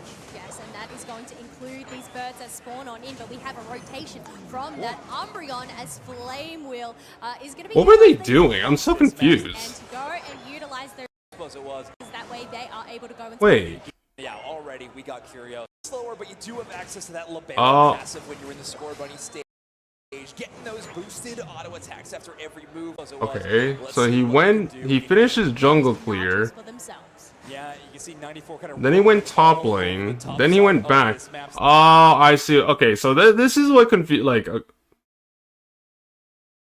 there's any wild Pokemon that evil geniuses have not gobbled so up. Quilava went. Sorry. Okay, so Cyndaquil was in their jungle. They finished their first jungle rotation. Then they went top lane immediately. Then they decided to go against it. Then they went middle for the Natus. Then they finally went top again. But by the time they rotated the second time around, like the the farm was already gone. Yes, and that is going to include these birds that spawn on in, but we have a rotation from that Umbreon as Flame Wheel is going to be utilized. No KOs just yet on either side, though. Okay, I mean, I love Deep Cross Gaming's energy so far, running the classic strategy of just run at them. One of my favorite strategies in Pokemon Unite. Typhlosion, a master at doing just that. That fire spin leaping into the opposite side, or that flame wheel, rather. It's a great engage tool, and boy, oh boy, with an Umbreon to back you up, it can be effective. I think one thing that I love about it is you also end up getting that unstoppable. So this is going to be a great answer if they're able to go and time that to avoid these Ice Fangs from ducking. It's a great point, and uh-oh, here's, speaking of which, that Ice Fang already get a combo, and Chris Smith gonna get a knockout on the support Pokemon on the top side. 94's got a tough decision to make. He tried to defend this goal zone, but in doing so, you might potentially give up a KO. That's actually kind of unlucky. They could have picked up that kill, but Moltres was busy scoring. Ooh. Falling to a side-up Mew combo. And now it is going to be that 4v3 up in the top path, but we can see Alcremie on the mini-map. No, it looks like they're going to actually change their position there. Reggie Drago, though, is going to receive some love from Typhlosion, and they're going to solo that one down themselves. Yeah, I mean, Eruption plus that Flame Wheel. Typhlosion will make quick work of that Reggie Drago, increase their scoring speed, but most importantly, give that team-wide EXP. Curious and Ducky with a great Jesus. combo, rolling it down. The Ice Fang into the Psybeam is just... Out of the top path for the first time in this game. Especially on a Mew. Yeah, but even then, this is something that we have seen across these 3 games. Either of these teams focusing on one lane, not really engaging with each other earlier on. Yeah, I mean, it's been the story of this series for sure, but when we stop trading paths, we do start seeing some big team fights. I think that's... Okay, so they're trading... Basically, they're doing the same thing. I don't know what it is, but like... I've noticed that Deep Cross don't like that early game confrontation. I think when it comes to every single... Like, in the matches that I've watched so far for that first objective, both teams have always been on the respective opposite side of the map, or just not near, like, not being near each other at all if they can help it. But Deep Cross Gaming, they don't have enough Aeos energy on hand to actually go and break it. Mew is going to utilize their Mew Unite move there to get safely back to home base. Yeah, no one else is going to have access to that option, though his Psyduck is obliterated in that top Elbush as the jump pad was utilized by members of Evil Geniuses. One of my favorite objects on the map. I wonder if we can track how many jump pad stats we got still. I don't. Is that a stat that we got before? Oh yeah, I was tracking that one, Hello. Don't you worry, it was my #1 stat. It's very important here. We need to know how many jump pads I made an being argument used. that it should be the tiebreaker if there was ever a tie in group stage. Bro, I'm not even gonna lie. For a semi-finals match, this is actually pretty boring. They're not doing anything. I mean, like, okay, don't get me wrong. Slow playing is definitely not like from a slow playing is definitely not bad by any means. But the whole like playing passively is not very exciting from like a viewer perspective. And this is something that they've been doing pretty much like every game they played so far. And then the outcome is decided with like in the last 1 minute before the game's gonna like 1 minute before endgame objective spawns. That's a bad thing, Kello, and I don't really totally understand exactly how it could be. But right now, yeah, I think these teams abandoning the macro strategy of building their jump pad stat and instead trying to see how much information they can gain around the rest of the map. Wild Pokemon cleared, and now it's time to set up for the next wave of fights. It will be a triple effect of one of the 3 original Reggies on the bottom side of the map. Regieleki will be spawning in on the top side. You can see Evil Geniuses kind of roaming to that option first. They do not want it to soar towards their tier 2. Also, they really want to break the tier 1 on the top side of Deep Cross Gaming. They will have to forfeit the Regice for that prize, though. Yeah, once again, this is just the story of this set, the way that these teams are just dividing and conquering when it comes to these cards. Evil Geniuses do end up getting this Regieleki, but it's left on 20 points. Wait, hold on. Break, just dividing and conquering when it comes to these cards. That is so... You know, I was thinking to myself... Okay, so I was thinking to myself, like, I think Lucario might have through by defending, but at the same time, it doesn't even matter because they are able to break it before Regieleki gets there. But look, they're able to go and get in a break, which means Regieleki's going to pressure that tier 2 now. Yeah, great work, Chris, with able to dunk it 40. Espeon to take down the side up. Alcremie Unite backing them up. They can fight this way more aggressively than you would expect, and Regieleki is going to land. That is a lot of point potential for Evil Geniuses. 80 HP remains on that goal zone, and Evil Geniuses are fighting for as much ground as they can take. 309 the scoreline right now. Mew able to just barely secure their own red buff. And just enough points in their pockets. Evil Geniuses break that T2. But okay, here we go. You need to read this one. This is for you. Yeah. Right. I love that it's named my stat. First note, that's awesome. 2, jump pads use this event. 409. Come on, Slash, make it 410. Let's go. Love jump pads. A very important stat here for Pokemon Unite after all, but we're inching ever closer to this final stretch. Deep Cross Gaming do have that 2-up advantage, so they are looking to get some aggressive positioning here in the tall grass. I think this is the first time I've seen all tournament Kyrios on this Cinderace almost at that level 13 Kella. where these teams are genuinely just playing for that very final interaction of the entire game. Like, forget team fighting and, like, forget skirmishing, forget team fighting before endgame objective. As a full combo from Espeon lands on the side of Vin Diesel. They're just gonna fight when it's time to fight, and it's the very last thing to do. And I mean, yeah, that gamble paid off. Yeah, I mean, they are going to retreat on back and go and focus on these birds that do end up spawning. But next up, we have another Regieleki. This is a major threat for Deep Cross Gaming, considering they do not have that tier 2 buffer. So they're actually going to prioritize this. Meanwhile, Evil Geniuses, I feel like they've read the room because they end up committing to... Okay, so 309 to 263. We got, let's see, 37 is 300, plus 9. Considered will give Chrisman a lot of time to KO this Regieleki before it even lands in that tier 2. If they want to, or they just want to rally back and join the rest of the team. That actually does make more sense now that I'm saying it out loud. Moltres gonna roam. They want to take all the space they can. Look at how much damage is done to Slash already. Mamoswine trying to chase them down. They're pulled back with a side up. Yeah, but there are these berries there to go and replenish Ducky's HP. I swear. Locked down into a mean look along Okay. with the sidekick, but they are able to sustain this. Kyogre has now appeared on the map. All right, this could be the final moment. Deep Cross Gaming at match point. The Psyduck is going to be the first target with the Sai. Keeps them up momentarily. Wish and an Umbreon Buddy Barrier. Alcremie Unite moves, heads up the cake, and everyone tries to rally and defend against around it. However, the Mega Lucario is going to be the first one to take a KO and Typhlosion to follow up. Curious' Cinderace is down. Roland support is gone, but Chris Smith is still up in the fight. Heat Wave does land onto the Typhlosion as they are chasing down multiple members of Deep Cross Gaming. Oh shit! Oh shit! As Chris Smith turns the tides. But look at this Psyduck. It is at such low HP, and now Vinning Chris Smith. Oh, Moltres just cleaned health with that one. I did not expect that. This isn't going to stop Chris Smith as they're going to try and shred up the Kyogre, but Zigari is a threat on this. Oh my god! They died before the solar beam went off. Yeah, they channeled the solar beam, but then like, wait, I think it's still tagged actually. Of their own.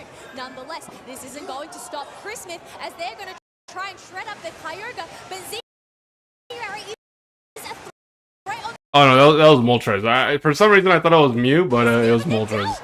Oh, the Blaze kick stun exactly when Mew needed to use their secure move, and that will set up Evil Geniuses for a Kyogre buff. Not only do they have the points lead, but Deep Cross Gaming's chance of coming back in this game just got so much more difficult. 4 buffs attacking this tier 2 as Ducky sets things up with an Ice Fang and Typhlosion goes down. Yeah, 2 dunks end up going into the tier 2. I would Now like to these see Evil Geniuses have a pretty healthy like buffer a here. little bit Not going to more send out aggression back from to these teams. home. They Like what I was trying to say earlier is that I think this is probably the most passive I've seen any, like, out of all the series I've watched in this VOD, plus like when I was watching it live the day before yesterday, these are the most passive games I've ever seen, and like literally nothing is happening until literally the last like 2.5 minutes of the game. Like 2.5 minutes, like 2 minutes when they know that the objective's on the line or like whatever. And like I don't think like playing passive is, there's nothing wrong with that, but also at the same time it makes for a boring spectacle when you're watching as like from a viewer perspective. that Zacian as that final pick. Yeah, Zacian, the hover, and the lock-in. So Chris Smith gonna lock in one of their favorite picks, or at least one of their most prominent ones, to go up against Slash on a brand new tech in this arena. Z-Ray with the Mega Mewtwo Y, an auto attacker build with the backup of the Psyduck. But yeah, Again, like neither of these honestly, teams operating too much into the heals hold on. department. However, Like the Moltres saved the game last time. Like it's so weird to me. So like, okay, game 1. Looking at Oh gosh, wait, hold on. that we are seeing very Like there's so many things that like kind of bug me about this series because like I just feel like both teams, like, okay, it's like maybe it's just because it's like the semifinals and both teams are just really trying not to like make any mistakes. But like, okay, game 1, what happened game 1? Oh god, I think it's short term. I remember what happened game 2. Game 2, the Cinderace ended up throwing the game hard.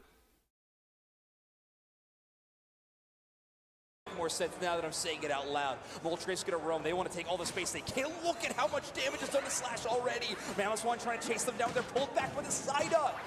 Yeah, but there are these berries there to go and replenish Ducky's HP. They do get locked down into a mean look along with the Psychic, but they are able to sustain this. Kyogre has now appeared on the map. All right, this could be the final moment. Deep Cross Gaming at match point. The Psyduck is going to be the first target with the Sai. Keeps them up momentarily. Wish and an Umbreon Buddy Barrier. Alcremie Unite moves, heads up the Holy. tries to rally and defend against around it. However, the Mega Lucario, first target with Typhlosion in the backline though? Able to sustain this. Kyogre has now Like it's hard, it's a little hard to see because like the camera work is not the greatest. This could be the final moment. Deep Cross Gaming at match point. The Psyduck Like I think for me, one of the many gripes that I have when it comes to like watching this like from the spectator view is like I feel like whoever's who like I don't know if it's like a program or like a person, whatever, but like whoever manages the camera for like some of these fights, I feel like they just look at the wrong thing.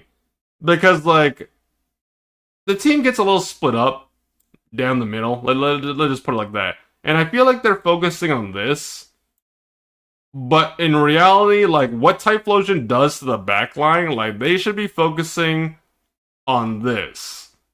Like it's, you barely get to see the fact that like Typhlosion dove the backline and ended up getting like on top of both the carries. the first target with the Psyduck.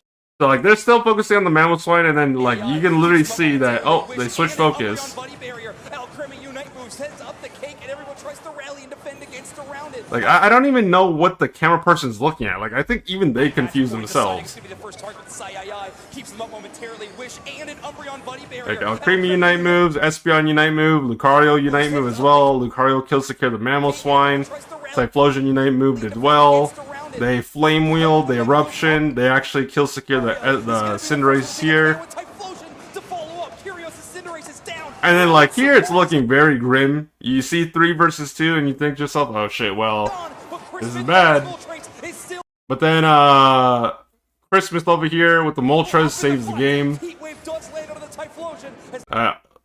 Typhlosion trying to just get some damage down and zone them away. But of course, Christmas goes for the re-engage as well. Typhlosion is on cooldowns and can't really do much else. No Flame Wheel, no Eruption, no Unite move. And then Moltres again, dashes over the wall, cuts them off. Basically here, Psyduck had nowhere to go, and I'm pretty sure they already used their Bellum too. So, but they got stuck between Moltres and Espeon. If anything, if I was to be optimistic, maybe they could have tried to go for a kill on Vin, but I don't think that it would have worked out either way. And then the most fortunate thing out of all that is the fact that like Kyogre didn't reset. So the fact that they maintained aggro to a certain extent, they don't gotta waste time DPSing it from 100 to 0 again. Mew goes down before the Solar Beam goes off, and kind of close. Like honestly, like Umbreon was kind of close, but they didn't make it in time to even the kill secure attempt. So out of all the games this series, I think this was like the first game in which we actually had a back and forth endgame. It could have gone either way, but Deep Cross Gaming's chance of coming back in this game just got so much more difficult. 4 buffs attack. Okay, let's see if the final match lives up to for Alligator. Yeah, this is according to the plan. There's no more safe anymore. This Yeah. is the last There's chance. no more safe. No more. There's no more buffer. This is game number 5.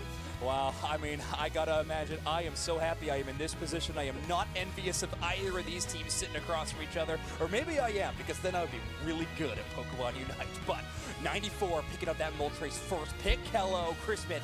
Probably gonna have to pivot over to the Zacian, but still, that We are going to for this is already room mimic double default, or Serena we could rotate in order for that final pick. to go up against Slash on a brand new tech in the Serena.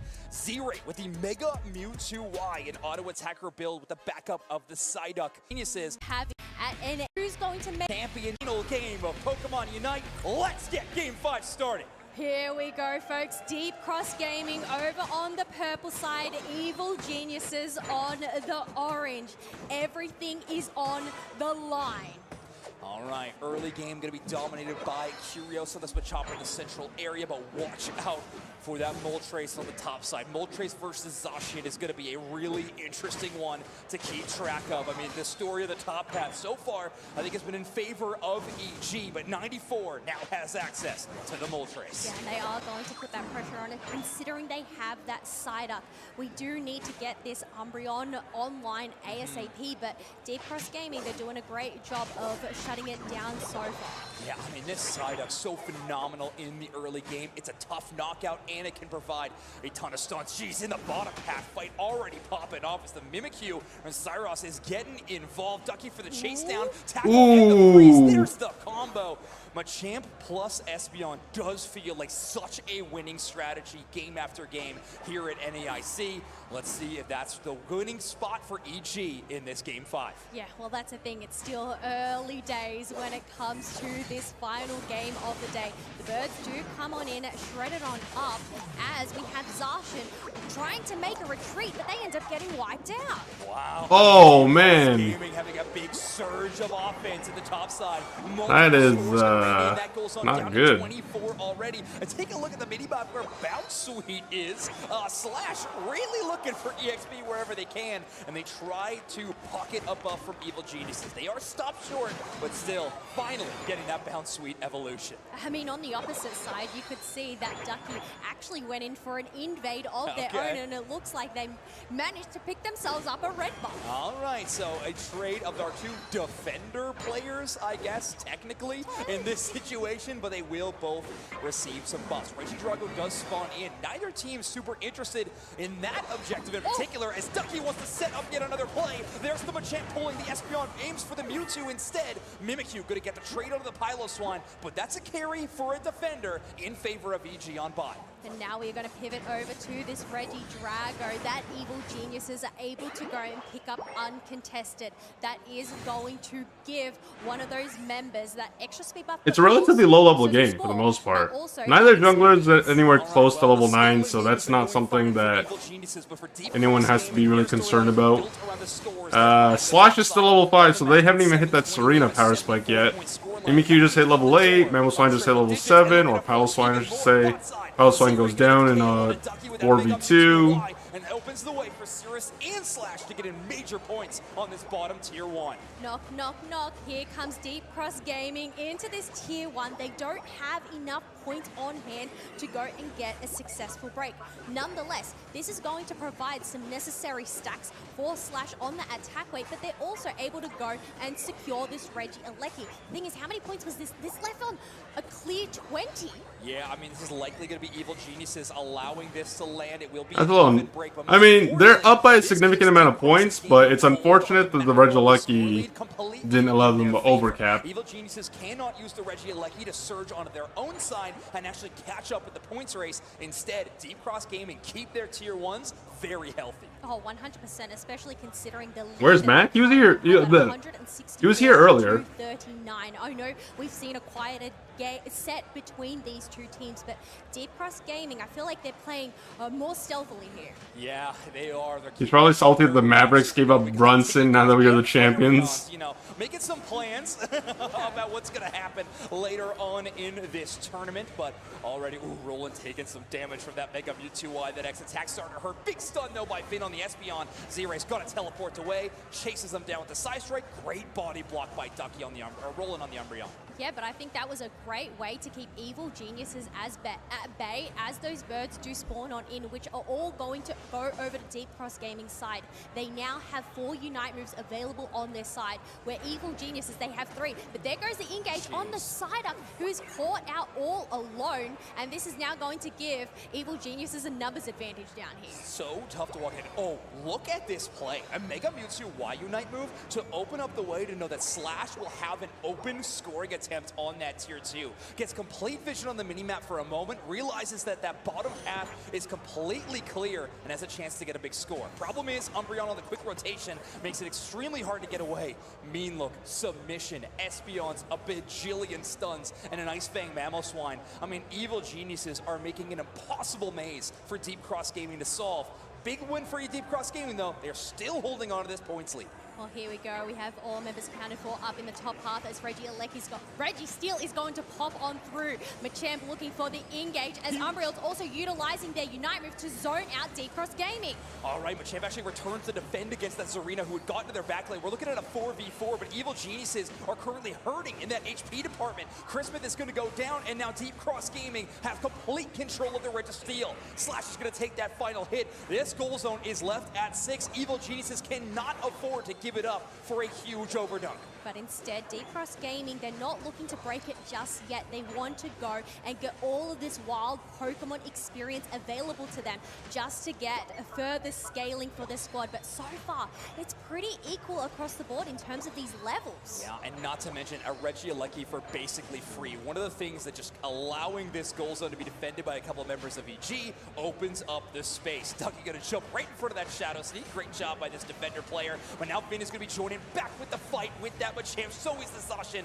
of Christmas. That will be the first target down, and it's the Mimikyu, a high priority one. Slash trying to make it away. They are trapped by the mean look. Nowhere to go, and Espeon will take the last hit. A check button in from Kyrios, and it's a KO streak of 2. Nowhere to hide, nowhere to run. When you have rolling it down on that Umbreon with that. Wait, let me see something. A check button in from Kyrios, and okay, wait. First target down, and it's the Mimikyu, a high in front of that Shadow Sneak. Great job by this defender player. But now Finn is going to be joining back with the fight with that Machamp. So is the Zacian of Christmas. That will be the first target down, and it's the Mimikyu, a high priority one. Slash trying to make it away. They are trapped by the mean look. Nowhere to go, and Espeon will take the last hit. A check button in from Kyrios. I had to rewind to double check if Mewtwo Y had Unite move, but I think Well, okay, well, not I think. They didn't have it, and they literally just got it back as they died. Mimikyu, on the other hand, not exactly sure what they were doing, but the fight with that Machamp, so is the Zacian of Chrisman. That will be the first target down, and it's the Mimikyu, a high priority one slash. it's a little worse too because they didn't get the Unite move, so. A check button in from Kyrios, and that's a KO streak of 2. Nowhere to hide, nowhere to run. When you have rolling it down on that Umbreon with that mean look, now that they have the advantage, they are able to go and break that T1, and Evil Geniuses are slowly creeping up in points. Yeah, and they are able to quickly rotate back towards that bottom tier 2 to defend against the Regieleki. Not everybody on Evil Geniuses can. Again, that goal zone being at such low HP, they got to be careful for an overdunk that could turn things around. They at least need to be poised for a counter score on that bottom tier 1. If that's the case, 193 to 166. This one is so extremely close. Slash is going to get 32 in. After 7 minutes, they finally broke the top goal. Is going to allow that goal zone to break.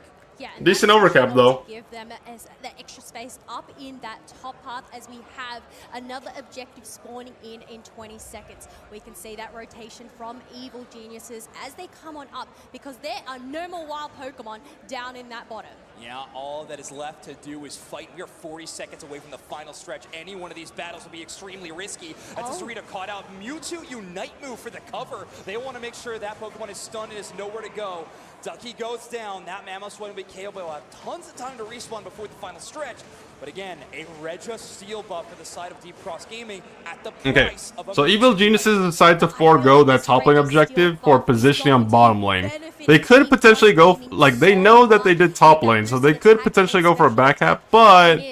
They need to play their cards carefully because Evil Geniuses are not here to play. Exactly. Ice Fang's going to start this one out. Oh, wow! They really want... Oh, shit! Ducky of Evil Geniuses is going to secure the objective. Moltres in the back line and not for long. Mimikyu down. All 5 members of Deep Cross Gaming KO, and Evil Geniuses race to the goal zone. This just clears the path to get in these dunks, take over the lead at 400 and... From Ducky. Thing is, they need to play their cards carefully because Evil Geniuses are not... Okay, so Mamoswine goes in for the eject Ice Fang play. There's the submission Machamp onto Psyduck. Psyduck got stunned by 3 separate people. We got the eject Ice Fang Mamoswine. Then you got the Machamp with the Unite move. They also got tagged by Espeon's Unite move. Taken down. No Sayaya Unite move available, and Groudon is just getting shredded. It's ripped down. And it's Mamoswine to take down the Groudon. Ducky of Evil Geniuses is going to secure the objective. Moltres in the back line and not for long. Mimikyu down. All 5 members of Deep Cross Gaming KO. Damn. And Evil Geniuses. That is not how I expected the game to go, but you know, it was a calculated flip considering it's a 5 versus 4. But also, after spending several Unite moves for that play, I feel like if they waited any longer, they could have, it makes sense that they went for the calculated rip, just because I feel like if they didn't do that, they would have had a chance at losing a fight. They burned the Machamp Unite move, they burned the Espeon Unite move, and they also burn Mamoswine's eject button, so... They want to be available to get back to base. They are going to make a mad dash to score 90 in on the other side. 1 minute left, 2:25 to 4:44. Evil Genius need to mount one last defense if they want to make it to Championship Sunday. This will be a double score in. This can be afforded with the back half of the Espeon. 3:21 to 5:34. Evil Geniuses on their last stand defense. Deep Cross Gaming making their way towards that top tier 2 as Ducky ends up getting caught on out and wiped out. That is actually huge for Deep Cross Gaming, as one of those frontliners is gone and they're able to get in some more points. 435 to 500 and Big 34. This is their chance. Oh to shit! try and take Oh the shit! All right, Sasha's going to try to defend 602 thanks to the backup of Curios. 473, 495. Oh, they got no points. Cross Gaming, but they got nothing They have no left money. in pockets. All 5-0. Evil Geniuses biding their time. I don't know if there's 100 points worth of AOS energy amidst the wild Pokemon right now. Deep Cross Gaming has got to throw everything they can at the goal zone, but I think it is an impossible scenario. Evil Geniuses hold on to the defense. They're going to wait for the score line. It was close. When I saw that, so Championship Sunday. This will be a double score in. This can be afforded with the back half of the Espeon. So Espeon goes to the back half with the buff, of course. Geniuses on their last stand defense. Deep Cross Gaming. Serena gets mean looked. This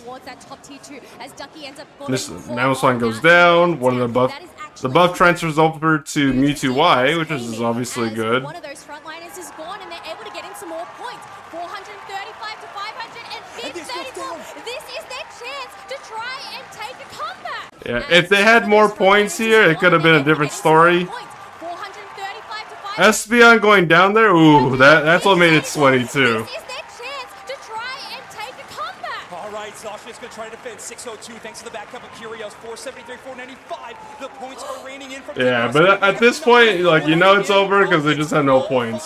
5-0. Evil Geniuses biding their time. I don't know if there's 100 points worth of AOS energy amidst the wild Pokemon right now. Deep Cross Gaming has got to throw everything they can at the goal zone, but I think it is an Damn. impossible scenario. Evil Geniuses hold on to the defense. They're going to wait for the score line. We know it. EG 3-2.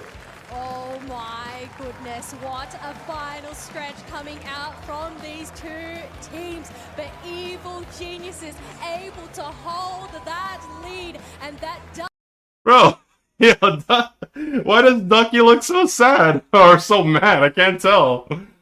Brother made it to the grand finals, and like this guy's just like, yo, he's locked in, man. To have North America up against North America in the Brother didn't even get up. I don't know if he. Championship Sunday here tomorrow. He's meditating, bro. We are going to have He's just like, look at me, I'm the captain now. North America up against North America in the grand finals for Championship Sunday here tomorrow. Oh, okay, there he is. You know, if I was watching this live, I probably would have told someone to check his pulse. Make sure he's not dead in the chair. He's good, though, he's good. Geniuses, you cannot script it better than that. Deep Cross Gaming, on the other hand, making a legendary run. I don't think you could be too upset about this situation now. You have earned your world's invite. Championship Sunday, well, that's going to be home to North America. Yeah, I think nonetheless of this result, to be able to come here and get what they want in terms of that world spot, but also a share of that $50,000 prize pool, plus getting that third place positioning, definitely something to be proud of. Wow, I mean, what a game between these two teams. We were talking about how the macro was so fascinating to watch between these squads. Objectives being traded, goal zones becoming so important. Is it overdunk? Is it a clean break? So many of these times followed up by a ridiculous seconds to be proud of, but I think in terms of this season long, I mean, the story for the regional leagues, Brute Dignitas up against. Feels like it's one. And we came short in EUIC. Well, okay, so congratulations once again, Ducky. But before you go, I'd love to hear what you have to say to your fans, to your family, your friends. Any final shout-outs? Yeah, I have a couple. Definitely a shout out to my family, who's my mom is here today. But yeah, they're very supportive. Shout out to my team. They played great and, you know, kept a cool head. And then finally, shout out to Gang, Rob, Clash, AW, and Bits. Shout out to them.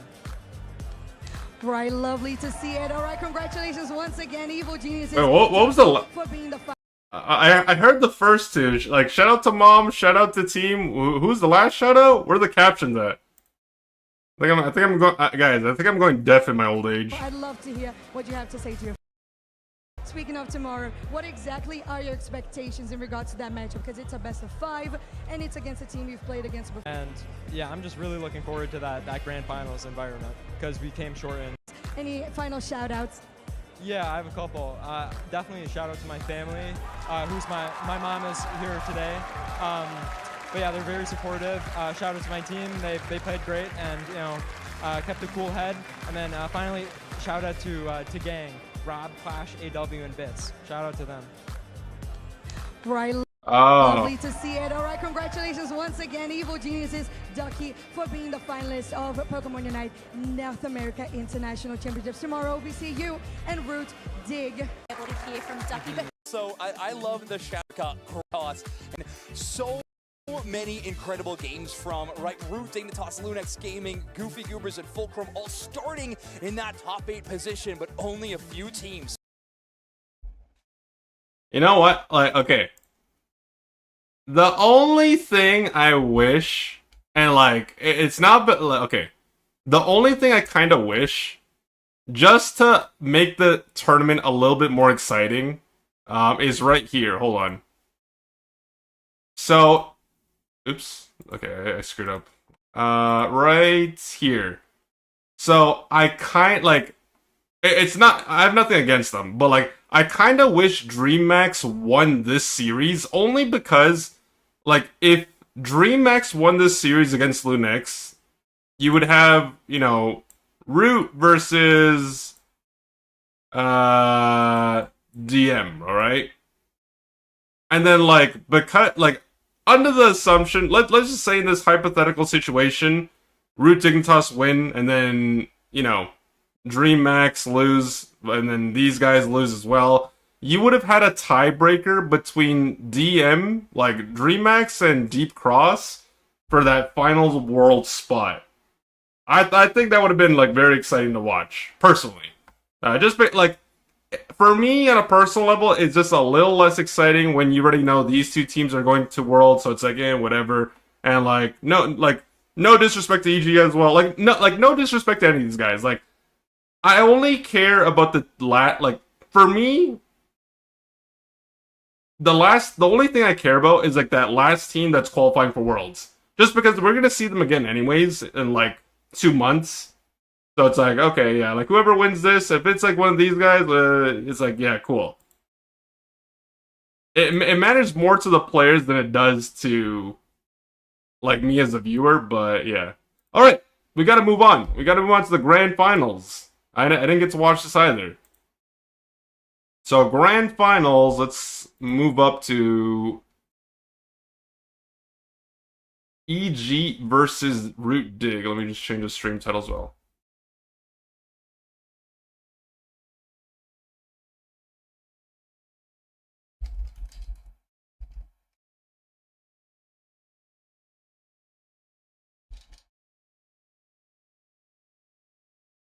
All right.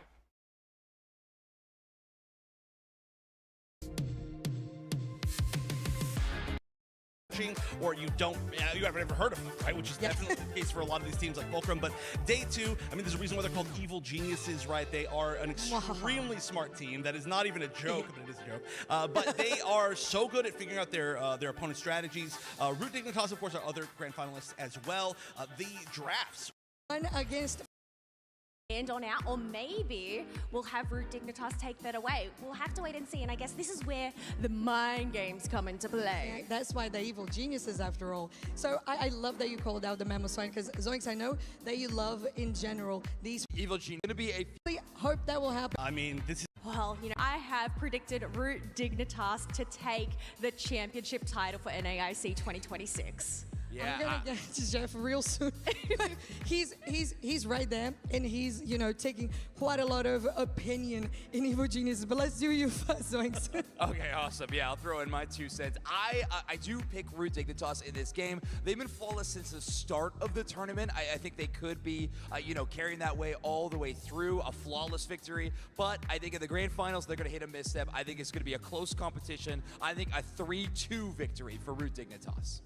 Well, well, well, and Chef, your opinion there, the contradiction, 1 against 5 on Evil Geniuses. I think they've been looking better and better the entire season, and I really do believe the newer talent of that team. And I look really funny right there being the only one, but hey, you know what? I see Pika Diff in there. Pika Diff, you guys are gonna win, right? You're gonna make my prediction correct, right?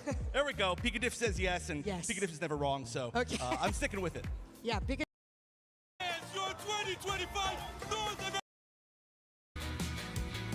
I'm just trying to fast forward without like skipping anything that Hey, might be let's interesting. go. Oh, what's this? We good? Are we good for this grand finals? We're good. All right, let's go. So, who's going to take the crown today? Will it be Rude Dignitas? I won't lie to you. Like, if you guys ever watched like other esports that like Dignitas was a part of, I will say I miss their old jersey. I actually think that like the jersey that Zugrug is wearing right now, I actually think it's so shit. I think they actually like their jersey, their if I was fit checking them, it fell off, man. The old jerseys are so much better. Or will it be Evil Geniuses? All right. EG as well. I'm not a fan of the EG jacket or their jersey. I like their black and white one, but that just my personal bias kick in. They had a like a metallic black and white one. I think that one was probably like my favorite one. No, I think we I think I still have mine. So like I was a big like when I was into League of Legends, I would follow the competitive scene like a lot. And I have like a bunch of jerseys from back in the day, like the older variations of the jerseys from certain orgs. I had a Curse jersey, Curse TSM CLG. I'm pretty sure I have an EG one somewhere. I would just have to dig it out of the freaking storage. Let's go. Okay, so Rude Dignitas, champions of LAIC in this 2026 season. How is NAIC faring for you, and how different do you feel from November until now? I mean, we're super confident. We won NA Regionals. This is a team we beat to win, so we're just going to do it again.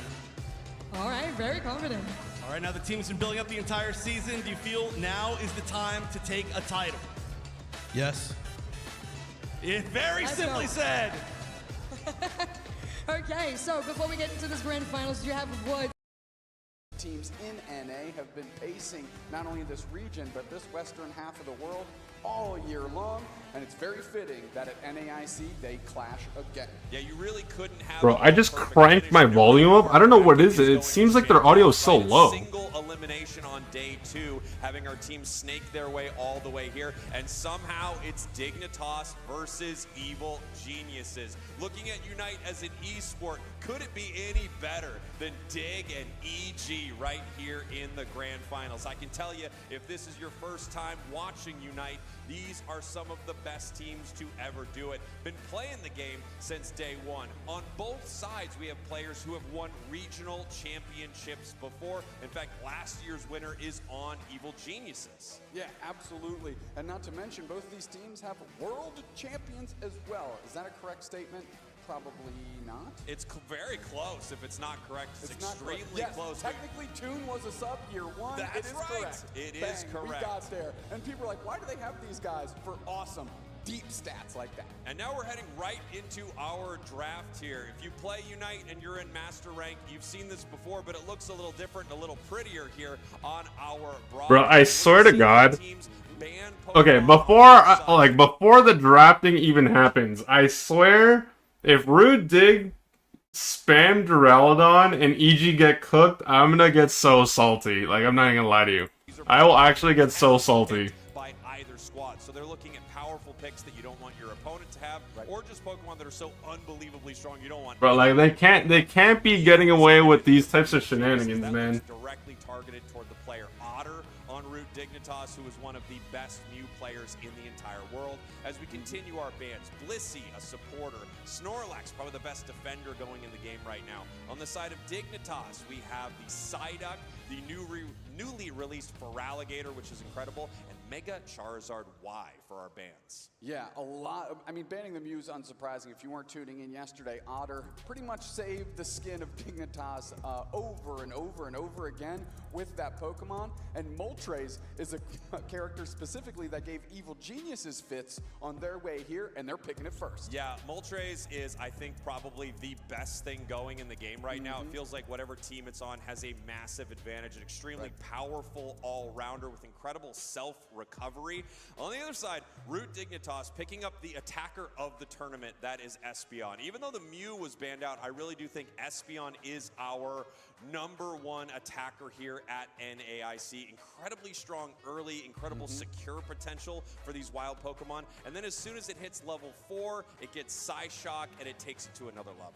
Yeah, back the other way, we're going to have Zacian and Articuno, two Pokemon that these two players have played a lot, and Zugrug has been spectacular on the legendary bird all weekend long. We're going to see where EG rounds it out. One of the only teams that still plays the traditional healing support in most cases, and it looks like Alchemy is where Roland is going to be. No real surprises there. I love Alchemy. I think it is some of the best supports in the game. Roland is incredible on this. And look at Dookie for game #1. Long-range sniper in Decidueye. Root now with their final pick. Something for Toon, one of their carry players on their team. We're going to see what they want to slot into here. They may have been looking for that themselves, but no, instead going with the Machamp. And it's interesting to see Machamp. You know, I will say though, on paper, this Pokemon for most of the season, the Walking Soup Kitchen outranges everything on their team. Like, as long as they're mindful of the submission Machamp that is going to be inevitably running around, on the side of Evil Geniuses. And right now, if I'm Root Dig, it has the potential to be good in this specific situation. Whether or not that happens or not, that's a different story. Here. Thea, Sky, Ruins with Rayquaza in the center. Groudon and I don't think it's a bad pick, but whether or not it's played properly, that is something that is you saw the hardware up on the big stage. That is what they are playing. That has to be seen. Glory, the lion's share of our $50,000 prize pool and the title of NAIC champion. As both of our squads get ready here to face off. Again, you couldn't ask for a better matchup in our grands. The two best teams all year in North America holding it down. Well, here we go. Evil Geniuses, your purple team. Root Dignitas, your orange team. Let's start our grand finals. We are looking right now at Toon getting ready to roll through that central area and get as big as possible, hit that level 5. I am taking a look at how Evil Geniuses is going to react to Espeon Articuno from Root Dig in that bottom path, because they certainly have the early game advantage. Yeah, absolutely strong early game for them. Zealot with a very strong early game as well here with the Zacian. Getting a little aggressive, moving forward, looking for a KO early, and Roland having to use their eject button to run away. Yeah, I mean, that's a great resource to pluck out early, and one that Roland probably wishes they still had in their pocket. Moltres rolling up, Finn going to make a difference here. You already see that big burst of damage from it. Now the question is Moltres going to stay top? Or are they going to head down towards the bottom path and make a sneakier play? They've already shown their opponents where they are, and it looks like they are moving down to the bottom path. In fact, both center area Pokemon could be meeting down here for this first fight at our birds that spawn at 850. We already have submission. Toon is hiding out. We'll see what target they go to. They're scampering around. Actually, just a chip shot is going to put the brakes on that. We are working through the Swablu and Altaria. That is a lot of early game experience that these teams want to fight for. You know, I can tell you, it really feels like both of these squads are a little scared to enter a dust-up right away. No one wants to make the first mistake of our grand finals. Everyone just cautiously moving back and forth, seeing what experience they can take from each other. You now see the Rowlet going into the central area, evolving here. going to be able to finally get online as the Decidueye, again, that long-range sniper potential. You know, the nice thing that Evil Genius Oh, Hoopa's going for an invade. Happening in the center there. Ender actually trying to slow Never mind. down this Decidueye from getting online. Moltres only really needs level 5, so they can give the... Okay, so Moltres started off in the jungle. So this is pretty standard, but Moltres started off in the jungle for the first rotation. Then, after the second clear spawns, they decide to roll swap with the Dartrix. So Dartrix, well, the Rowlet swap with the Moltres. They went for second jungle clear. And, like, the good thing about that is, like, you split the experience evenly across your team. So, like, you assist with people getting their power spikes or, like, those level thresholds faster. The downside is,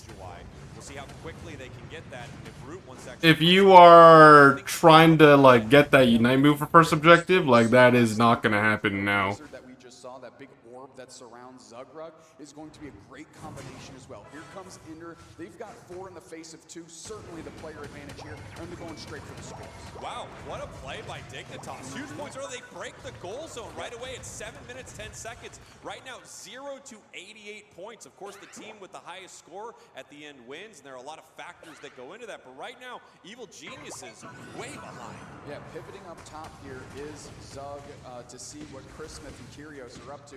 Roland and Ducky going to create a little frontline action so they can guarantee themselves the Regieleki, and it is marching towards Root Dig's Tier 1 goal zone. We'll see what they're going to do about it. They're just going to walk away, and they're going to leave it to them. They're just going to trade scores as multiple members of Dignitas are actually looking to score in the bottom path right now. We have 2 members of Dig being pushed off by the Moltres, and a fight's breaking out. Blizzard right into the middle here. Big Spirit Shackle. Nice reposition by the Gabite on that Dragon Rush, and a knock-knock arrow. Oh!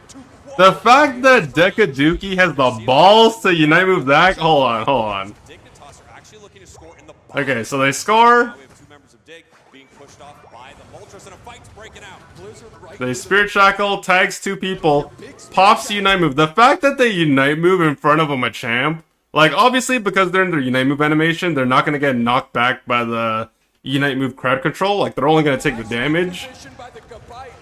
But the fact that this guy just pops Unite move in front of a Machamp, whoo, balls of steel. See if they can send one back the other way. Ender was trying to help the Zashi and Zealot move forward there, but they weren't able to make it happen. Big plays from EG here as they are now up 101 to 88. Chris Smith flying pretty close to the sun there with those wax wings. Almost got destroyed by the Zacian that was just hanging out. Zealot on the side of Root Dig. Espeon Unite is there. They're using it to try to save themselves, but no chances there. Vin shuts it down. Yeah, big resources used. The eject button from Ducky to grab the Espeon. Espeon had to use the Unite move, but with multiple members of Evil Geniuses, setting up a big KO. It's a wasted Unite for Root Dig. Without a doubt. Zealot and Toon here. Toon again hitting Machamp, level 10. Gonna have that Unite move. It's been expended. They're gonna try and build that back up for the next team scrap. Yeah, we're gonna see when they want to. This is that moment in the match where there's a little bit of a calm before the storm. We don't have an objective in the top and bottom path right here. We are just looking for... Is Roland AFK? Oh no, okay. Bro, I was so confused. Like, how Creepy wasn't moving for so long. I was like, is this guy AFK or like what happened? From this map, they are looking to get as strong as possible before the next big fight. The question is, how do these teams want to play it? What objective do you care more about?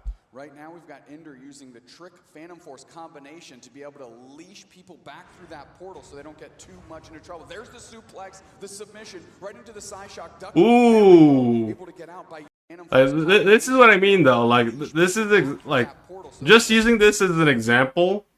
The fact that Decidueye can do something like that, like, look at that, 1 Spirit Shackle, ready? 1 Spirit Shackle putting them to literally 60% HP. The fact that he outranges everything on their team, and as long as they position properly and can do stuff like that, there's always a chance. Mambo Swine now online with their Unite move as 4 members of Dignitas are here in the bottom path. They're doing a great job keeping that experience lead is Root Dignitas, right? Really stressing this bottom path, focusing on these basement Reggies, as of course EG will take the free Regieleki up top through Chris Smith and that Garchomp. Here we go.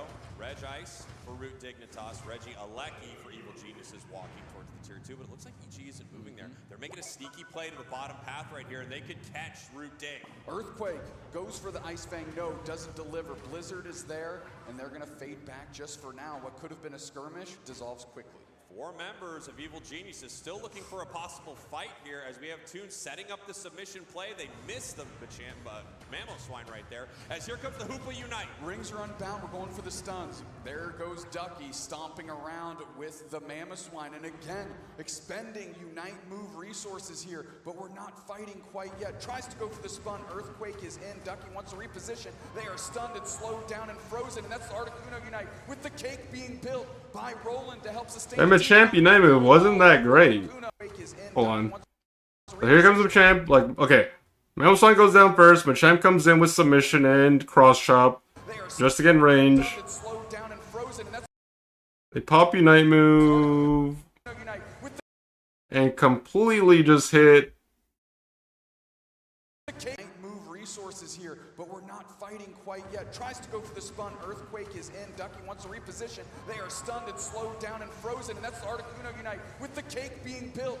Oh my god, that's terrible, bro. Okay, Machamp had, like, Machamp United. Like, they solo united the Moltres. Not only that, because they weren't getting displaced, they actually eject back, like, they ejected backwards just to...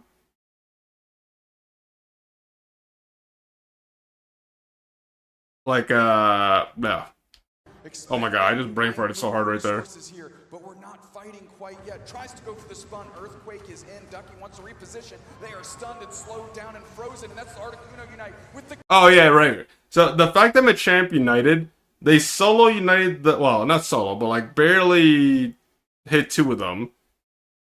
They realized that they weren't going to like... It wasn't the ideal Unite move, so they ejected to get the repositioning for that Unite move. With the cake being built by Roland to help sustain the team. Knock, knock, arrow all over Articuno, and 1 legendary bird dispatched by the starter. And here they move. Zacian hiding in the tall grass, looking for the moment. Caught by the Spirit Shackle, has to peel away. Toon running in as the Machamp, looking for a possible KO. Zacian re-engaging, but Garchomp pushes them back right now. Evil Genius is now squaring up for a fight, and it looks like Root Dig's gonna have to run. I mean, a credit to Roland there. They've been lobbing these dollops right on top of the players so they don't have to move at all to be able to get that healing from the dollops themselves, which is great. That's going to allow Evil Geniuses to focus on the fight, focus on the player ahead of them, instead of having to reposition, remaneuver to pick those up. You see how unbelievably close this match is, as we're at the 3-minute mark. 1 minute until Rayquaza hits the center of the map. 108, 128. In all of that fighting, we did have Toon peel to the top path so that they could score. Level-wise, it's incredibly close. Score-wise, it's incredibly close. And both of these teams feel a little afraid. Garchomp is don't want to be the player to lose it for them. Kind of underleveled right now. They're 2 levels down on the opposing top laner, which is not great. You gotta scrap. Here we go. Regieleki is going to be walking towards this tier 2, which could set Evil Geniuses up for a big score. However, Root Dignitas is going to get the objective in the bottom path.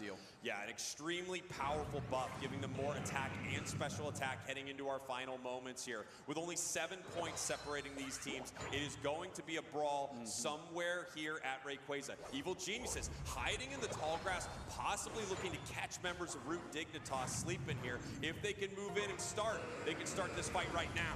Rings are unbound. They're going to pull the Machamp back through. We're ripping through Rayquaza. We're not even fighting each other. We're charging up to see the cake is built. Big sword. No, it's Toon on the Machamp. And all the faces of the secure tools. Oh my god. That was just... Sleeping here. If they can move in and start, they can start this fight right now. Rings are unbound. They're going to pull the Machamp back through. We're ripping through Rayquaza. We're not even fighting each other. We're charging up to see the cake. Yeah. They CC locked... Oh, okay, well, like, they CC 2 of them, but in the process, they also secure with their Unite move as well. Point separated toss is going to get the objective in the bottom path. Yeah, an extremely powerful buff, giving them more attack and special attack heading into our final moments here. With only 7 points separating these teams, it is going to start. They can start this fight right now. Rings are unbound. They're going to pull the Machamp back through. We're ripping through Rayquaza. We're not even fighting each other. We're charging up to see the cake is built. Big sword. No, it's Toon on the Machamp. And all the faces of the secure tools that Evil Geniuses had the opportunity to use. It's the Machamp that's Jesus. through. And when you're in that blender and you get the Rayquaza, you also happen to get the rest of the team. That's right. Huge. I feel as if, like, normally this makes sense. Like, okay. It happens a lot more than you think, but Only 7 points separating these teams. It is move in and start. They can start this fight right now. like, it makes sense when they see Machamp backcapping. They feel as if they can go for a flip, but also at the same time, because of, like, it doesn't have the same impact because the enemy team has a Hoopa, and they know that if you're trying to do something gimmicky like this, it's probably not going to work out in your favor. So they ended up pulling Raikou. They can start this fight right now.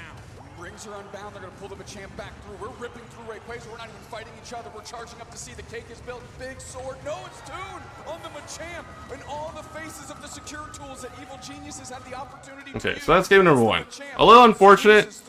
And when you're in that blender, It ended up being a bit of a flip, which I'm very vocal about this, but I'm not a fan of Dignitas, it's double time right now, so those flips determining the outcome of games. I just feel like it's very anticlimactic, over with a minute and a half left, but you and I just feel like it just. all the way across the map. I personally feel as if it kind of diminishes the value, or like it diminishes like the 8 minutes that take place beforehand, because it's like it doesn't matter if you like did well or not. I thought they were going to scrap If you're just leaving up to like ripping in chance, at the green, especially if it's like, you know, a 5 versus 5 flip, then it's gonna come down to just, you know, that secures. For the objective, but one is the aggressor. You Which is why I wish objectives, like endgame objectives, just had higher defensive stats and not at all bulk what Dignitas to actually prevent people from doing stuff like that, but Yeah, I mean, we're trying to score a bunch of points here. Back It is the what other it way. is. Map, you can see Root Dig is getting the counter scores in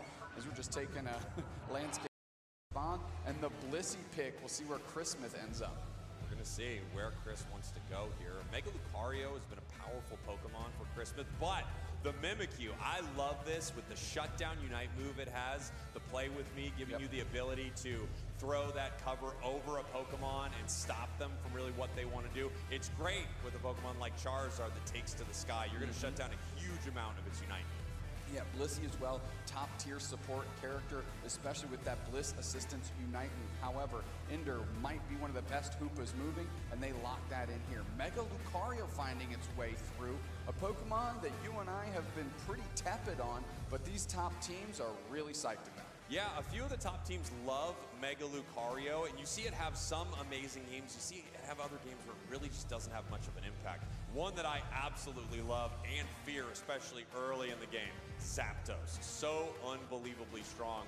And I always love when I hear from someone who hasn't watched Unite in a minute, and they're like, they have Zapdos and Articuno on their team now. Yes, Zapdos, the former boss monster in the middle of our map, is now playable on a squad, and it is so strong in that attacker slot. Otter grabbing Miraidon and Zagra going back to the Articuno, getting it as their last pick. We call this true last pick from Evil Geniuses, the gutter pick, because it gives you, well, it's last, and it gives you the opportunity to counter everything on the other side. You have perfect information. What is Kyrios going to expend this on? Latios. whoa. Latios. And, you know, Kyrios has been playing this, I think, mostly with Dragon Pulse from what I've seen. I could be wrong here. This could be a Draco Meteor Latios. I don't know, man. Like, Draco Meteor.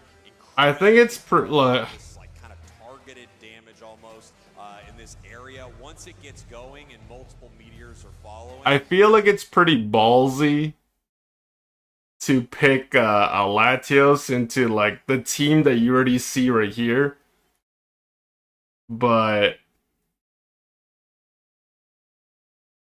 Draco Meteor, incredible let me just see something right here. to go here.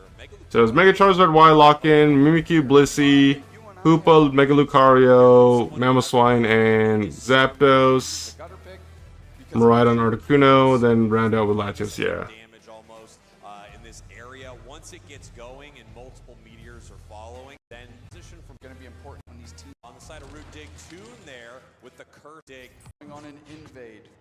Looks like Otter is going to be down in the bottom path by themselves. They're going to try and stress Curios. Oh wow, it's it's Mimikyu top lane. Time for Toon to get this Charizard online. We're going to see if he's able to secure this here away from Curios. It would be a massive secure. Hoopa is able to do this right now, looking for him. No! Curios able to take that from Inder. And Inder really hasn't lost much by doing this. Look how much time he is wasting. Absolutely. Meanwhile, Roland going to go across the way as the Chansey and try and do the same thing. Really invade, stress the ability of these Pokemon to level up and evolve.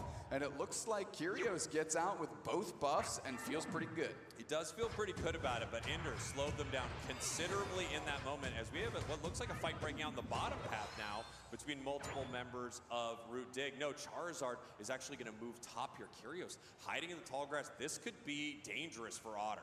Yeah, Toon rotating in. It's still 3v2. A lot of damage. Here comes Vin putting pressure on. Inder with a... Oh, I just realized as well, it's not Tall grass. This could be dangerous for Otter. Yeah, Toon rotating in. It's still 3v2. A lot of damage. it's not Draco Meteor, it's Dragon Nice Pulse. little stun on the backside here actually is enough to stymie the whole push. Wow, I mean, that looked like a great catch from Evil Geniuses trying to get the Miraidon, but with two players rotating down from Root Dignitas, they are now going to peel back. In the top path, it looks like we have a bit of a brawl breaking out as well, but I think they're just going to fade back after this experience. No, Curios actually made their way to the top path too. Root Dig versus Evil Geniuses met 3 times in the UCS leagues, and EG won 1 set 2-0, Dig won 1 set 2-1, and Dig won in the Okay, so EG's head-to-head with Evil... Sorry. Root Dignitas' head-to-head with Evil Geniuses is 2-1 overall in the regional league. I'll tell you what, Ducky on this Mamoswine has been something special to watch all weekend. And Trick Hoopa? Obviously, the clutch beep I'm honestly just not a fan of Trick Hoopa, personally. in that game 5, I think... to every single Ice Fang, you see this. I understand why some people use it, but I just feel like you just get so much more value off of the other move that I would just never consider it. The Blizzard freezes too. Now the pressure is on. The chase continues. Chris Smith trying to peel back to their squad as the fully powered up charge beam can't quite deal enough damage to get the knockout. And they're looking for a moment right here. Everyone from Evil Genius is using that goal zone to give themselves some shields and heal up a little bit before this next fight, seeing how much of this experience they can get. I mean, these teams historically would fight so much more than this, but like you said, they're playing incredibly conservative, not only in game 1, but it looks like to be the same tactic here in game number 2. Yeah, I just think no one wants to be caught in these moments. It's a battle for all of this experience, of course, between these top and bottom paths. And now our objectives are here. Toon, the Mega Charizard, is looking for their experience. If they can hit level 9, get their Unite move, it would be a massive difference maker at one of these fights. Just using the charge beam there from Miraidon to try to zone out members of Evil Geniuses. No one going for an objective yet. Toon just ticked over to level 9. Here they come to the bottom path. Zugrug and Otter doing a great job buying time to let the fully powered Charizard Y get into the mix here with that Unite move. And it's going to be enough for Evil Geniuses to just kind of fade back. Here comes Curios, though, playing low, and I can't believe Roland just secured that. We've seen Blissey secures not only this weekend, but historically great. Now the fight is on, and the Mega Charizard Y goes down. All of a sudden, Evil Geniuses heard us, said, playing conservative, doubt it, son. We are putting the pedal to the metal. Give us a couple knockouts, give us a secure, give us a goal zone. What a beautiful play there from EG, the heroic egg bomb secure from Blissey. If you blinked, you would have missed it right there, but that's something that Blissey, specifically Roland, is known for there. They get the secure, Charizard moves in, and then the insane burst damage from EG. The Unite move didn't matter at all on the side of Root Dignitas. Beautiful Zap Unite, by the way, to not only allow both your allies to score, but then have the defenseless goal zone. Big score in the bottom path. EG up huge in game 2. And now they're getting Regieleki, another scoring device here on the map, as they're going to secure that. And they're going back. Ducky frontlining in the face of 2. Nice Ice Fang reposition into the Trick Room. Zugrug taking a ton of damage. The goal zone is now unlocked, and there's an opportunity for even more scores to go in. Zug is getting chased. They actually get pulled back through the Phantom Force trick combination from the Hoopa. That was an ankle-breaking moment if I've ever seen one. You might have wondered what happened right there. With Trick Phantom Force, they were able to use the Phantom Force's first position to back through a portal. And wow. Wow. Holy smokes, that Zapdos damage, dude. Toon thought he was in the clear and hiding out in the tall grass. You know, not just any wild Pokemon, that's a Zapdos. That's a Zapdos hiding in the tall grass waiting for you. Very, very scary, and probably only something you could see in Pokemon Unite. Beautiful plays there from Zugrug to move through that portal, but what a catch there from EG. And again, still up on the scoreboard, 32-171, taking huge fights, and the burst damage from Evil Geniuses is getting out of control right now. What else is kind of sliding out of This guy said control chat is help on the Roblox. Evil Geniuses has. The Roblox? Brother, what happened to Apex? Curios on 12. This guy played Apex for a day and he retired already. Take over 10. They go straight to the Hoopa. Ice Fang, reposition on them, and they are rings unbound. Ender trying to pull the team through that portal, and we'll see if anybody actually takes the cake. Yes, they go right through, and it is secured by Zealot. Now they're moving forward, and Evil Geniuses is turtling up around their goal zone. Charizard Y is down. Ducky goes in, gets frozen by the blizzard, that ice counterpart that they have on the other side, and Evil Geniuses is pushing forward. Oh no. Oh no. To sustain and survive. Curios barely gets out. Zealot goes into the Ooh. looking for a knockout, can't quite get it. Otter's getting tons of pressure from Chris Smith. They're isolated against the wall and they're gone. And Root Dignitas is wondering if they even left the starting blocks in this race. What a beautiful play there from EG, just weaving in and out of that fight. It got extremely scary for them for a few moments there, but they stayed in the pocket. They kept fighting as a squad, tried to punish Root Dig, and by the time Mimikyu got down there, it was over for Dignitas. Heading up to the top path here, we are looking for this objective. It looks like it's already being ripped here by EG. Vin is huge right now on this Zapdos. I mean, level 12, 3 minutes 15 still left to go, and Chris Smith is moving through this trick room as well at this Mimikyu. So much pressure. Zugrug is low on HP. Zugrug's gone. Otter stepping up. They can't do much. Trying to score 50. The insolence, says Root Dignitas. They're looking to push back. Bang, they finally do get Chris Smith down. On the back line, Mega Charizard Y goes ultimate for sure, and they're looking to leverage that Unite move. At least they got a couple. Vin being a quality target. Wow, I mean, look at this Charizard here. Almost 0 HP. I can't believe they're not in the Pokemon Center already. Here comes Curios looking for the 50 points, and they do get it. 66 to 241. And Curios right now, using that Dragon Pulse, has been stacking Aeon power all game. And what that basically means is every time they hit with the Dragon Pulse, it's getting stronger and stronger and stronger. That is one of the characteristics of Latios. And now you saw how much damage it did with a single shot to that Charizard. We have about 15 seconds until Kyogre in the middle of the map.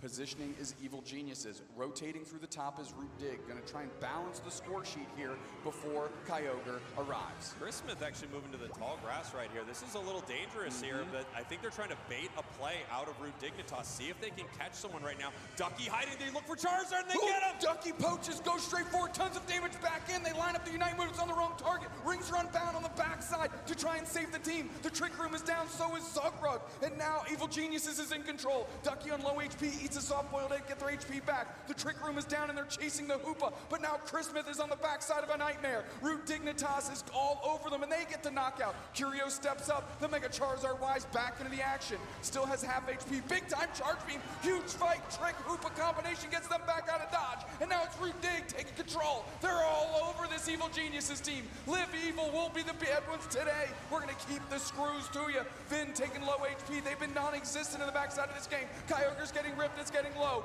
It's about 10% left. Who's going to secure? Oh my, I believe it's Root Dig. It's the Hoopa, why not? Hoopa from Root Dig secures in the middle of that massive fight. They were ripping and fighting at the same time, moving forward here, going for Mamoswine. They had a massive catch on Charizard, but it survived just on a sliver, allowing Root Dignitas to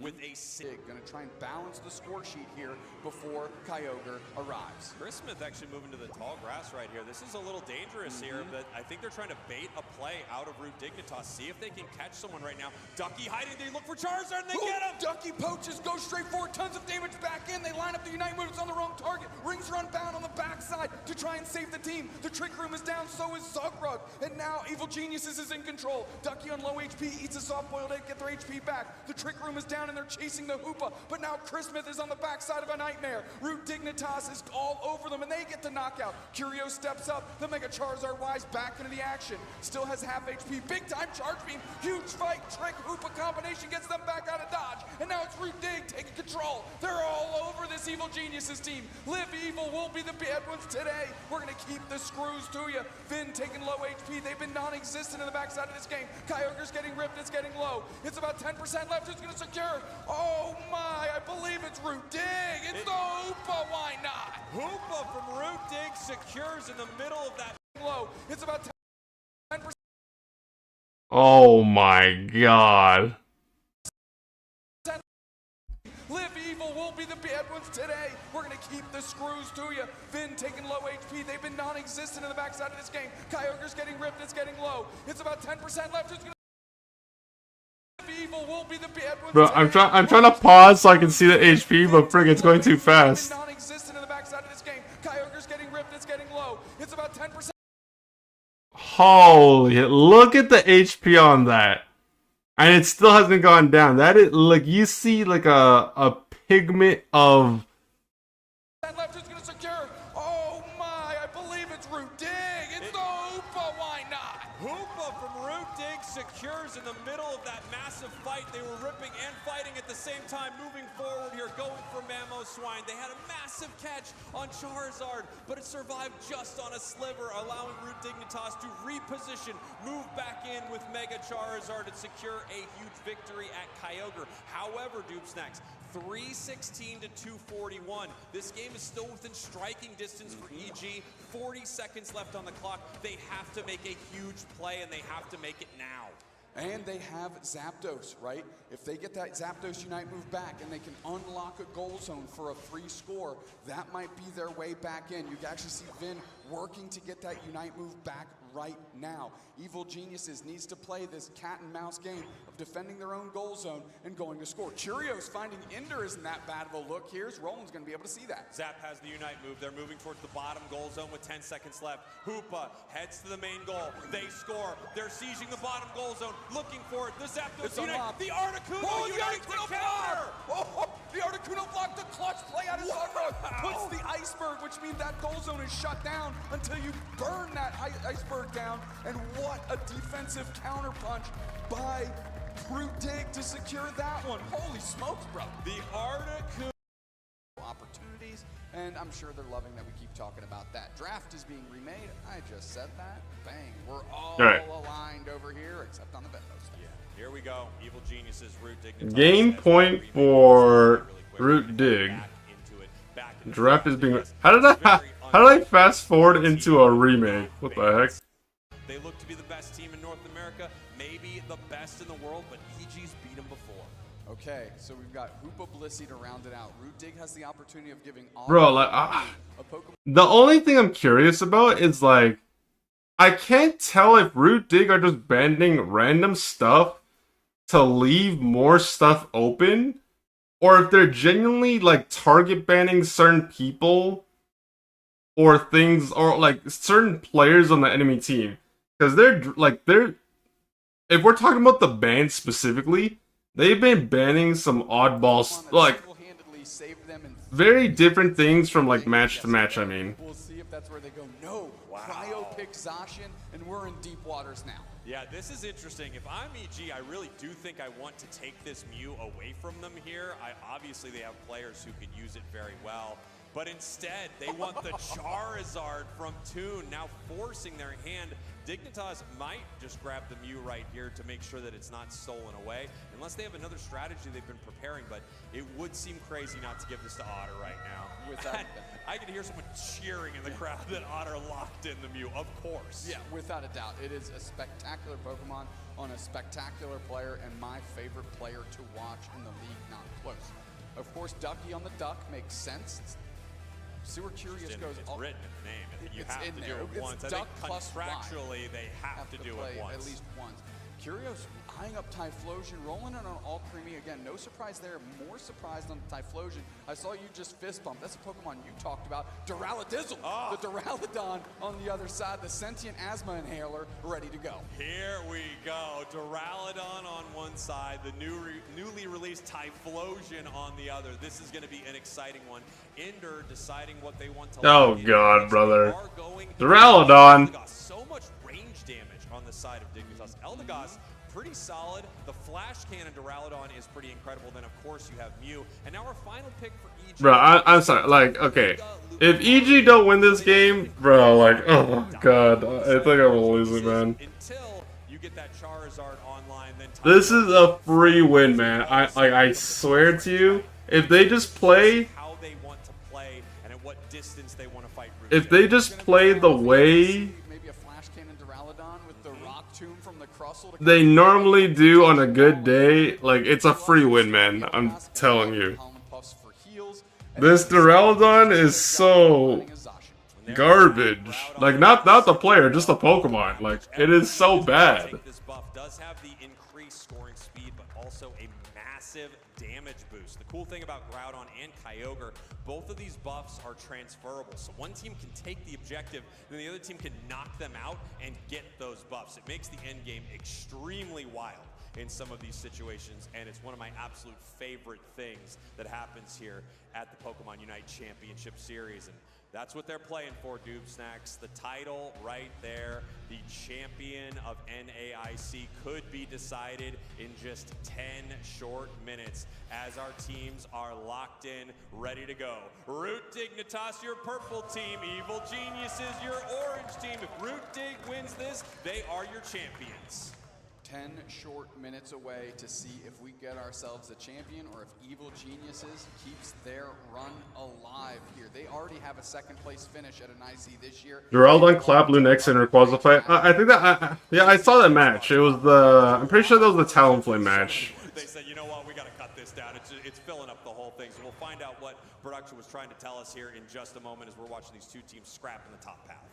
Zacian, again, great early game. Surprisingly enough, the Gossifleur, even pretty decent at the start, despite having not evolved. Christmas is just running right at them, using the big punch to reposition and get a decent amount of that experience. Yeah, and here we go. They're looking to get this secure right here. Charizard making their way to the top path here. Cyndaquil does go down in the bottom path. Nice stuff there from Dignitas. It's too many words, gentlemen. We can barely read. Please give us make less. it 3 words. Give us less. Holy smokes. All right, 3 players up top. Vin, level 5 here. They're going to want these Swablu and Altaria for sure. Zealot with a good presence. Zugrug ready to go. Everybody's coming up. They're going to siege this goal zone, and the Flash Cannon is down. The Rock Tomb traps Chris Smith. They have the eject button over the wall. Not even the opportunity to score, though. Root Dig didn't get the catch they wanted. Peel back just a hair. They did get a really nice eject button right there, and they probably don't know they're still hiding here in the tall grass, looking for their opportunity. Now peeling away from this once again is Evil Geniuses. Root Dig ahead right now, 38-0, making a lot of big plays. And look in the central area right there. We have Crustle invading the Charizard. Nice little pressure by Curios on Otter the Mew. They go for a score, take a ton of damage from the legendary Pokemon. Ducky there to try to get them out of dodge. Nice Rock Tomb. Curios is in trouble. Ejects through the Crustler, gets back to pad. Here we go. Can they defend here if they decide to push as Duraludon is making their way through the center? We have been only level 6 right now, not yet a Charizard. On the other side, there's a level 7 Duraludon. They've set up some huge plays with it. I mean, you called it how this Rock Tomb and Duraludon was going to play together, as now it looks like they're going to be getting this Regidrago for free unless Evil Geniuses wants to peel up here and try to steal. Yeah, they're going to have to, right? They've got to do something, because right now they're just kind of getting bullied on their side of the map, and Root Dignitas is playing a pretty clean game right now.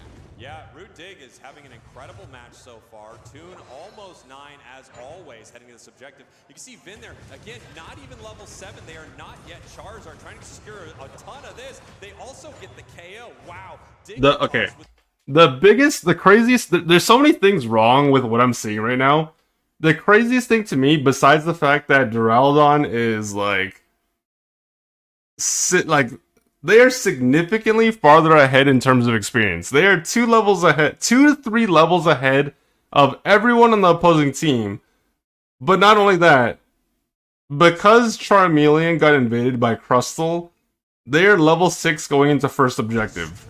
Like, this is so cooked. The lack of presence that EG showed right there, I'm surprised Finn didn't go back to the central area. Okay, he just, like, Charizard just evolved, by the way, so... They do. Typhlosion on the flame wheel.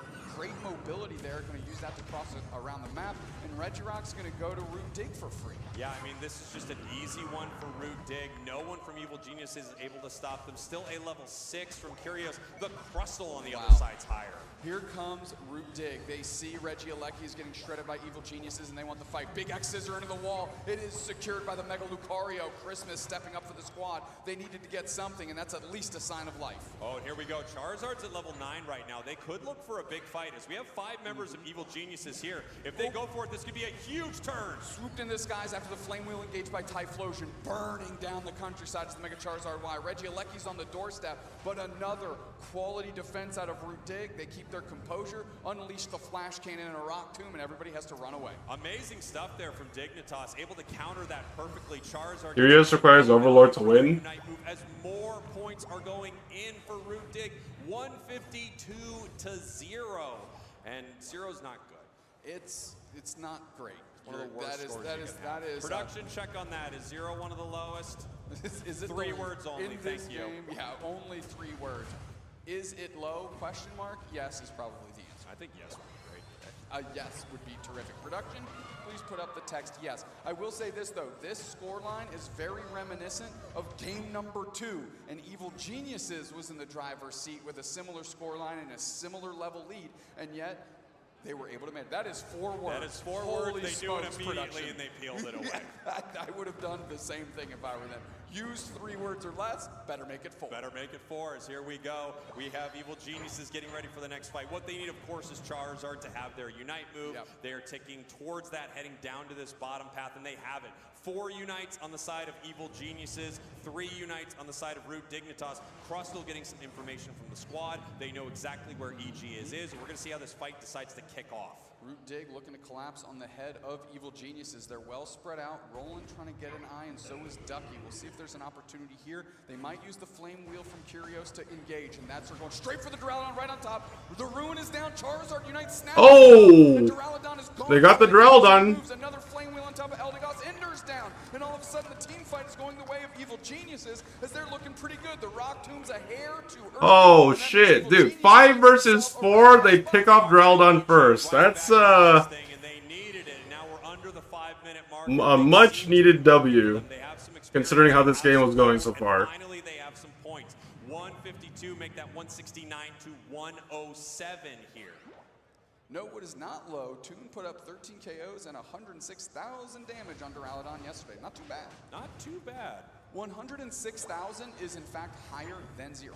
Yep, production, check it. As we have Zacian moving up to the tall path right here. Possible fight over this Regieleki. Typhlosion moving in. They're looking for the secure on the side of Evil Geniuses. We got the power-up punch. They go for it, but no! It's Otter with the Mew! Of course, how predictable. Otter Bro, secure on Mew. what is Otter's secure rate with objectives this tournament, man? But here's the Like, this guy's... Duraludon, Regieleki. Holy dude. Great opportunity. It's actually criminal with how many objectives this guy actually steals/secures from the opposing team. Right now, and they do. Mew. Like, it's been happening way too, like... Going to that goals in 217.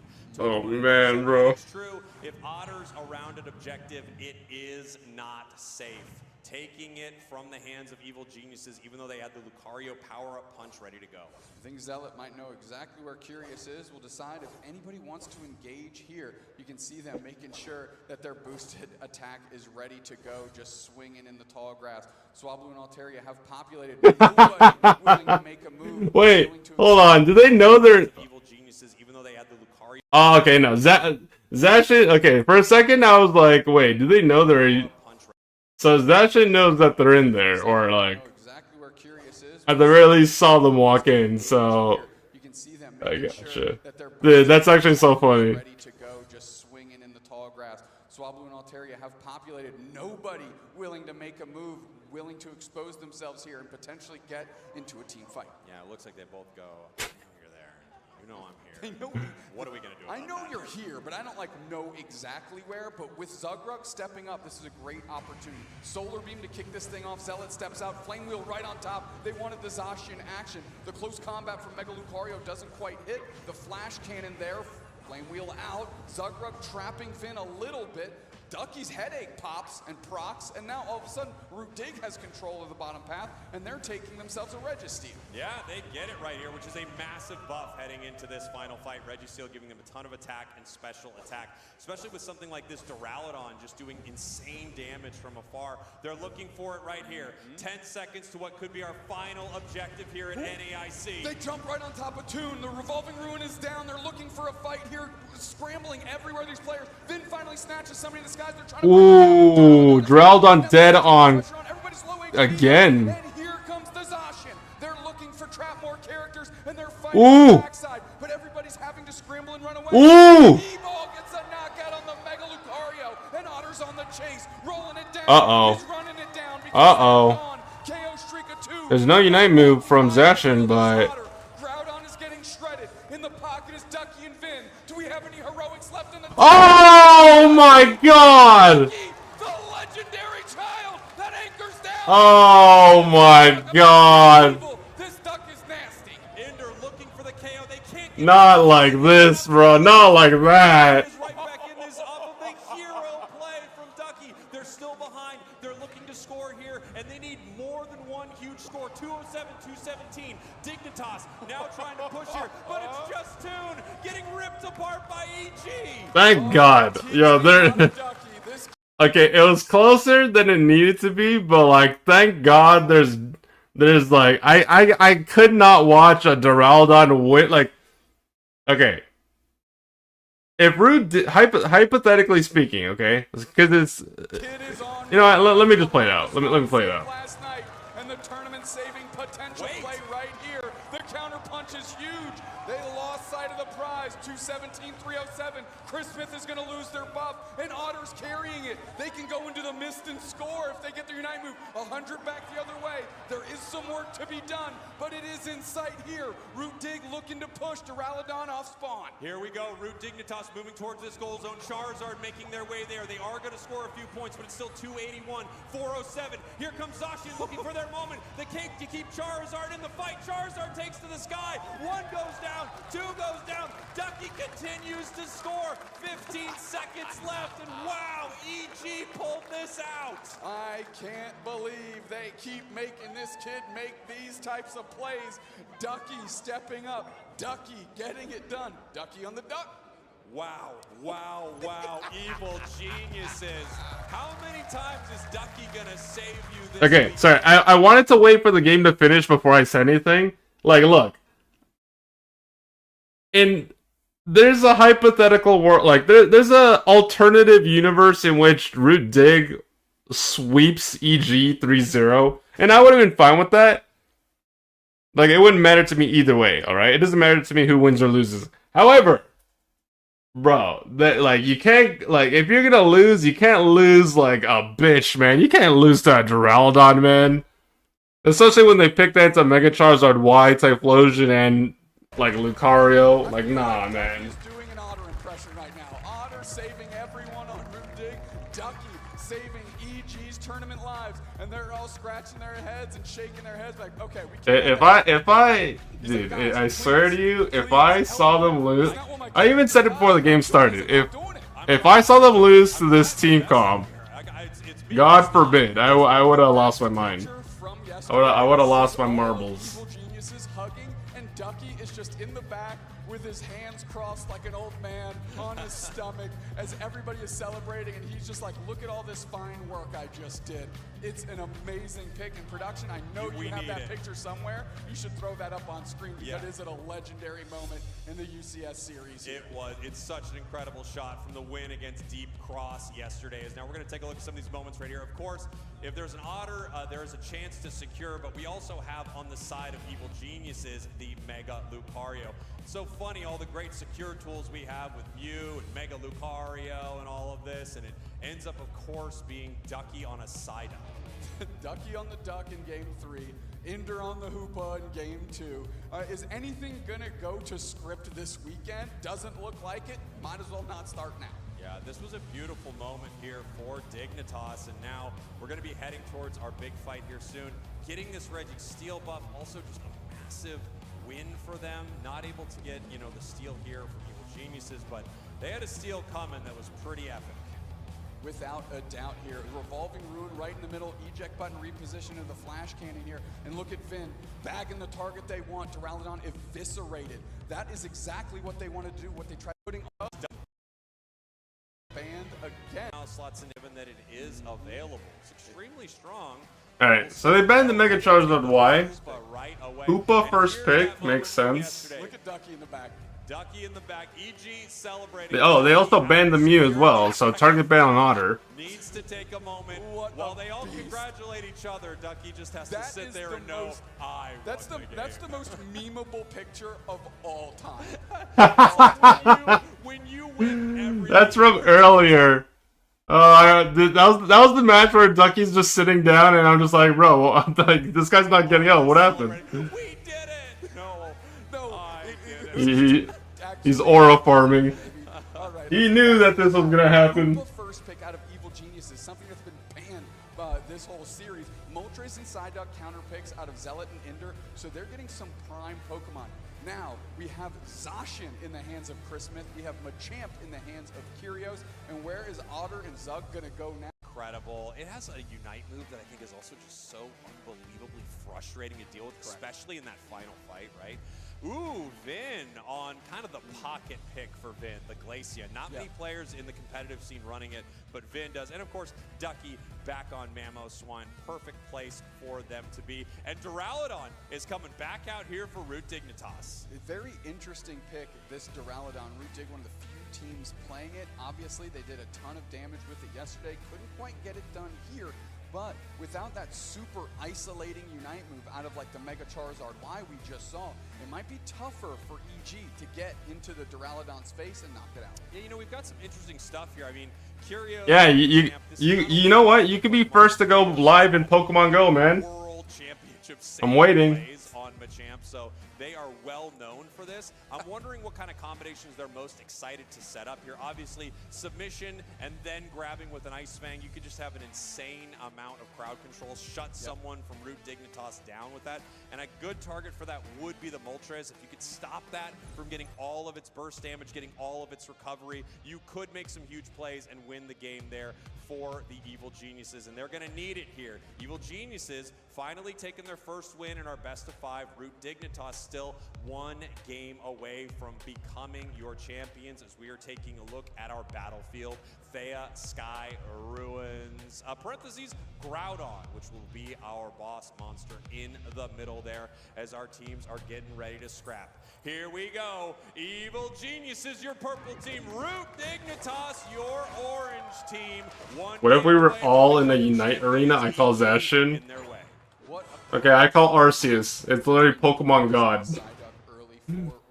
You can't defy the Lord of Pokemon. I was on their side right now. Running it down, no longer. Rolling it down, gonna keep the pressure on here because their early game is pretty darn solid as well. Yes, it is. As we have the Duraludon in the central area for Dignitas, Glaceon in the central area for Evil Geniuses. Glaceon does take a little while to get online. Yes, they get a move at level 4, but it really isn't until level 6 that you really start to see the power out of this Pokemon. So they're funneling a lot of experience their way. As Duraludon already making their way to the bottom path right here, we could have a little bit of a fight if they're able to catch a member of Evil Geniuses, but they're playing very carefully at their goals.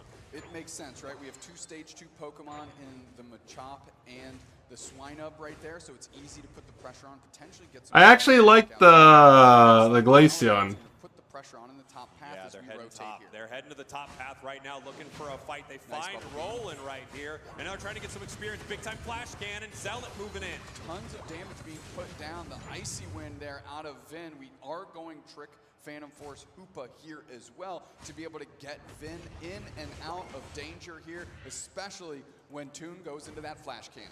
Yeah, now we have Glaceon heading back towards the center again. They're looking for that level 6 so they can really get their big power spike. possibly looking for a fight in the bottom path, but no, they peel away. Roland just kind of poking at the side of Dignitas, making sure that they don't take over a ton of the map. I mean, just the big pop of damage out of Zealot right there. Zacian trying to put the pressure on, but it's just a little behind on levels here.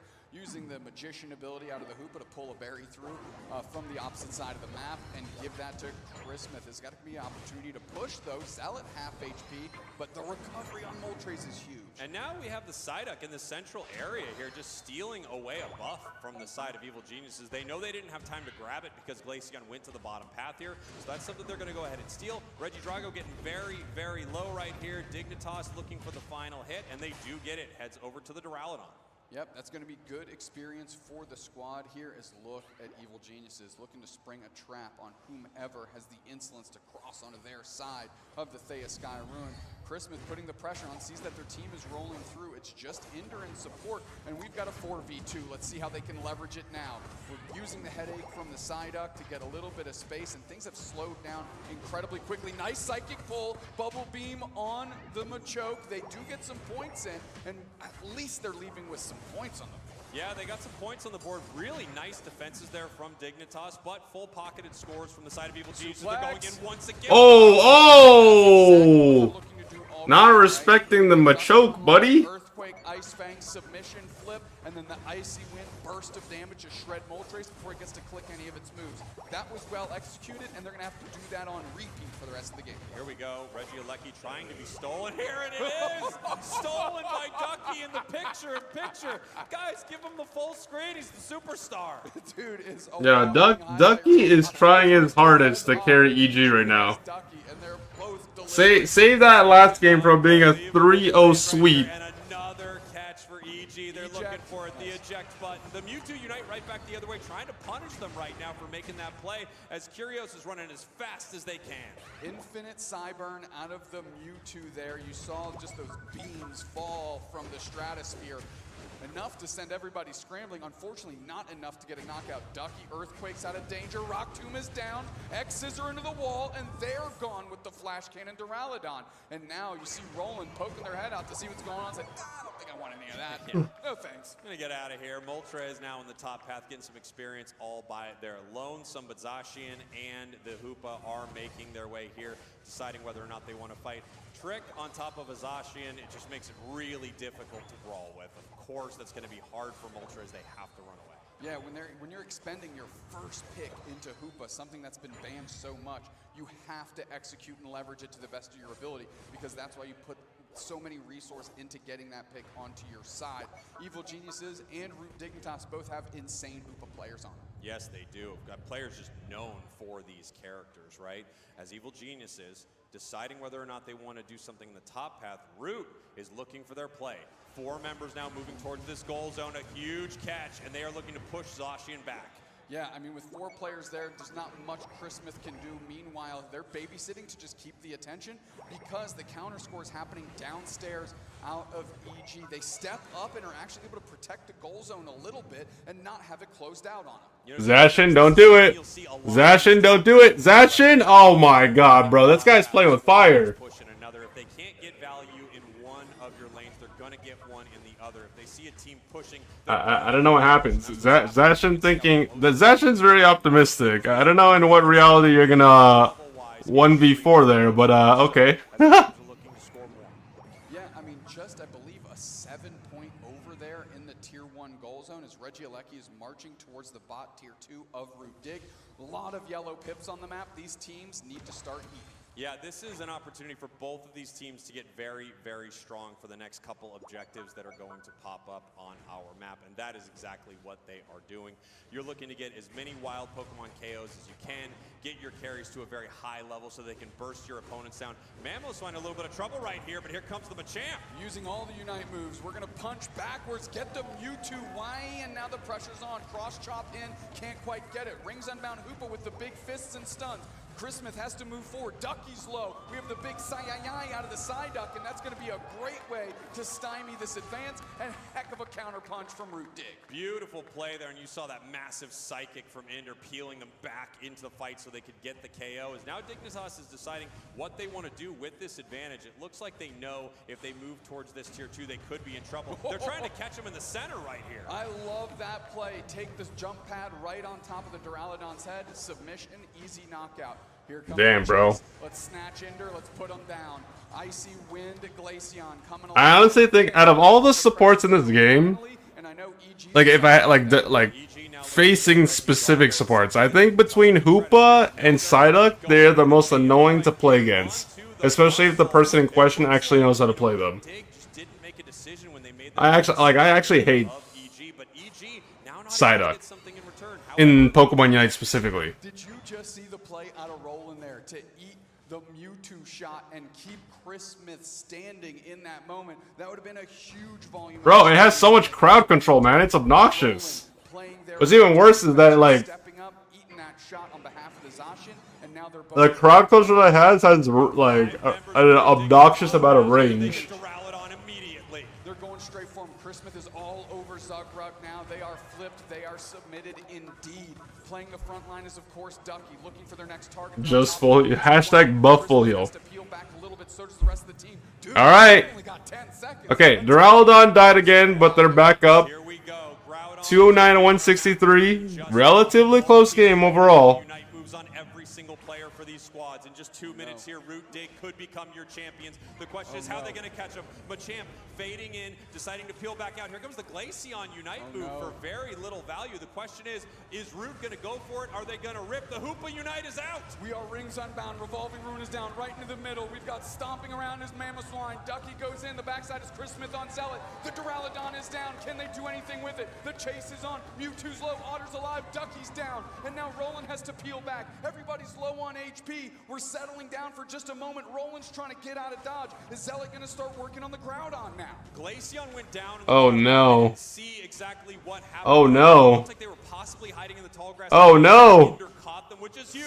Roland Not like this. right here, having to Okay, run. wait. Also Hold. Black Oh, not like that. landing on top of them. The flash cannon. Groudon now being chipped, but Evil Geniuses is coming back, and they have a Zacian Unite move. Roland is still alive. They're able to back. Groudon is at less than Hold. to move in. Here's Hold. They're on the Zacian. They're Zacian has Unite move. They've got the Sovereign Sword. Can they hit the deliver for the kid? It's Oh! early. Zealot steps over the Oh no! Oh no! The plan goes Oh, that is painful. Diggs looking to score. And here they go, the Hundo Burger. Not like that. Oh, hold on. It's too Okay, I know. Is it less than half? Let's step up in. Here's Chris Smith. They're on the Zacian. They're going for the finish. They've Back, and they have a Zacian Unite move. Roland is still alive. They're able to back. Groudon is at less How many than points half. did they have? Okay, so they used 5 points to get over the wall. They're going for the finish. They've got the Can they hit the deliver for the kid? It's too early.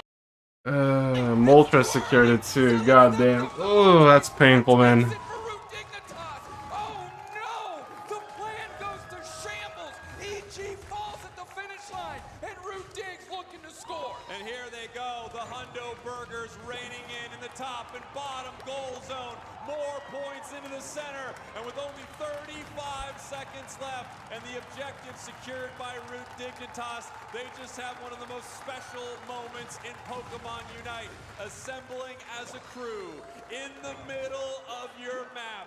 Root Dignitas, the best in North America, possibly the best in the world, and right now they have just become your NAIC champions!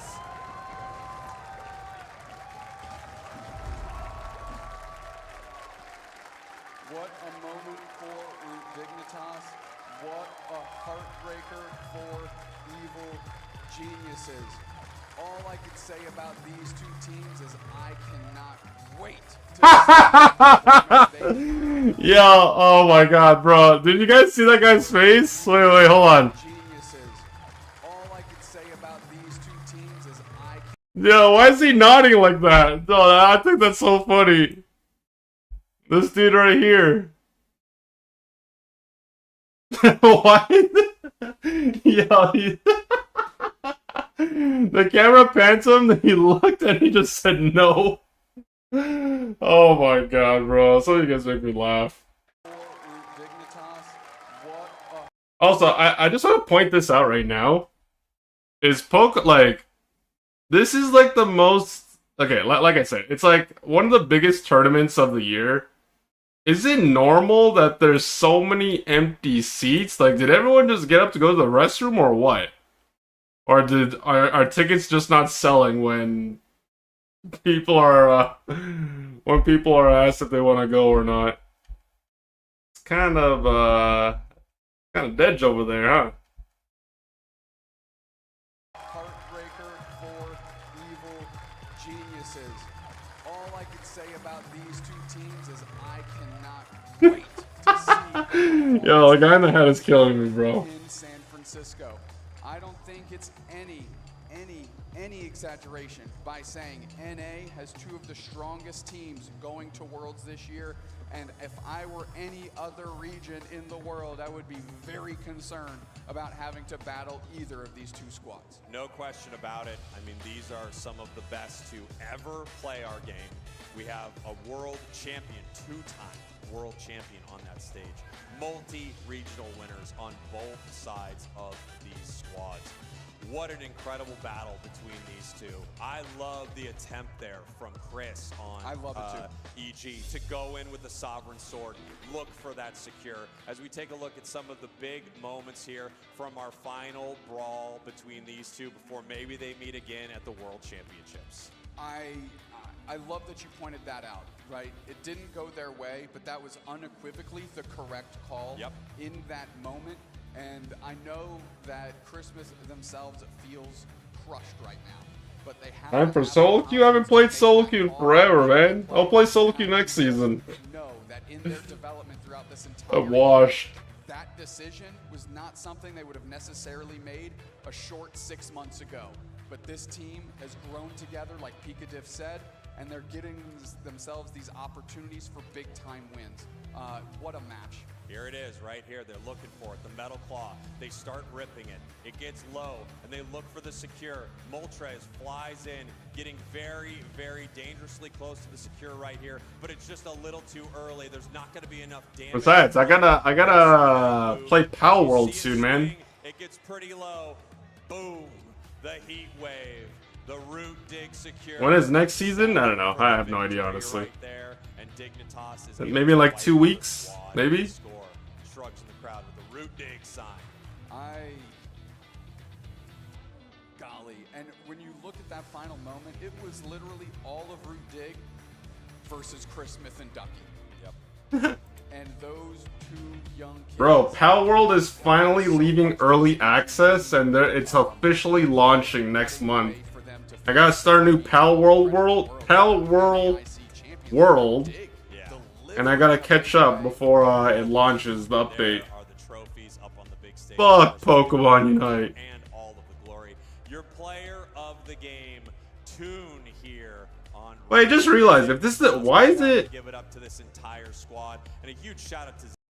Bro, I was literally just thinking to myself, if that's the grand finals for Pokemon Unite, why is the VOD so long? And I just realized they do everything all in one go, huh?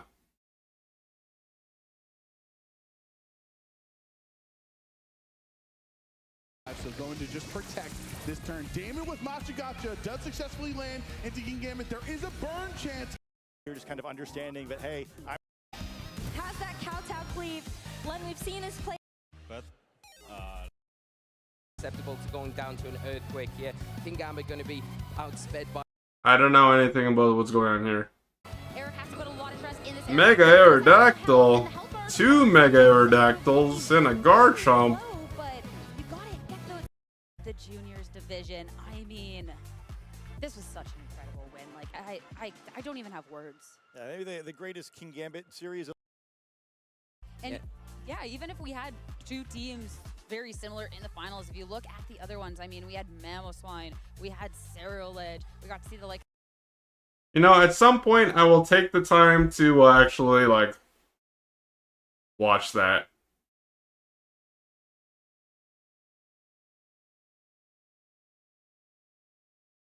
Hold on. I feel like I should take a nap and could just come back later. Bro, I woke up, like, when I was at Kimmy's place, I did not sleep for shit, dude. Oh god, I'm sleep deprived, man. Maybe I take a nap and I come back.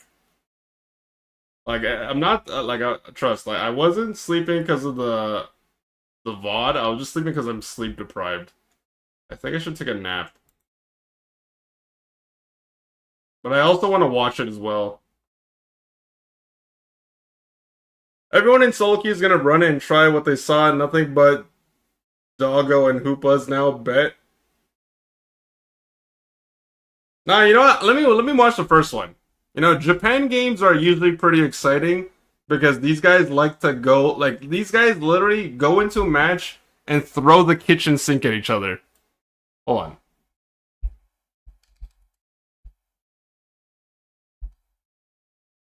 That's it.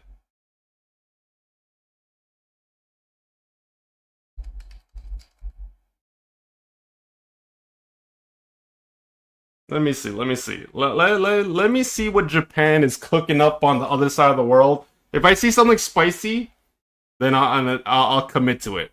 I'll say fuck sleep and I will lock in.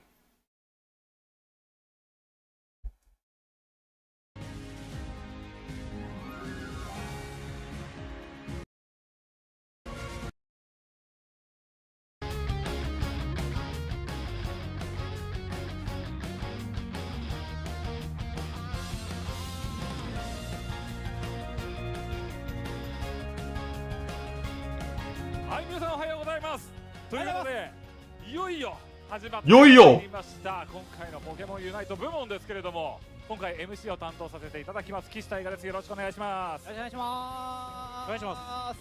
お願いします。そして本日の実況解説、まずはですね、一番での実況ではないというところで今回ステージにやってきていただきました。はい、よろしくお願いします。一番手でこうして立つのは実は結構珍しい実況を務めさせていただきます。水上優と申します。よろしくお願いします。よろしくお願いいたします。さあそして、はい、解説のチョボスです。よろしくお願いいたします。Yo, why does their venue look so much better than the West? 一番での実況よろしくお願いいたします。さあそして。They got the neon lights, they got the futuristic booths. 解説のチョボスです。よろしくお願いいたします。はい、よろしくお願いします。つまり懸橋にもなる今日のお題。Okay, I don't understand anything they're saying, so I'm just gonna fast forward here. それではですね、さあ本日のポケモンジャパンチャンピオンシップス2026を決める。I don't understand anything that is here. さあそして今年もポケモン地域とかあったり。PUACL がアジア全体で行われていることから、WCS 後もそのずっと競技性の高い大会が続いていること。Oh my god, one OCE team? すごく経験値が積み上げられてて強いっていうのが2024年頃から続いていたんですけれども、まあ昨年のアナハイム、今I'm just trying to fast forward till we get to like チャンスが出てくると本当にありますいうこともあります。さあ続いて試合ルールです。さあ今回、登場して30日以内のメガニウム大台ル ACS 参戦3回目かな。3年目にして世代はしっかり変わってユナイトプレイヤー第2世代たち、今17歳とか18歳たちの若きエースたちが各チームで大活躍していると。And that's so funny. Like, just look at the contrast between, like, these guys over here in Asia, and then, like, over in the West. It's funny because in the West, you guys, like, they have their microphones, but they have to stand up and talk. These guys get a desk, they get gaming chairs, and these guys can just kick back and relax. Fucking losers. Oh my god, the West are shitters, bro. They don't got the money. Multi-bajillion-dollar company can't give chairs to the casters. I can't believe it. Damn, I'm gonna be honest, man. The West are losers. We suck. はい、で直前に水上さん、チョモスさんも言っていましたが、今回、フェンネル、リジェクトがすでにサンフランシスコ行きの切符を持っている関係で、初戦が決勝戦ぐらい重たいです。そうですね。初戦で勝つか負ける地域最終予選1位、リジェクト。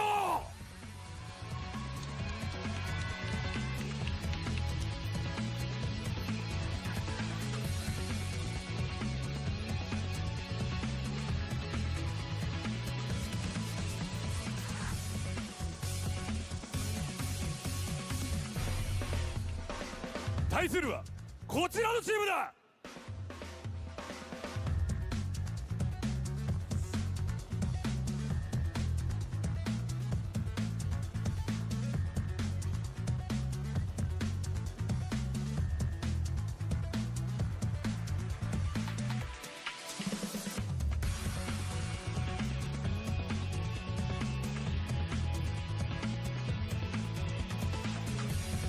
日本地域予選ポイント6位、QT ディー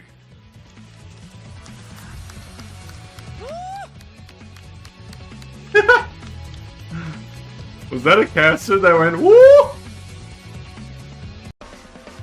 ファーストラウンドマッチ終わりました。はい。両チームともに、そして何より感じていただけたでしょうか。Hey guys, it's Overlord.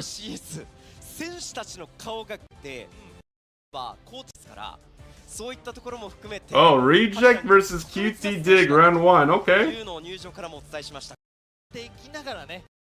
そうですね、先ほど水上さんもおっしゃってくれていたんですけども、リジェクトはすでに、切符を持っています。 WCS の切符を持っている、対して QT リグはここで負けてしまうと、WCS への切符というのは必ず手に入れることはできません。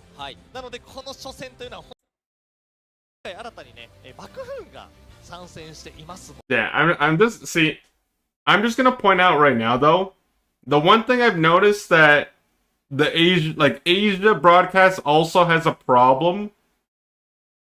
They waste too much time yapping, man.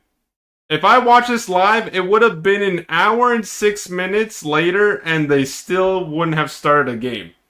You guys, unite production teams. Get your fucking shit together, alright? Do you understand the average attention span or the retention rate of people that actually watch Pokemon Unite? If you make these guys wait an hour and a half to watch one single best of 3 series, they're gonna be gone and gone and gone. That's it. They're gonna turn off the stream and they're gonna be like, you know what? I'll watch something else. Something that doesn't take an hour and a half to start. やはり、結構全体的な環境的な評価としては爆風高いので、そういった意味でもリジェクト QT リグがそういったポケモンファーストマッチポケモン選択です。いけるかな。さあもうちょっとかも。始まりましたかね。もうちょっと準備しますね。いや今使用禁止入りましたね。アマージョの使用禁止、これ先行が、右側 QT リグとなっているので、まずはアマージョを禁止にしていきました。 QT リグアマージョからフーパー、パボーネ、佐竹。そうですね、フーパもリジェクトは最近よく使っていますから、そういったところを嫌っての使用禁止となっていますね。さあそしてダークライ、ミュウ、爆風ですね。爆風使用禁止まで入っているので、これザシアンと、ザシアン禁止されてますね。なので、メガルカリオが空いている状況になります。そしてファイヤーも空いているのであればやはり、取っていきますね。そして怪力をすでに選択しているので、この試合は、QT リーグ使いますけど、次の試合からリジェクトは使うことができません。そうですね。そういった意味でもこの、怪力選択、1巡目怪力選択は結構そのリジェクトの構成を潰していこうという判断見えますね。メガルカリオとミミッキュ、非常に強力なバランス型のポケモンたちを QT リーグ側は採用しています。さあバランス型しかいませんね。そうですね。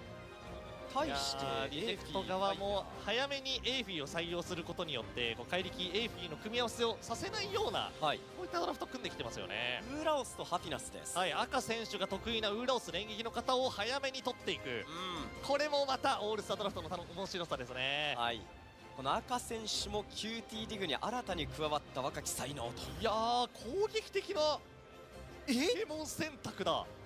ディフェンスタイプのポケモンすらいないぞ。これはいやー QT リグかけてきた。これそうですね、これ相当オールスタードラフトを考えてきてると思います。次の2戦目でこれらのポケモン全員出せない。そうなんですよ。なのでもう、この試合もちろん勝ち Yo, what is this team though? Triple all-rounder, speedster, and attacker? Who needs defenders and supports when you can just have a full 5 damage team comp? 押し付けていってるように見えますね。もちろんこの試合も勝ちに行くが、使用禁止ポケモンを選ぶような感覚とも解釈によってはそうですできるっていうことですよね。何度も解説していますが、この後この10匹のポケモンたちは使用できません。2戦目、3戦目なので、ここで取り上げておくってことがすごい大事なんですよね。面白い。オールスタードラフト見せていきますね。QT リグ、いやでもこれが追い込まれた QT リグ、すでに自分たちの状況分かってるからこそリスク取りに行かないと勝てないと。そうですね。しかも2連覇してる王者です。さあどうな。 That's Joverlord to you, sir. Yeah, it is. It is. 勝ちに行くための QT の覚悟見えました。リジェクトも序盤相当強力なポケモンたちもいる中で、自分たちの得意なメガリザードン X を採用しているので、しっかり序盤から終盤まで強い編成となっています。さあ QT リグ側の選手たちから少しストップがかかりました。この今ね、ハチ選手とベーコン選手も改めてがレベルや数も X かつ最後そのメガリザードン X を選択していったんですが、このポケモンが結構ユナイト部門と他3部門の配置をちょっと Yeah, like I'm not gonna lie. In the venue, it's like a part of me likes to think it's a little plain, but that's just my personal bias kicking in because like I've seen League of Legends venues, plus I've actually been to them in person, so like it seems a little plain. But if I compare it to the ones in like the Western broadcast for Pokemon Unite, it looks so much better. 配信の時間を借りてね、オンラインで見てる人に説明したりしてるんですけれども、変わっちゃったわ。いやでもフェンネルですよ。フェンネルだ。そしてカビキラー選手もいらっしゃいますね。本当だ。 C2 カビキラー選手。そうですね。ネルアキ選手、マシオ選手、マーメン選手、切ない選手もいます。各レディーゴーお願いします。第1試合始まっています。はい、よろしくお願いします。よろしくお願いします。 All right, Bender, relax, guy. Relax. まずはルート戦です。ここで野生のポケモン倒す。 I know you're an Asia stan, but you gotta relax, buddy. Keep the hatred internally. リザードンへの進化を急いでいくという時間ですね。QT リグのその堂々ですね。ハチ選手が相手中央エリアにしっかり入って佐竹選手のダクマの成長を妨害しようという動きをとっています。ダクマがこの序盤戦あまりパワーがないのでそこを狙っていったいいプレーですね。ただこうなっていくと通常攻撃に減速効果があるので堂々は逃げ切れるかといったところですが、逃げてきましたね。さあ中央に戻っていきまして、上ルートには1人残されていたルカリを使っている水晶選手が3匹のリジェクト側のポケモンたちを前に耐えていますね。ただここで連撃型ウロスに進化できているので佐竹選手ここからどう暴れていけるか大事になっていきますよ。そうですね、前に入ってきました。ハルトのファイヤーです。ファイヤーもレベル5、熱風を覚えてからルート戦、非常に強力なポケモンになりますので、上ルートしっかり支えながらもレベル5、急いでいこうというプレーですね。ルート、リジェクト2対2でプレッシャーをかけているように見えていますが、実はリジェクト下ルートの方がポケモンの数としては多い。いやー、ただこれ QT リーグ警戒していますか。少し前に出ていったら一気に遠距離裏をせ咎めていこうというような作戦だったんですけど、ゼラスベーコン引きの守りをしていましたね。素晴らしかったですね。さあウェルト、ハルトと上ルートには1人残されていたルカリを使っている水晶選手が Wait, what just happened? 3匹のリジェクト側のポケモンそうですね、前に入ってきました。ハルトのファイヤーです。はい。リジェクト2対2でプレッシャーをかけている That was so weird. 実はリジェクト下ルートの方がポケモンの数としては多い。いやー、ただこれ QT リーグ警戒していますか。少し前に出ていったら一気に遠距離裏をせ咎めていこうというような作戦だったんですけど、ゼラスベーコン引きの守りをしていましたね。素晴らしかったですね。さあウェルト、ハルトと後ろはパモーネのハピナス。ただ強い。削れていく水晶のルカリをまずは KO。 Oh my god. ですね。自身を回復しながら大きなダメージを与えることができるので、こういった1対1、1対多数をこなせるようなポケモンとなっています。そうですね。そして中央戻っていきました。ベーコン、ゴーリキ、ミミッキの赤。はい、ここでレジドラゴの、出現があります。このレジドラゴを獲得すると、全体に経験値が入ると、そして、ゴールが速くなるというバフ効果を得ることができますので、この序盤から重要な野生のポケモンとなっていますね。そうですね。中央エリアから上に上がっていきますリジェクト。戻る QT リーグ。まもなく7分の重要な時間がやってきます。はい、ここで上下に重要な野生のポケモンが出現するので、どちらを取っていくかというところが、ポケモンユナイトでは重要なポイントとなっていきます。これ竹島さん、 QT リーグの動きですが、もちろんその回復手段がないであったり、かなり特殊な編成をしていますから、とにかくさばいてみたいなコンセプトに見えますが、いかがですか。そうですね、この時間はどうしても固まって戦うことが得意ではないので、まずはしっかりとレベルを上げていくフェーズになっていると思います。ディフェンスタイプもいないし、サポートタイプもいないという QT リーグ側の構成の中で、どう抗っていくかだが、人数量を取っていくか、レジロックを倒しているのはオレンジサイド QT リーグです。ここでレベルをしっかり上げてユナイト技を覚えることができれば、その少数戦というのは非常に得意なポケモンたち多いので、今そこを狙っていこうという判断ですね。一緒に遊ぼうで QT リーグの猛攻をしのごうとしていますが、ハピハピアシストもつきまして前に入っているのはウーロースです。佐竹、これでミミッキを KO。 QT リーグの下ルートへのアプローチを跳ね返した形になりました。そうですね、その間にオーバーロード選手は上ルートでしっかりレベル上げてユナイト技を覚えることができました。はい、ファーストクラッシャーでメガ進化をすれば非常に強力な新幹線ポケモンになりますね。レベル的にはリジェクト側が平均 1.5 ぐらいリードしているという4分間です。QT リーグとしてはとにかく正面では当たりたくない、どこか少数戦を仕掛けていったりゴールを抜けていって相手を揺さぶるような動きが必要になっていきますね。そうですね。ミミッキュに対してこのファイヤーのイベントが大きく入りますが、ここで熱くなってしまう。オーバーロードのリザードンも相まって、いやただまずはハルトのファイヤーを KO することができていますが、水晶のルカリオ、そして2連続 KO、ミミッキュまで倒れます。やはりこの時間からはリジェクトの時間ですね。このメガリザード X のパワー、そこに合わせていくハピナス、こちらも集団戦強力なポケモンになっています。そうですね、上ルートを一気に引き返していくリジェクト、対して QT リグ側は場所を変えようとしているでしょうか。足並みを合わせて少しでも経験値を集めてもう一度当たり直したいというイメージです。8のドードリョが視界を取っていました。前に入ったベーコン、ハピナスが孤立している、そこを見届けられるか。地獄車、後ろに一気に瞬く間に KO までつなげました。 QT リーグはこういったプレーですよね。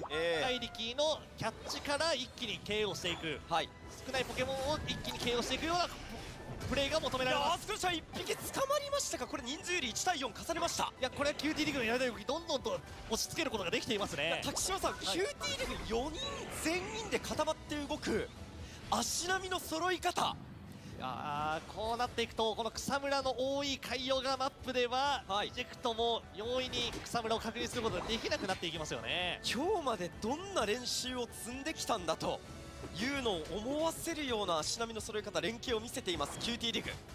ここからミミッキであったり怪力、 Has Machamp even united this game? I'm trying to think about what, like... 集団戦を仕掛けるとしても少し警戒しなければいけない。さあどうだ、そうだ、集団戦からミミキの一緒にやったのもありましたが、裏を後ろから入ってきました。佐竹が怪力をまずは KO していきます。Oh my god. QT リグの主力全員を一掃しました。リジェクト、そして残されたのは水晶のメガルカリオですが、ここは抗えません。ギリギリのところだったんですけどね、パボーネ選手しっかりと支えていきましたね。そうですね。さあハピナスユナイト、怪力を KO。いや、この人数で戦ってしまうと QT リグ側分が悪いか。QT としても先ほどの集団戦は絶対に勝ちたかった、多くのユナイト技を使っていったので勝ちたかったんですが、あまり KO が取れなかったということで、そうですね、少しレベル差がリジェクト側に傾いていってるのかなと思います。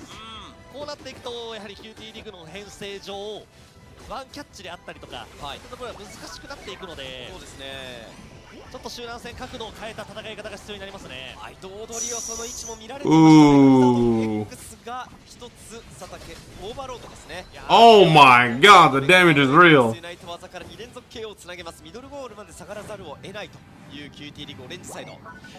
See, that's the thing about like, so initially when at the beginning when Overlord like initially went over to Japan to join Reject, he was like kind of relegated to playing supports and defenders and like the occasional attacker as well. So okay, maybe not support, more like like attackers and like attackers, all-rounders, and like sometimes defenders.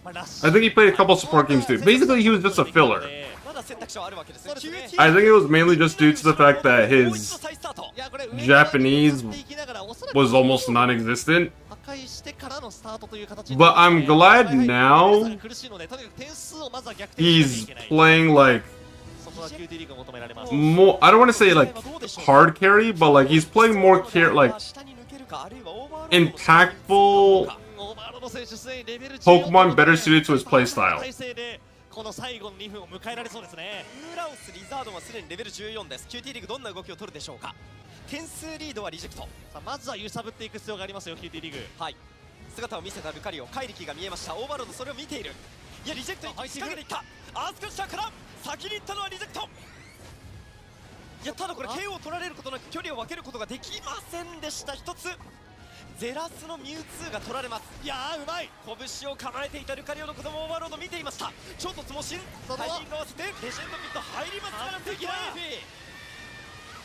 完璧な最後の戦いでしたね。そうですね、揺さぶったのはむしろリジェクトの方に見えました。 QT リーグ側としてはやはりラストヒットを取れないとこの試合勝つことは難しかった。そうですね、そこに対してリジェクトも海洋画を削っていくことで寄せつけていっていたんですよね。なので1匹ずつこう寄せていったところを KO して最終的には誰もいない状態でのラストヒット、というところを狙っていったんですけど、ただギリギリのところでもありましたね。そうですね、そこをしっかりと PV 選手の再現光線で。 It also doesn't help that the enemy team drafted the most random team comp I've ever seen in my goddamn life.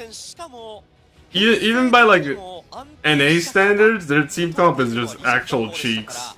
落とすわけにはいかないファーストゲーム、しっかりと安定感を持ってラストヒットを取っていきました。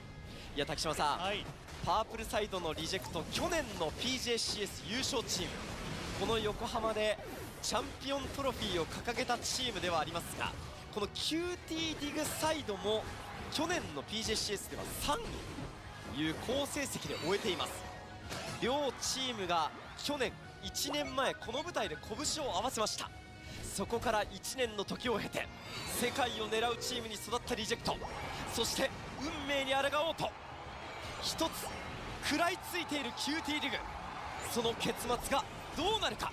まずはファーストゲーム、ここでタイムアップです。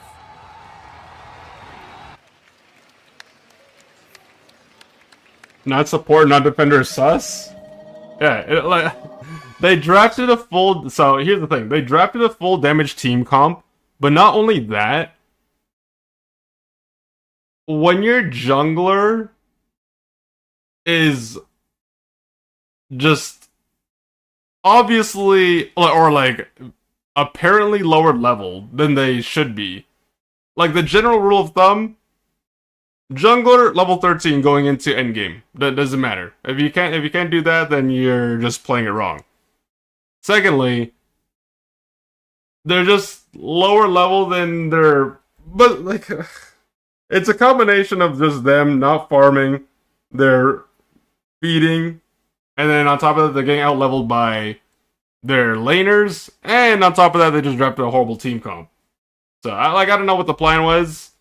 Oh, sorry. Let me rephrase. I know what the plan is for them. Their plan is to kill the enemy team before they get killed. But unfortunately, they didn't get to that point because they just got gapped. スコア1022対246。勝ったのはリジェクト。おめでとうございます。おめでとうございます。まずは1本ですね。ですね。はい。まあしっかりと、自身の集団戦の強さというところを生かしていきつつ、やはり序盤のウーラオスの強さ、そういったところを押し付けていく。本当に序盤から終盤まで盤石な体勢で戦うことができていましたよね。最初盤めちゃくちゃ妨害をしようというのは QT リーグ側もね戦術としては見えていましたけれども、そうですね、ウイロス連議の方に対して戦おうという意思はあったんですけども、その間にオーバーロードのリザードン、人影が順調に育っているような、そうですね、もう2本も3本も刀攻めの手段があるからこそリジェクトとしてもそういう妨害にも抗える形になりました。ということで、第1試合のリク let me fast forward. 見ていきましょう。行きましょうか。はい、よろしく。 But the one thing is though, ポケモンたちが画面の fearless draft guys. Fearless draft for this tournament, just like every other tournament for the Asia region, at least, this year. So if they play it in the previous match, they can't play it for the remainder of the series. Alright? So because, just using Reject as an example, because they use Charizard X, Blissey, Urshifu, Moltres, Espeon, they cannot use any of those Pokemon within the next two, in the next 2 more matches. Alright? Because it's best out of 3. Same rules applies to the opposing team. They use Mewtwo Y, Dodrio, Mimikyu, Mega Lucario, Machamp. They can't use any of them again in the rest of the series. So that will also affect how you draft going forward. Because if the enemy team can't use it, you don't necessarily need to ban it per se, because it's just not eligible. So, as an example, just a general example. Machamp, objectively strong Pokemon. Moltres, objectively strong Pokemon in the top lane. Lots of people play it. If the opposing team already played in the previous match, you don't need to worry about banning it yourself because they wouldn't be allowed to play it. Very straightforward. So it's like a multi-step process of just being attentive when it comes to drafting and banning. 左上、右上に配置されています。すでにメガルカリオ、ファイヤーの登場がないというところまで確定しています。そして使用禁止に関してはこのオールスタードラフトあまり変えることはないと思うんですよね。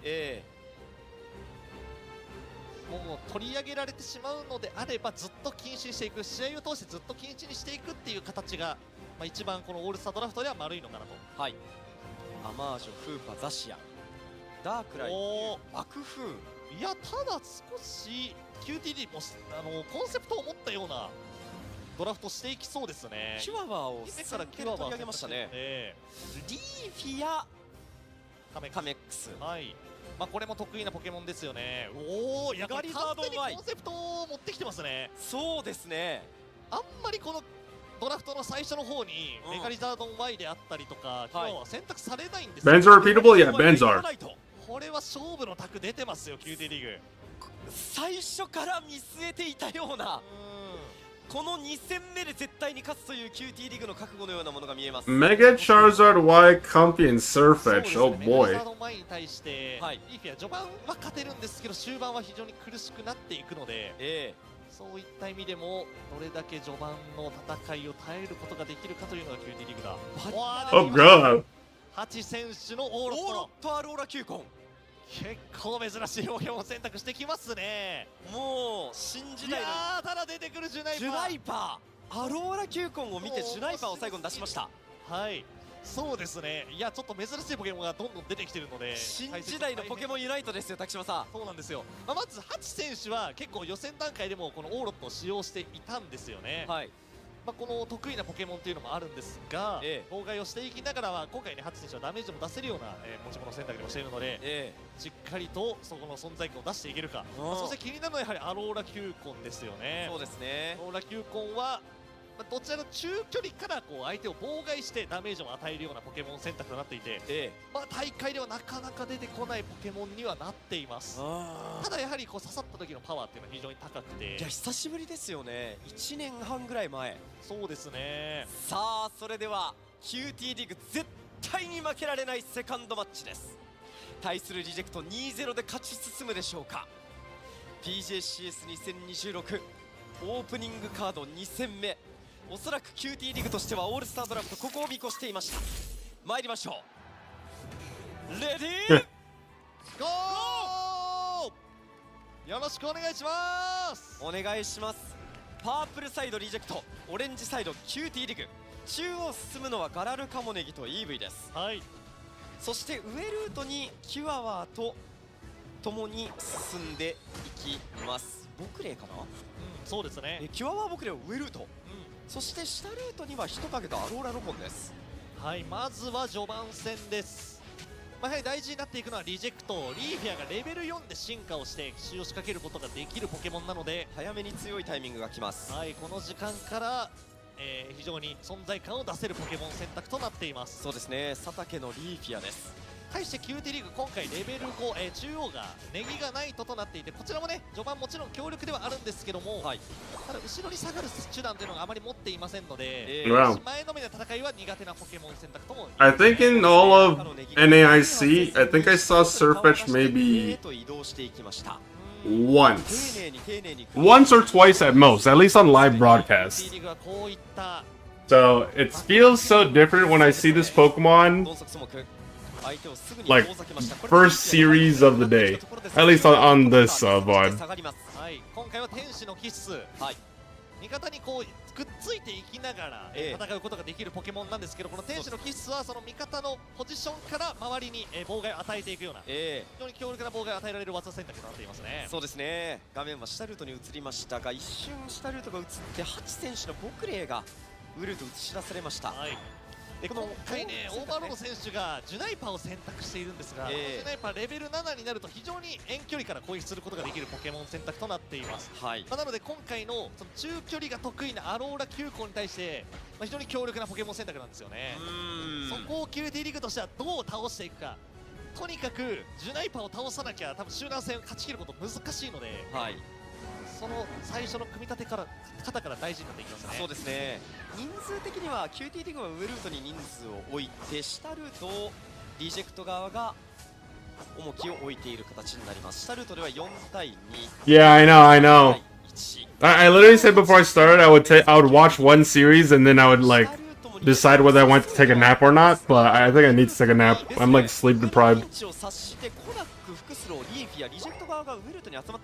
これで佐竹選手がレベル8ユナイト技を覚えることができたので、ここから攻めていきたいという考えはありますが、それは警戒してますね。草むらの中には佐竹、 QT リーグもしっかり警戒しています。それを警戒してフロントゴールに下がったわけですね、オレンジサイド。いやー、これは強いぞ。ハチのウッドホーンからドンソクスモーク合わせてオーバーロードのジュナイパーを捕まえかけたところでしたが、後ろからリーフィア佐竹が入ってきました。Oh my god! Holy shiz! 完璧な入り方を見せてくれました。 QT リーグの新世代ヤカが一つ絶対に落とせないセカンドゲーム、中盤を耐えます。さあ見せていきましたね。I woke up for that, dude. I gotta see that again, man. ありますが、それは警戒してますね。草むらの中には佐竹、 QT リーグもしっかり警戒しています。それを警戒してフロントゴールに下がる。 Like, okay, Comfy goes onto Trevenant, Hornleech with Sweet Kiss, tags Decidueye. So Overlord got caught out a little there. Eject buttons away. Dash, auto attack, Q charm. Oh, sorry, not Q charm. Sweet Kiss. I was thinking of Wigglytuff for a second. Sweet Kiss, dash, auto attack, crit, pops the Unite move. KOs 2. Holy moly, man. That was spooky. 完璧な入り方を見せてくれました。 QT リグの新世代ヤカが That was pretty spooky. 中盤を耐えます。さあ見せていきましたね。ユナイト技で妨害をしていきながら佐竹選手にユナイトを使わせない選択肢。そうですね。エメラルドダブルビート直前で止めたようなイメージになりましたね。ウッドホーンと水素一戦連携の場合合わせましてレベルリードは滝島さん、はい、いやでもまだリジェクトしっかりとついていってますね。そうですね。ただQT リグとしてもこの後半強いメガリザード Y というポケモン選択をしながらも、はい、序盤戦耐えることができているので、非常に有利な形には見えますね。そうですね。いやただフロントラインとしてはリジェクトがかなり押せ押せに見えますが、先ほど QT リグがやっていたような複数人で集まる動きをリジェクトが今していますと。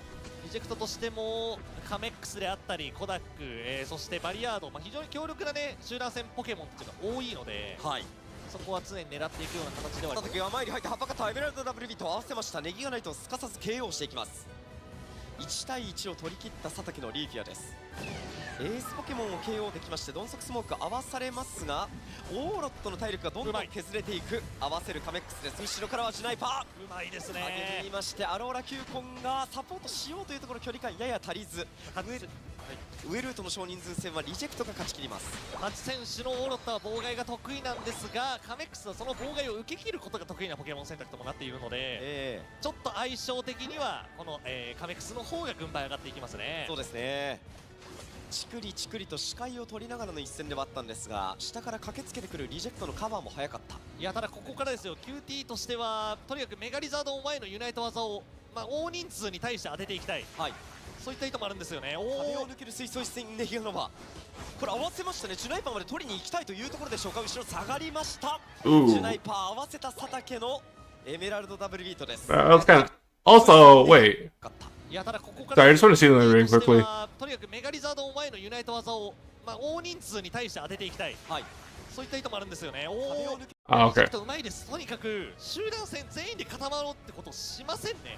これによってメガリザード前のユナイト技のタイミングをずらしてるんですよね。そうですね。使わせないようにしている。パボーネのコダックサイコキネス位置をずらしたところあわや持っていかれるかというタイミングでしたがサイコキネスさらにオーロットを孤立させる。さあここでQT としても集団戦を起こせるかどうか。そうですね。下ルートに5匹のポケモンが集まっている QT リグ。佐竹のリーフィアはオレンジサイド QT リグの中央エリアの経験値を買っています。つまり5対4という構図が下ルートで出来上がる。いやー矢継ぎ前連撃に合わせました。レガリザードンワイのアースクラッシャー日が照りました。このテイヤ総空遺跡下ルートの中で QT リグ集団戦勝ちきれるでしょうか。いや耐えている耐えている。ハルトのカメックスが耐えています。レシエリキを倒しているアローラ球根ですが集団戦としてはリジェクトに軍配が上がっています。はい、いやどうだ。アローラ球根も孤立。いやここでもユナイト技がないので QT リグとしても集団戦も前に出てオーロットが耐える。ハチが耐え続けています。コダックまで2連続 KO。 強いぞ。QT リグ返した。リジェクトの猛攻をハチエースがオーロットを使って返しました。この8選手のオーロットウッドホーン当てることで The biggest problem is like right now, unless they literally 100 to 0, whoever Comfy is pocketing, they don't have the damage to deal with like this tree and this Surfetch and even this Charizard right now. さあ残り時間は3分。点数は11点差まだ分かりません。上ルートフロントゴールは両チームともに残っています。下ルートのフロントゴールを両チームともに失っている状態です。残り時間3分を切っています。最終盤2分に向けての準備が進みます。さあ上に3匹オレンジサイド QT リーグ4匹集めているのがリジェクトです。ここでぶつかるということはおそらくないでしょうが水晶のリザードの体力の削れ方を見ているとオーバーロードのジュナイパーの一撃というのが最終盤も響いてきそうです。いやー難しいですね。今回リジェクトはすでにカメックスもレベル13、はい、そしてリーフィアも13ということで、非常にこの集団戦のパワーはあります。対して QT リーグとしてはどこかでこうアローラ球根であったりオーロとの妨害を合わせていくんですが、その妨害に耐性があるポケモンたちが多いので、 Oh my god. 難しい。 The fact that Mr. Mime was forced to Unite move because they got caught out was just really unfortunate. That's such a big resource, especially against something. ピウイの一勝タイム切っています。残り時間2分の最終盤。天使の気質でまとめたところに一気にウッドホーンを決められるかどうか。 QT リグにとっては滝島さん、覚悟の2分間です。そうですね。ここで勝ちきれないと QT リグにとって世界はありません。タッチしていくのか。そうですね、海王が取り切った。取り切っていく。 Where were they? オーバーロード削っていきました。 QT リグ一手間に合わせて、いやただまだ分からない。倒しています。赤がコナックを倒している。海王がのオーラも取っているのは QT リグです。さあどうだ。この海洋画のオーラがあることで回復が点数差は80点差しかありません。見れます。さあこの回復効果あれば十分に。 Bro, they weren't even looking at the map. さて後ろに戻ります。 They forgot about the objective. 赤が姿を見せた。これで100得点入った。これで11点差。いやこれ接戦表記になるのでちょっとリジェクトとしても焦る段階になります。点数勝っているのは我々は分かってるんですけど、この後の1分の表記で接戦が出ます。接戦が出るとリジェクトとしては前に出なきゃいけません。リジェクトもリスクを取らなきゃいけないのでほころびが生まれかねない。さあ分からなくなってきたぞ。さあ残り1分切って11秒。追い込まれた QT リグ。追い込まれているからこそ出し切れる。リスクを取りに行くその戦術を覚悟をこのステージに持ってきました。いやこれは強力だ。ドーン取られた。いや強いぞ。合わせて後ろに合わせていく。クルレージャー合わせた。Uh-oh. 返せるか。逆転です。残り30秒。 Okay, they got the tree. Oh! Oh no! Oh no! いやオーバーロード耐えている。赤のネギがないとか前に入ってくるハルト。 QT リグあとは守るだけ。守ってリジェクト優勝がウェルトムでやっている。残り15秒です。入るか。ウェルト入る。 Oh my god! どうだ。入った。ルートに入った。10カウントが始まります。なんということだ。 Oh, Blastoise MVP. That's the definition of keep up the pressure.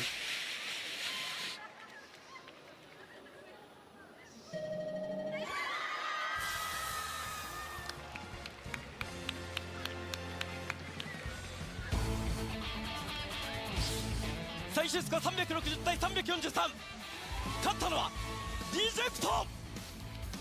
おめでとうございます。